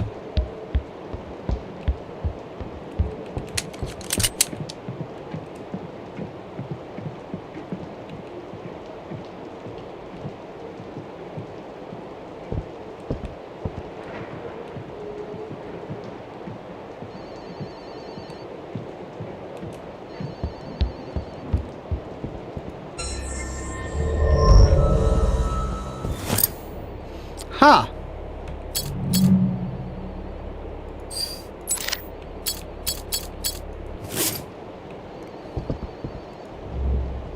Old photo. Life and Death of Christopher, 1920, 1945, and 1918.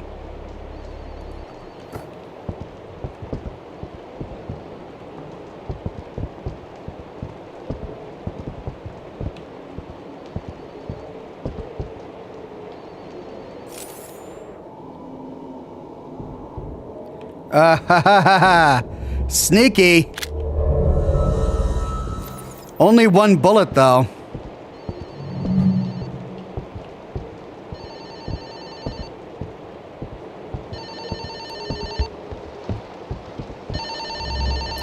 Library key.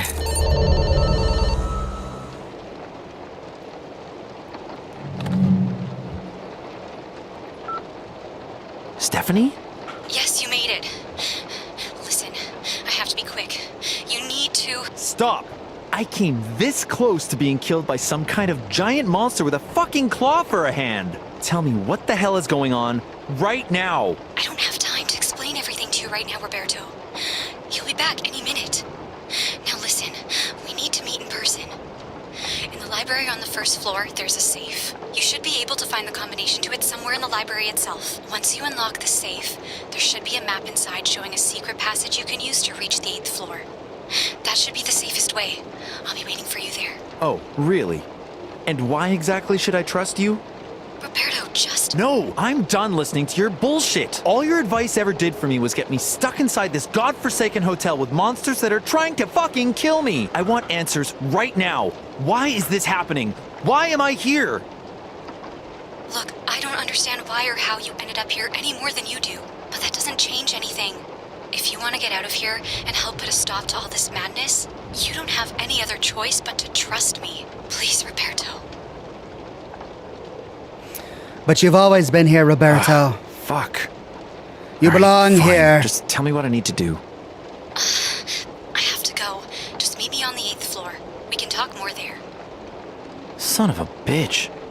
Could she be any less helpful? This guy. Okay, I just need to focus on making it out of this hellhole alive. People need to know about the shit that's going on in here. And right now, Stephanie seems like the only help I'm going to get. Gotta make it to the 8th floor. Hard to know if Stephanie can be trusted, but she's the only hope I have left now. Looks like it's just the two of us in here. Let's see what she has to say when I meet her by the statue on the 8th floor. Right, statue, 8th floor, sure. Gotta get to the library first.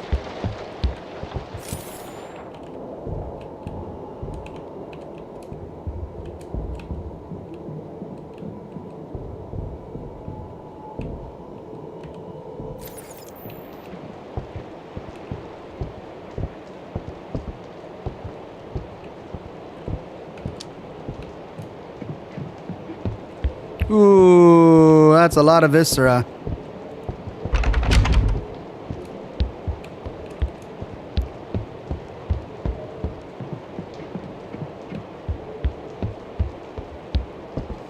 Hey.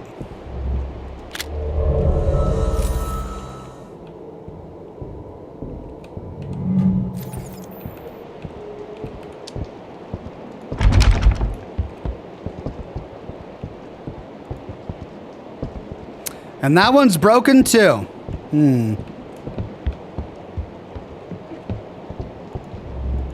All right.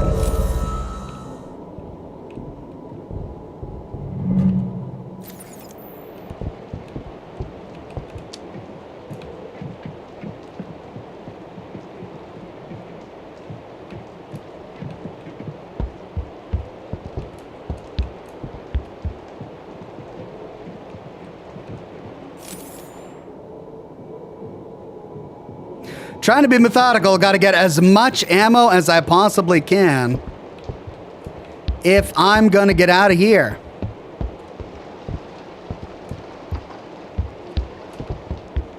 Okay, that's it.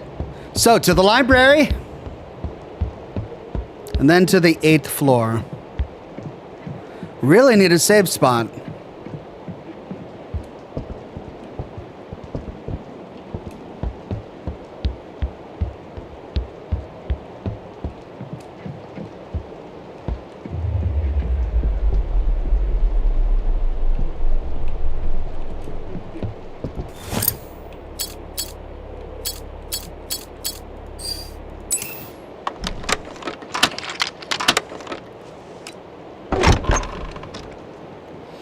John M. says, "Hey, Ox, I'm super late to the broadcast. It's always great to see you, even if only so briefly." It's great to see you too, John M. I'm so glad you made it. Okay.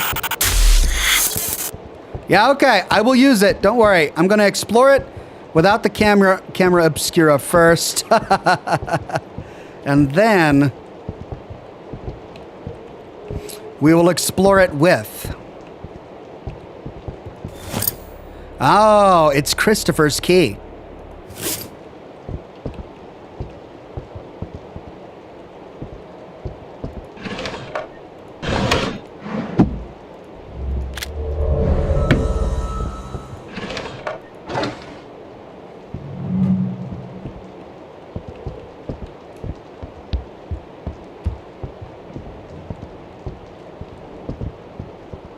It's like he was playing D&D.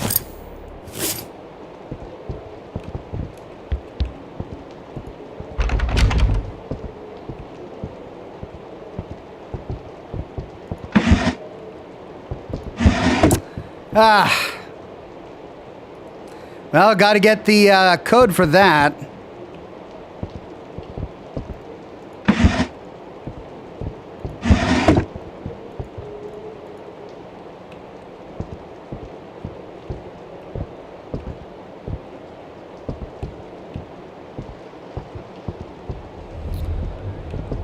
Oh, it keeps on going.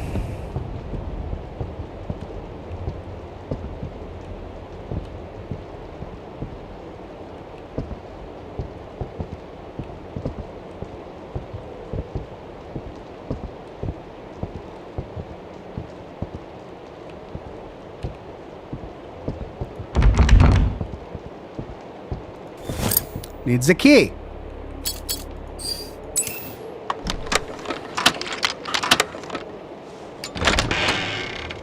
Ah, I see. That leads back out there. Okay, well, that point is the Earth. Whatever that means. A small alcohol.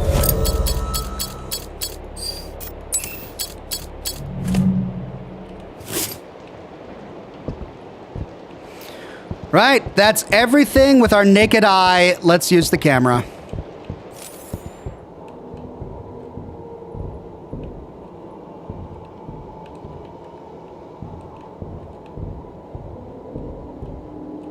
A safe.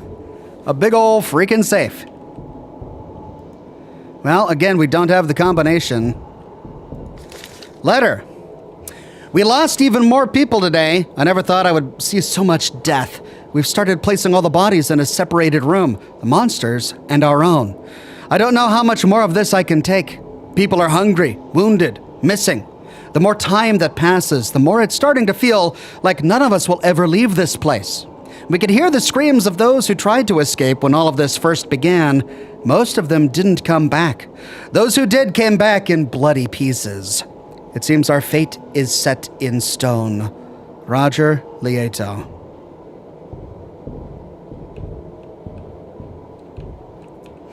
Well, we have found a number of safes of combination locks and 0 codes while trying to explore this library. So hopefully that'll all be remedied soon. I mean, there's a 4 on that book. Is that a code? I don't know.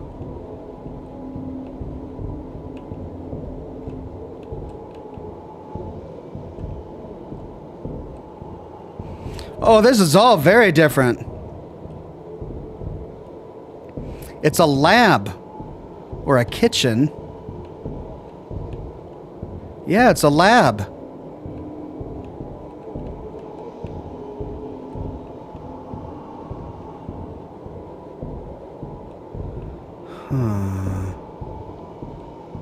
The safe is open.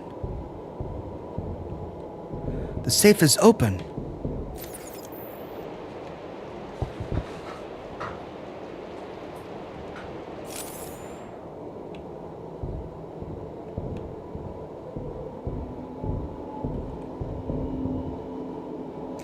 No way what we can tell what the combination is right now.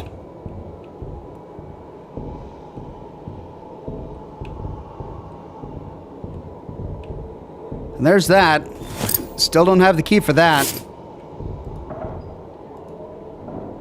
Shotgun? Oh, man. I'm glad it's just taking up more inventory space and I don't even have a shotgun yet. 32164.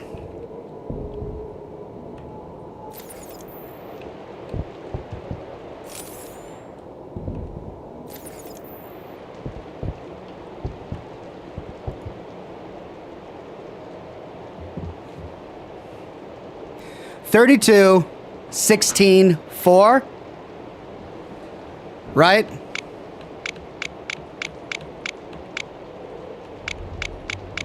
$16, 4. Hey! All right.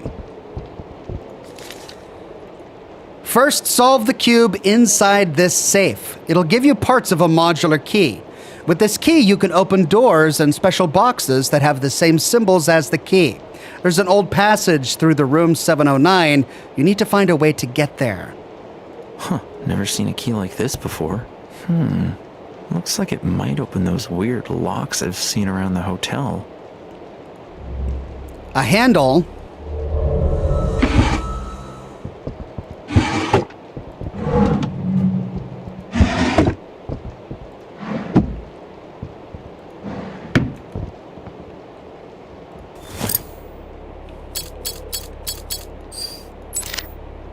Nope.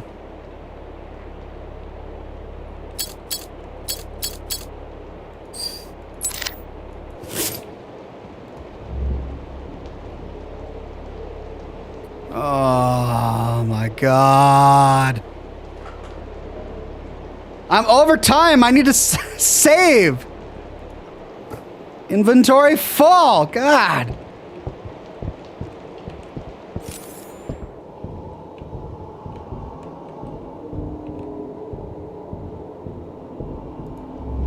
The Three Musketeers. Old book.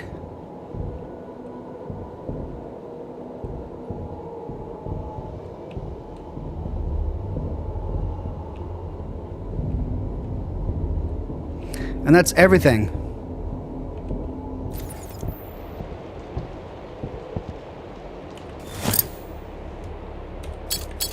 Can I drop this?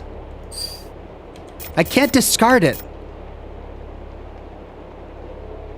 Oh, it's got new numbers on it. It's got new numbers on it. It was 555 before. Now it's 710. Well, okay then.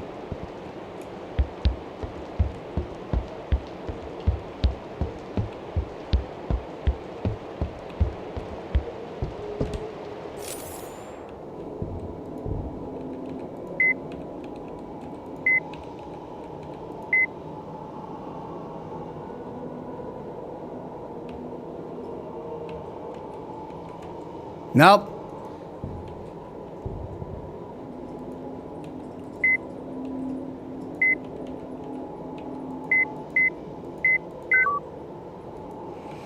It's not 3 digits.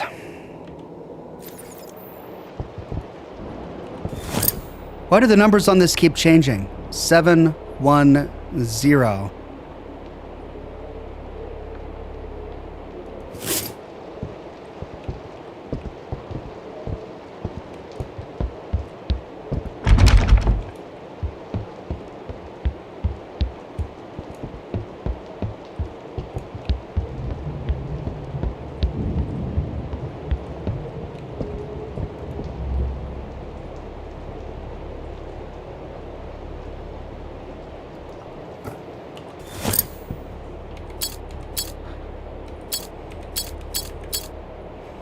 Can I get rid of this key now?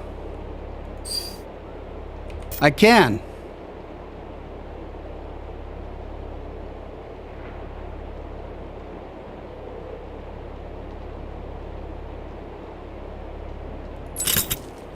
I'm in the library, so I don't need a key to the library.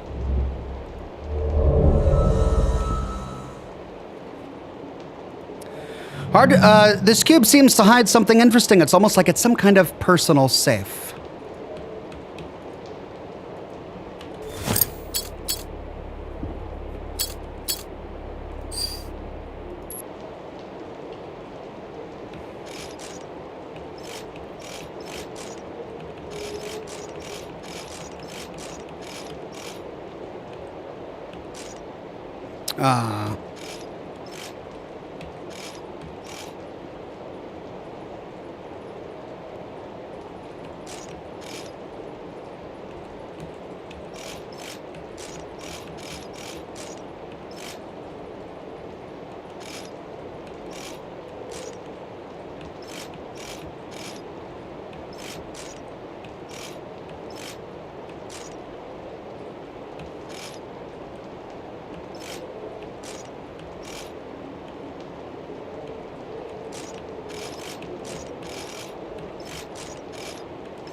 So close.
That's where it's supposed to be.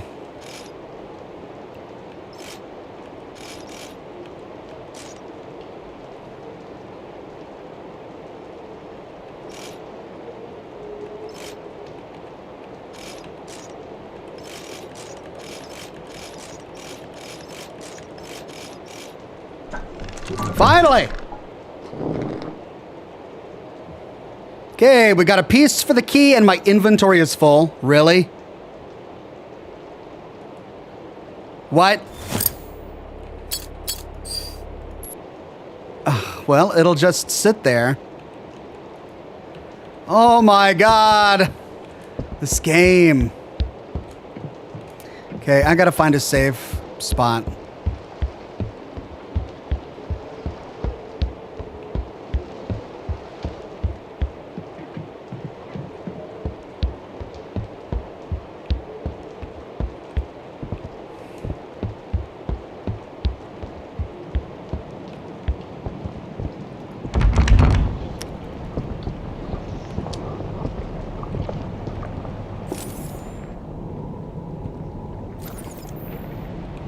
Oh, this is disgusting.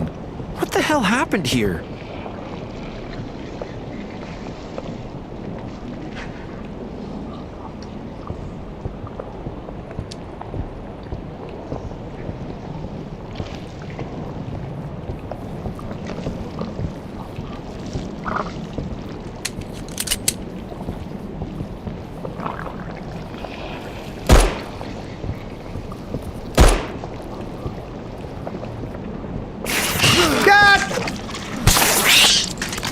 Pick at spider legs!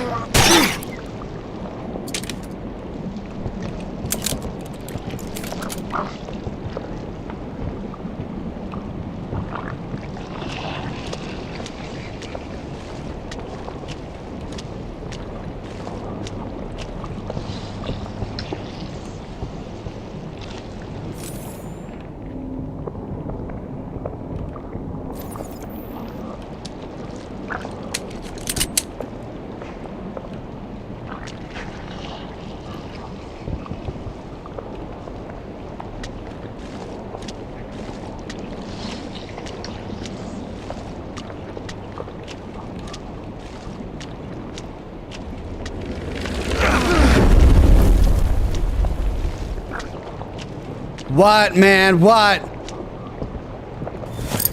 Oh. I deleted the library key.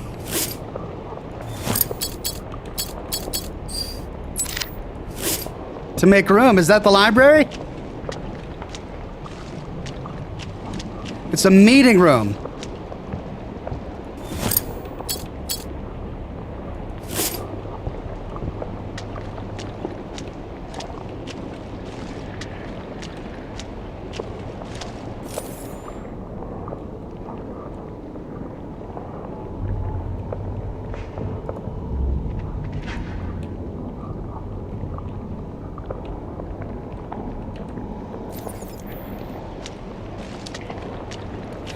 Well, am I just blind, or is this just poorly designed? No save spot, no clock in this entire level. Puzzles that depend on having inventory space, but no place to store things that you need. Colonel 87 says, shout out to Riri. Shout out to Riri.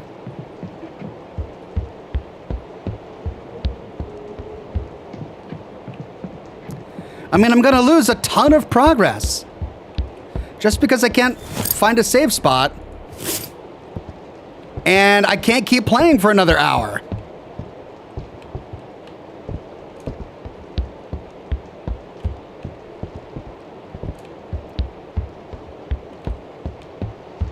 Oh my god, here we go. Finally found one.